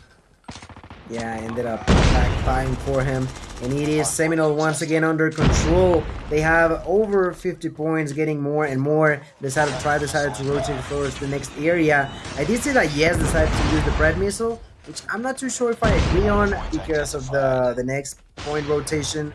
I don't know if it was necessarily the best move. What I do know is that quite a few members of the Seminole roster have the operators ready and potentially could use them to take enemies out of this area. Even Hi is currently using this drone to provide a little bit of sight inside of the hill. The first one to go in is going to be Big alongside with Slothy. They're trying to take enemies out. The fight is on. Big takes kill number 1, goes for kill number 2, but Band was ready for it. Tribe don't want to give up this garage area. They're working for it. Emby gonna get a double kill. Emby already 8 kills total. About to get the next one as he finds Bay, goes for the kill, but ends up getting killed himself. Doesn't matter too much. He is just making sure that his area is cleared. And I think Tribe are going to start rotating towards the next point, while at the same time maintaining Band inside of the OBJ. So that's not Band, that's Bolu. Yeah, definitely some big plays coming through between these two teams. A much closer matchup than we had last time around, so definitely looking solid right now. Getting just a good performance here, especially with so much on the line. We're in the grand finals right now, and Tribe, if they're able to win this one, they could potentially push us into that second best of 5. And you know, Seminole, they're at the point where they didn't want to play Tribe in the first place, so they're definitely looking for finding that second game win, push us into another search and destroy. But right now, 2 points separate these teams, and it looks like Seminole might have a little bit of an advantage. They have the jungle side respawns, which is going to allow them to have control of those stairs, and it seems to be working out pretty well for them right now. Frags come through, and a big hold comes through for Seminole. Sí, el equipo de Seminole quiere llevarse esta partida. Ahora por fin retoman el control de las riendas. En este momento tienen la ventaja por más de 30 puntos y sigue aumentando, siguen en control, no los logran sacar. El equipo de Tribe está sufriendo. Quieren de verdad llevarnos al segundo mejor de 3, pero Seminole quiere cerrar esto lo más rápido posible. Vamos a estar 121 a 83 mientras nos vemos a lo que podría ser el último punto de esta partida. And although I think this may or may not be the last hard point, I think we can get a little bit of a boys comms over a Tribe because I know they must be trying hard to win this game.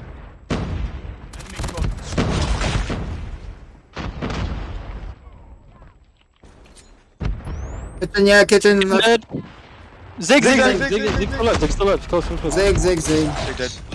Nice. They come through. Finally, One laundry. There's one laundry. Oh, there's two no. Alright, go in. I'm watching your kitchen. Go near. One kitchen. I'm one of fucking glad. Protect me. Kitchen. One red. Kitchen low. Push out, kitchen. One kitchen. Red, guys. One pillar is nice. He's driveway. Why is he spawned on us? I'm getting scrapped. Yeah, get this scrap. I'm using a drone. Go ahead. The red side, both. Tag red side. Frag out. One red. The fuck is he pushing up for? Is he fucking Ed? Good shit, nice. I'm marked him. One pillars. He got me laundry. Middle watch it. They did. Probably, Push it. The hill is clear. Literally, the hill is clear. Yeah, I'm pushing. Top laundry, one side. They're all there, bro. All four of them. I have a Goliath. I can drop my They Goliath. have two. Yeah, they have Well, there you have it. Tribe are so close to victory, but Seminole are not gonna make it easy. Seminole are under control. They have everyone making a defense. They only need 15 more points to take victory, but the side of Tribe only needs 8. Do you think they can make it, Dave? Oh man, it's hard to say, and as you guys can probably hear, we have Bolu and a Goliath marching towards the point. If he can get it on, that might be enough to secure them the win, but it's certainly not going to be an easy one, as we have several members of both teams swarming the point. Tribe seemingly get the break they need and only have a couple seconds left to go on the hard point. The Predator missile from Raballo comes in, takes it down. We're stalled out. Tribe at 149. Seminole, they get the re-break. Oh no, it was absolutely up for Slothy to win and just couldn't pull it together. And Tribe do it. They pick up the 3rd victory. That's going to send us into another best of 5 here tonight. What a way to perform on this game, Verdict. What do you take off of that game? GG's, bro. I don't know how Seminole wasn't able to get on the point on that last one. Obviously, Raballo with a massive Predator missile, just absolutely ridiculous. Wow, we're going to a second best of 5, guys. I do gotta say one thing here, and it's not to like specifically target Slothy out or anything, but he definitely ego challenged a little bit there at the end. He could have played back on the ring head glitch that he had and just stalled out time. The team had the laundry side respawn, so they actually had an advantage getting set up to go into kitchen, and if he just stalled it out, didn't matter if he died because he would have got that fresh respawn, and maybe they have a chance on that next point. So again, just a slight misplay, and hopefully they'll come through a little bit better in the next game. That is it, guys. Best of 5. Down Tribe extending the series. GG's. Wow. I'm at a loss for words, bro. I was sitting here at the end of the game. I just wanted to turn my mic on and be like, whoa! What in the world? But obviously, the matches have been just on point tonight. So, guys, what do you think? You still got it in you? The energy for a best of 5 to come around Tribe, Seminole style? What you guys think? Do it, Lars. Yeah? Gil? Yeah, we gotta make it. We can do this. There we go. All right, we're going to get Although I feel like I'm struggling over here. Like, I'm going to be real. I don't know why sometimes I'm mixing up words. I know, I'm right there with you, bro. I'm like that's why we're going back and forth. You just need to fuel up on some JuJu, bro. What are you doing? That would be actually a really good idea. Like, huh. Yeah, where's my JuJu at? Oh, there it is. I got a little bit left in the tank. I'm not obviously going to make another one for a second best of 5. But I'm not sure. Are we going to take a moment for these teams to charge their phones, or are we just going to roll right into it? Let me find out, guys. Bear with us as we are going to take a short intermission. Going to get some answers to you ASAP as soon as we do find out. So, guys, don't go anywhere. We're going to have the second best of 5. Tribe and Seminole going to be duking it out. May the best man win. Best team win. Good God.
Alrighty, guys, we are back for some more grand finals action. The Meseeks Invitational has been won for the ages. Second best of 5. Tribe takes that last series 3-1. The backs of a well-played hard point. And now we get to do it all over again, guys. We've got everything in line for this best of 5 series ahead of us. And Day, what are we looking at here? Is hardpoint raid? Oh, Day may have dipped out. Gil. Oh, okay. Yeah, we have hardpoint raid for starters, then moving on to search and destroy firing range, domination on summit, then hardpoint again on standoff, and a potential 5th game of search and destroy Hackney Yard. Here we go. The bans are going to be from maps. Seminole decided to ban Crossfire and Takeoff, the same bans as last time, and from operators, more of the same Kinetic Shield and Annihilator. There we go. We've got everybody in the lobby looking at some pretty heated second time around situations. Tribe lost the first best of 5. Tribe lost the first best of 5, which was very, very weird because we've never seen a domination tie. That was on Gil's channel. If you didn't get a chance to watch it, watch the hell out of that one. It was 148 to 148, so very interesting. Now we've got an opportunity to see a third one. And Day, I think you might have disconnected right before I was handing it off to you, but what were your thoughts? That hardpoint obviously came down to the wire.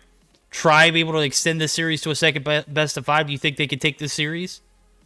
Well, like I said, Tribe is a team that excels in the long game, and historically speaking, Seminole have not. So I definitely think there's a large opportunity where we could see the plays come through for Tribe here.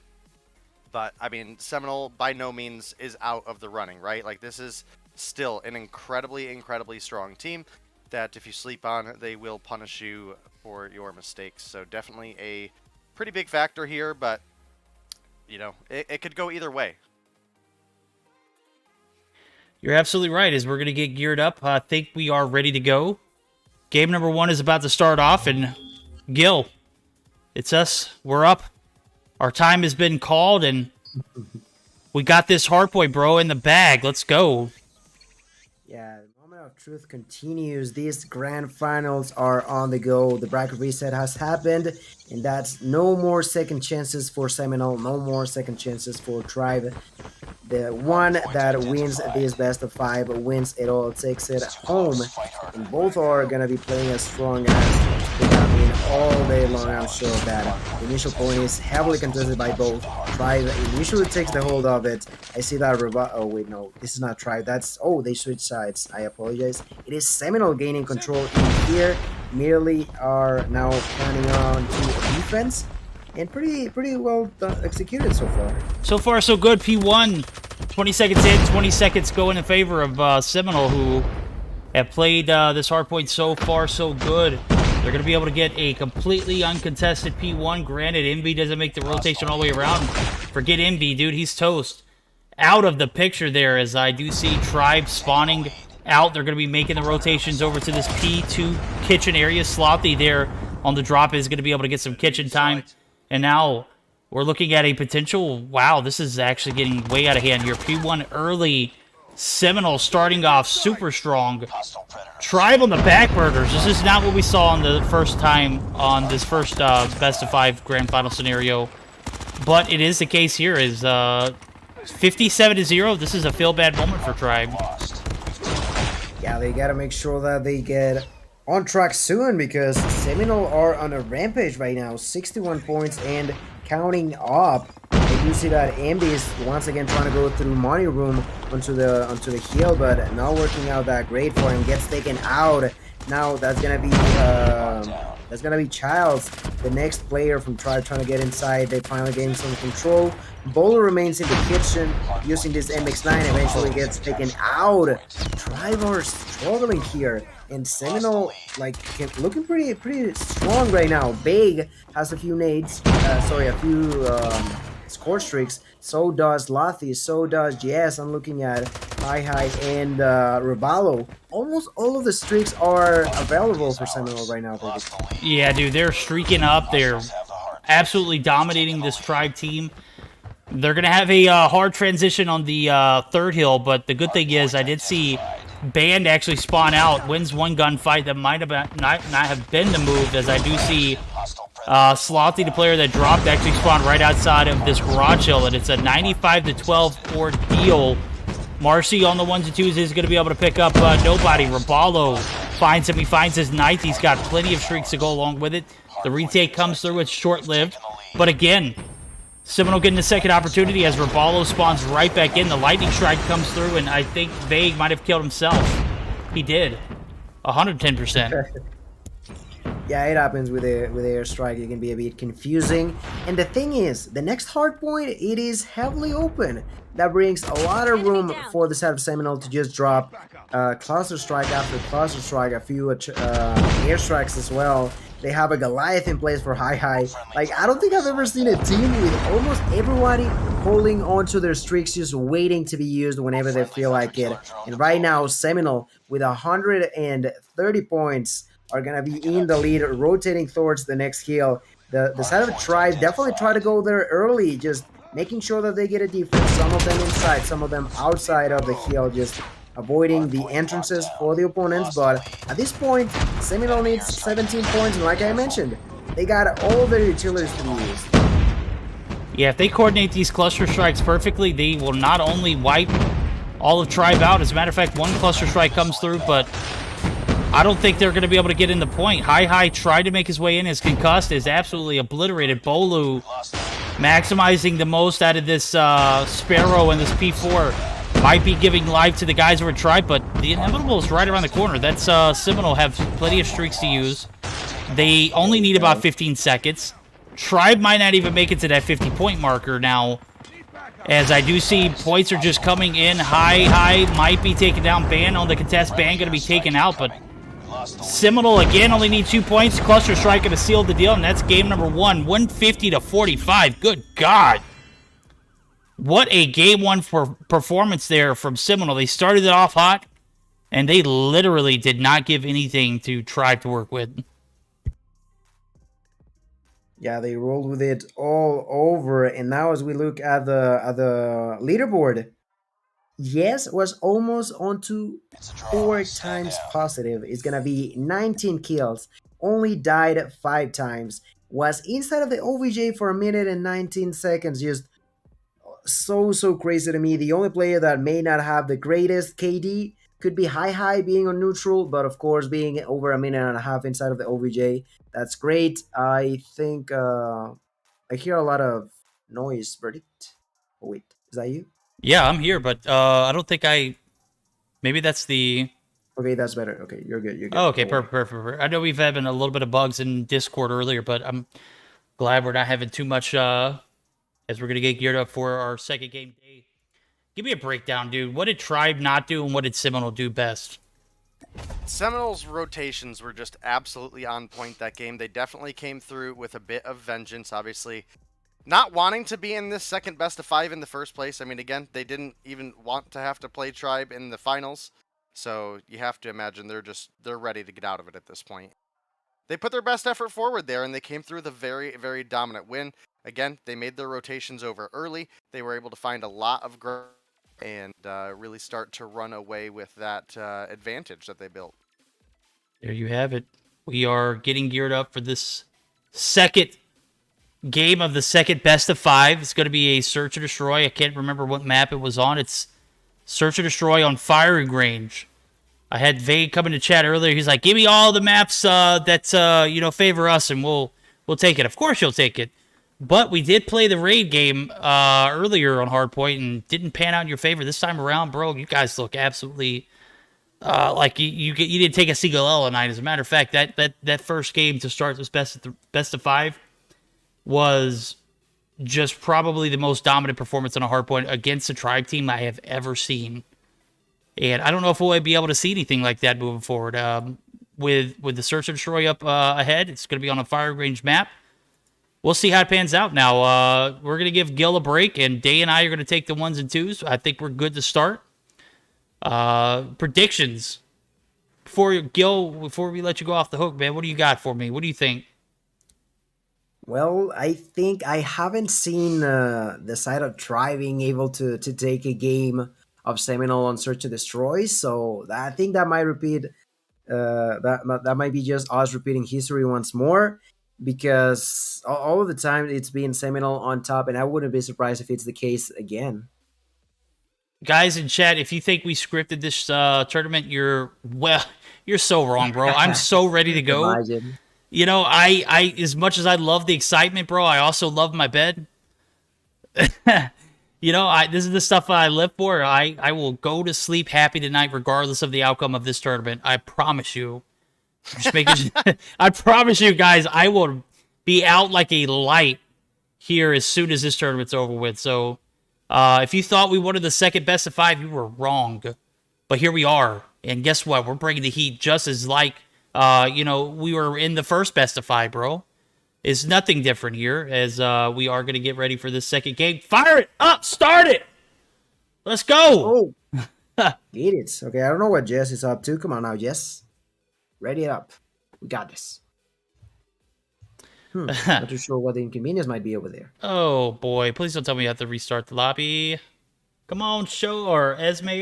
You got this.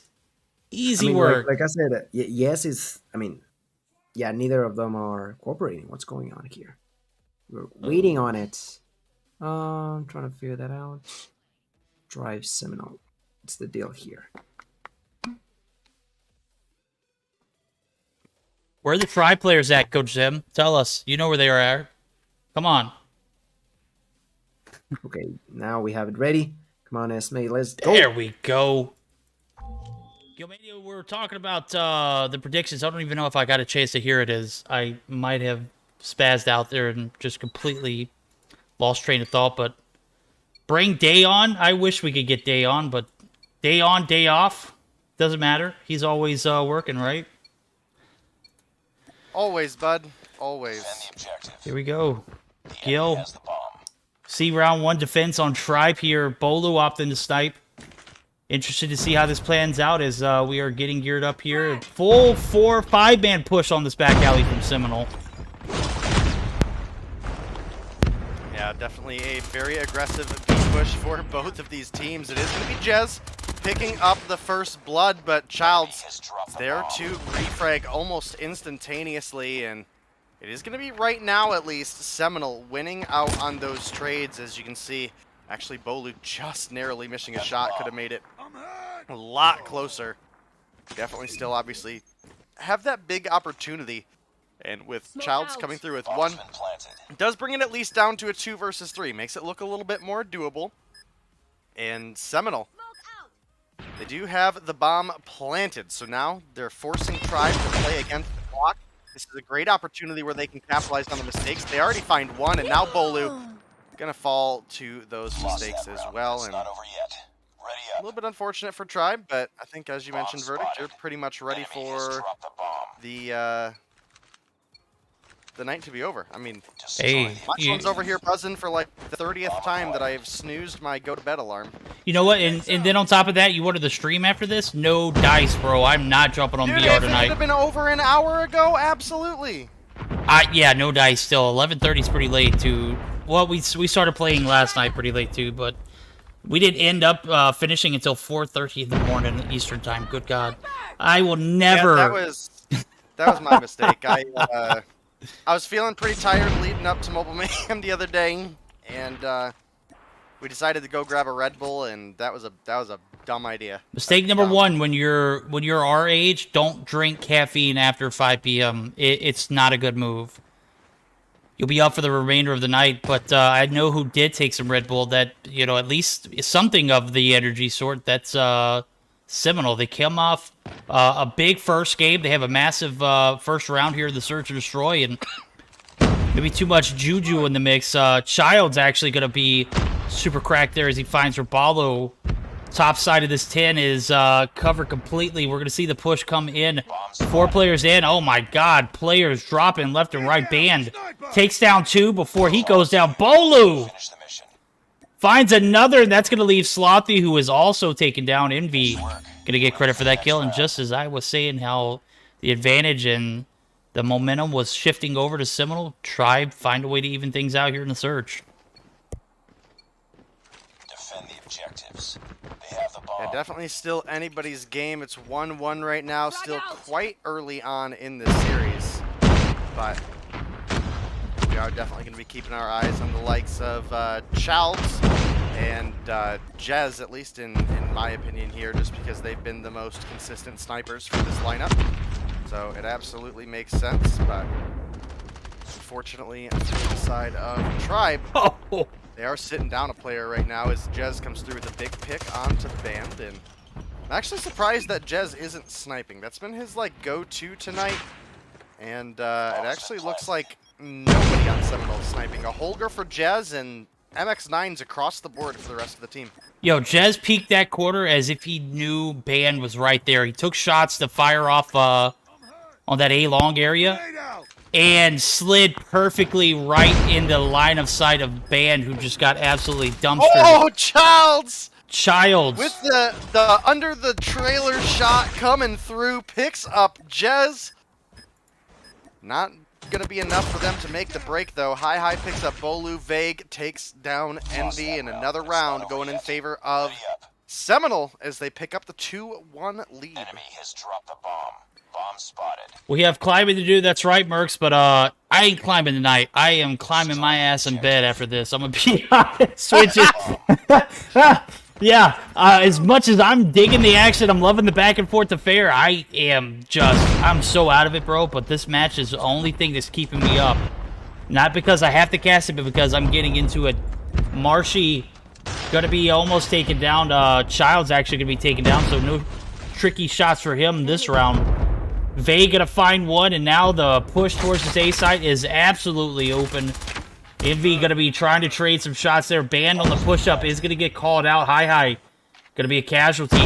Band gonna be making the rotation in, but only 3 players left. It's a 3v4 scenario. Jez clearing off this A bomb site directly. Band on the push backside. Marshy lasered. Band, the last one alive now, 1v4 style. It is not looking good, as I do see Slothy right there creeping up behind him. He picks up his third. 3-1.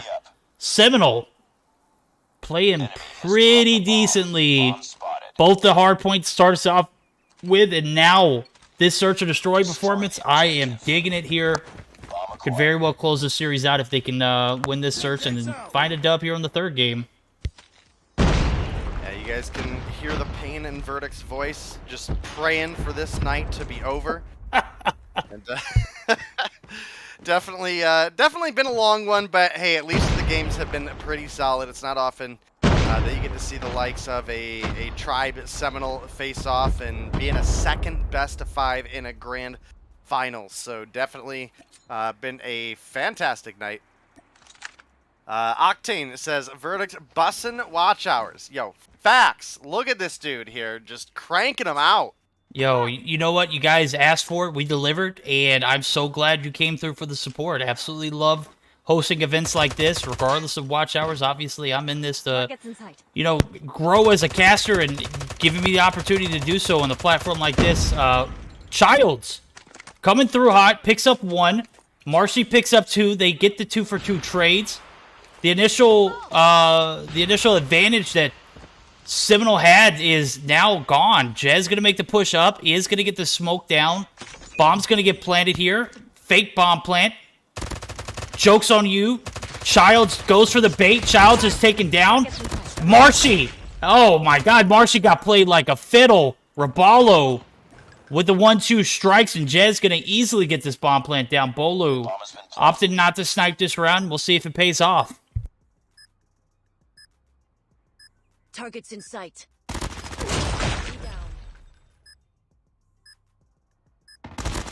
Last one. Complete the mission. My god, Bolu fighting 2, Slothy now in a 1v1. I don't know if Day was here or not, having a bit of a mic issue. Yeah, my mic was muted. There we go, there we go. Yeah, Bolu does pick up 2 in the 1v3 clutch potential. There's about 10 seconds on the board. My goodness, Slothy got caught out looking at the wrong angle, and Bolu, unless if his controller dies here, it's looking like a free defuse. Bomb If his controller dies, I think he still gets this defused because he's on controller. I'll be just as shocked as the rest if that was the case.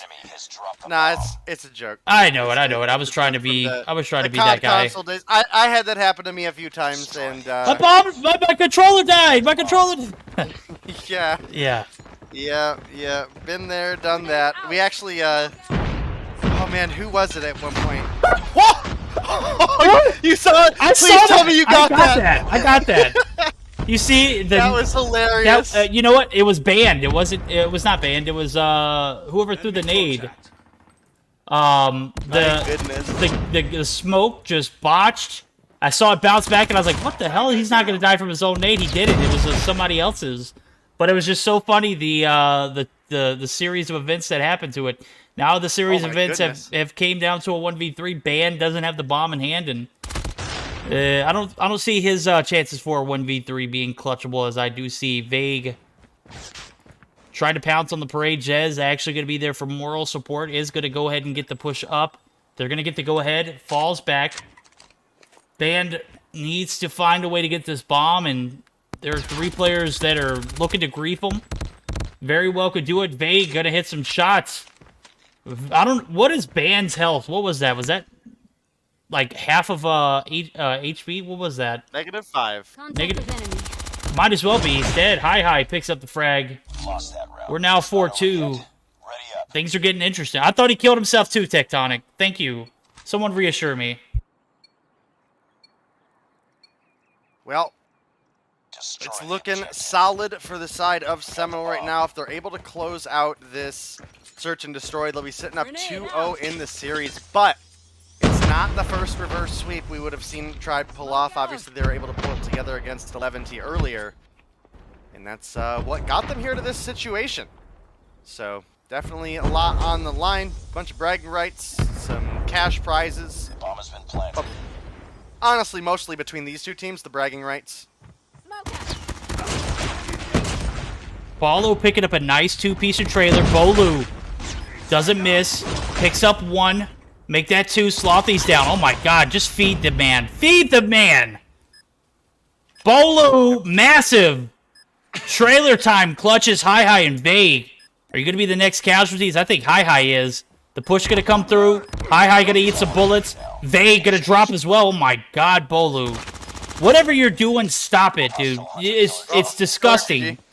You're crazy! Nice work. Get ready for the Hunter Killer drone to clutch it up. That's his second 1v3 he's won tonight. Was that an ace? Please tell me that was an ace. That was an ace. I do believe that was an ace, sir. Good God, Bolu! Put down the energy fuel. Whatever you're on, bro. I'm pretty sure you need 4 kills for a Hunter Killer, yeah? So then killing the person with the Hunter Killer would be 5? Good. Yeah? Good night. I'm done. All right, Gil hopping in to cast with us. His verdict has given up. Let's go. What's going on? Hey, look, you gotta appreciate the man. The grind is real with Gil, bro. Yo, he was right there, ready to go. He didn't waste no time, dude. He was like, oh, we're replacing verdict. Bye. Get out of here, bro. Man. The 1v5 ace Bolu. Just too cracked, man. 9 kills on board. Marshy gonna pick up 1. Tribe looking to make a comeback here in this search and destroy. And I mean, as long as Bolu's alive, there's always hope for a round to be won. So bomb's gonna get planted. 35 seconds on the clock. Robalo and Jez looking to clutch it up. Robalo finds 1, massive. Jez gonna take shots on Vague. Probably not the best move, but Robalo is gonna eat dust there as Envy. Hand delivers him a MX-9 on point. 6 kills for Jez as he picks up Envy. Now 15 seconds to make the play. Those slides were on point from Band and Childs. Childs hit the shots as well, so we're all tied up. Pretty sure chat just witnessed Slothy get the kill on Bolu, and just the way it looked was just so funny. But a couple LMAOs came through, and definitely definitely a good time here tonight. We're in the latest night we've casted in a long time, verdict, but I gotta say we're having fun. It's been a good time. We've got some great series going on right now. Tribe have brought this back to a 4 versus 4, largely on the back of Childs and obviously the two massive clutches from Bolu. So Tribe are absolutely still in this. No first blood yet, but we have a plant coming through for the side of Tribe. And oh, that angle that Bolu took there. Riballo peeking the corner, expecting someone to be playing the head glitch. Enemy And instead, Bolu's crouched off to the left.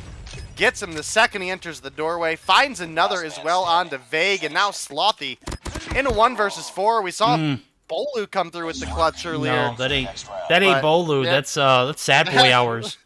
That's Slothy trying to do his best. Unfortunately, it's not good enough. That's Tribe taking us a match point here, looking to even the series up. What better way to end, this best of 5? Let's go to a game 5. Let's just go ahead and 100% commit. Seminole not playing the Search and Destroy well in the second half. The first half was just absolutely phenomenal. And yes, this has been the longest time that we've been casting. We've been live for 5 hours, my guy. As a matter of fact, even when we did the Purge best of 5, they were best of 5s. We didn't even go this long. The whole time. They weren't this long. Vague and Hi going to tag team up for 2, and that is going to be Tribe. Down to Bolu. Bolu cannot clutch this one up. Vague picks up 4.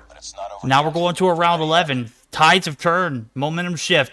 Back in favor of the guys over at Seminole. Tribe. Or, I'm sorry, Bolu. What do you got left in the tank, bro?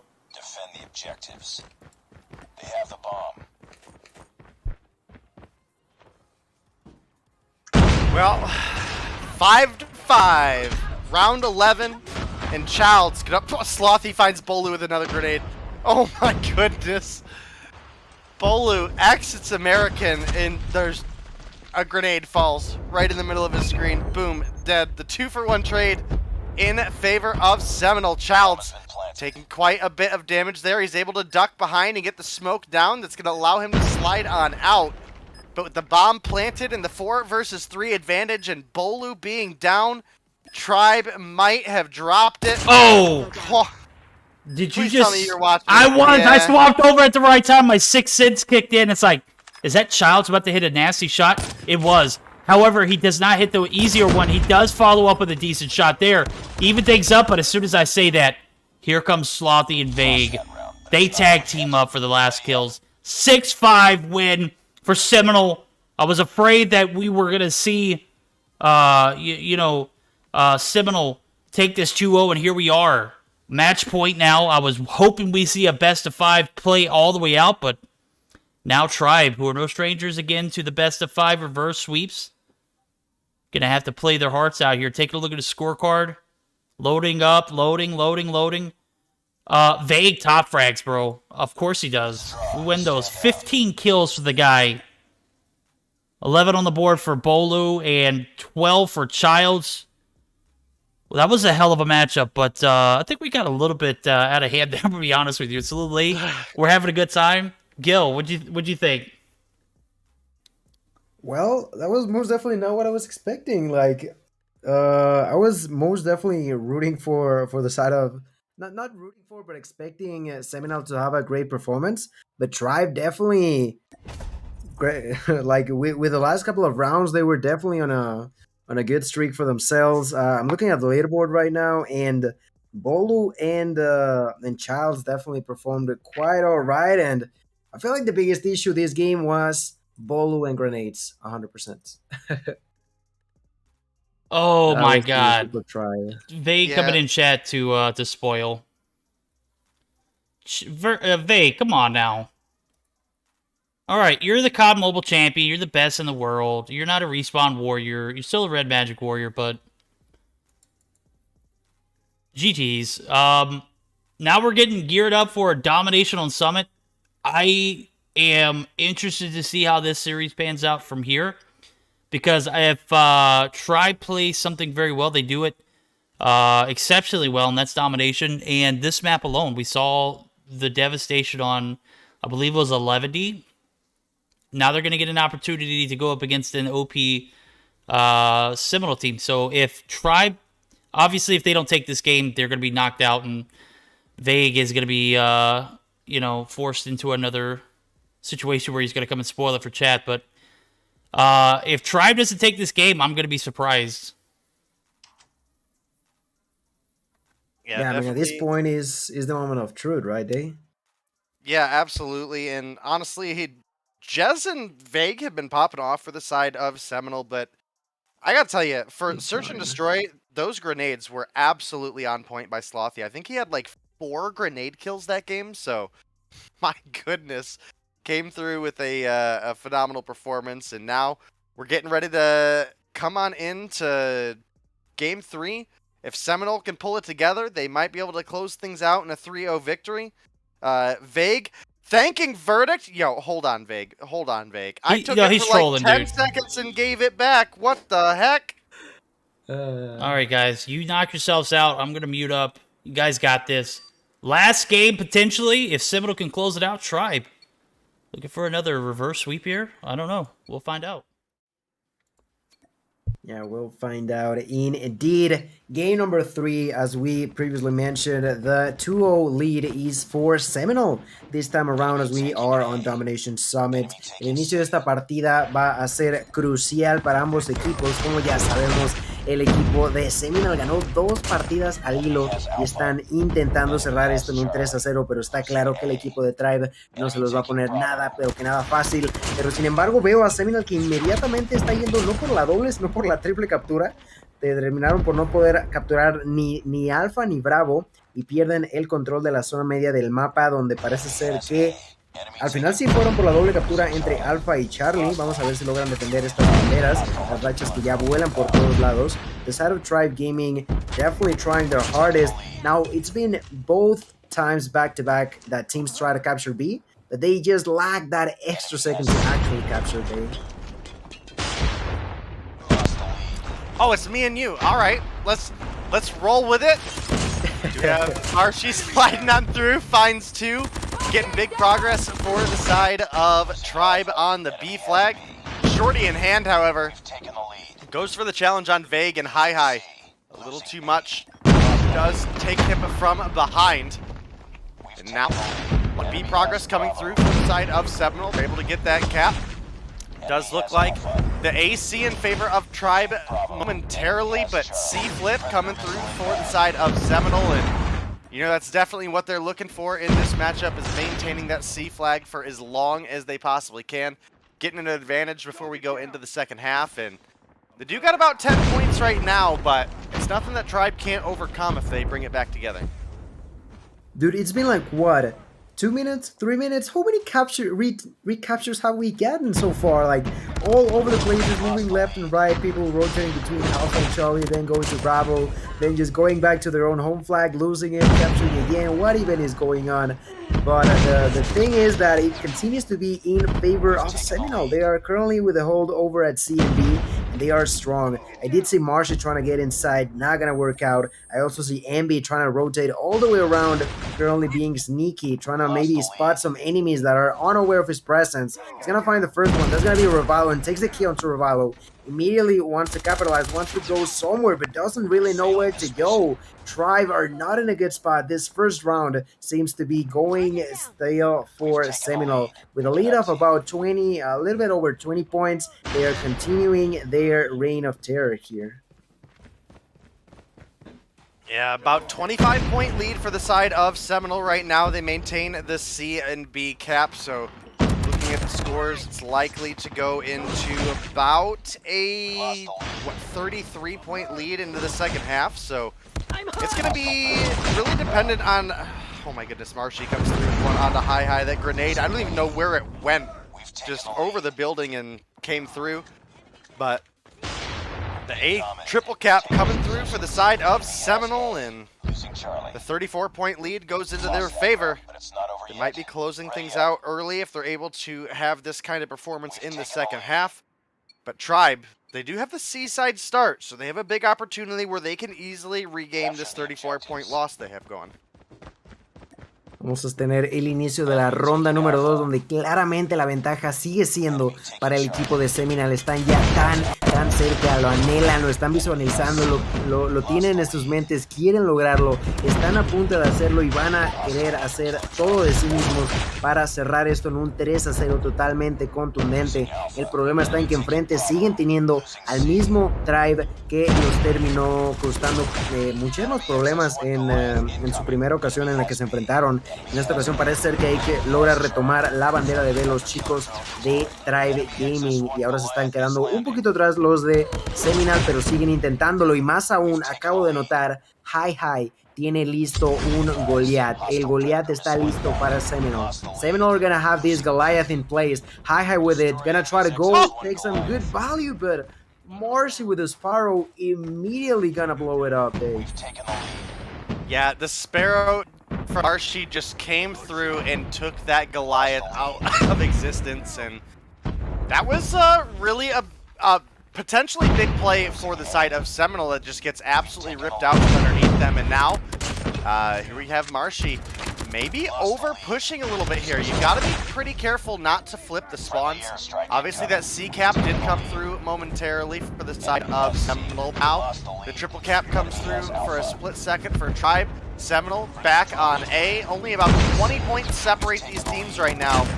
And Tribe, all they've got to do is maintain 2, and they pull together the W here. All they gotta do is that, indeed, they are trying to do so, but not gonna work out. Big takes the kill and takes now a double, continues to hold control. Now they're moving for C, now the triple cap may go over to Seminole. I see Hi taking that kill onto Ben and immediately going for the capture flag. That is gonna be the triple, but not only that, they also have the utilities, they have the operators. They are gonna be losing Alpha, but it doesn't matter too much. The triple digits come in place for the side of Seminole, who continue to have 2 flags for themselves. They are working their way there. I see Hi with all the score streaks. I see that Jess is almost going there. They are all so close to, at this point, just wait it out, make sure that they have control, and even if they lose B at this point, it can be easy to retake, or even just wait for a couple more seconds to take those Goliaths out for a ride now. Yeah, only about 28 points to go for the side of Seminole. They have the C and B cap, and unfortunately for Tribe, that's triple cap territory, so Tribe need to come through with a big play, otherwise it is over in Seminole. I think I lagged a little bit there, so hopefully it didn't come through too bad, but a couple kills come through. But again, Tribe really need to push up if they can, and Jez, he's got another Goliath. It's up top. We've taken the lead. Looking over B, and I just don't think there's time on the board at this point for Tribe to come through and actually get the triple cap started. They don't have any progress on B, they don't have any progress on C, and Seminole are a mere 5 points away from victory. 5 kills away, that's only, sorry, not kills, points away from taking victory. Yes, it's all the way in their spawn, trying to capture A, doesn't even care. He's just going for the fun of it. That's gonna be the end of the grand finals. We'll still have energy, fellas, but still, sadly enough, it's gonna be the end. 3-0 victory for Seminole in here. Tribe Gaming tried their hardest, but it just wasn't enough. Seminole was on a different level on the bracket reset for the Meseeks Invitational Showdown. Verdict, how do you see all this here? I am barely seeing all this here as I almost dozed off, but bro, the game was exciting. I literally was on the triple cap bandwagon. Seminole just absolutely just destroyed in that second half. It started off a bit rocky, but go ahead and crown them the first ever Meseeks Invitational champions. Who's the scariest team of them all? Yeah, that's right. That's Seminole, dude. Look at all those Saw skins, minus Jez. Big games from all of these guys here. Game 3, closing things out on a big win for Seminole. 22-12 for Robalo.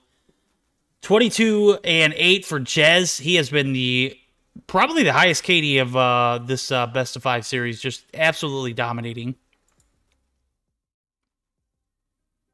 All right, guys, that's going to bring us to a conclusion. Day, I know you're tired. I know you're going to probably grind some Battle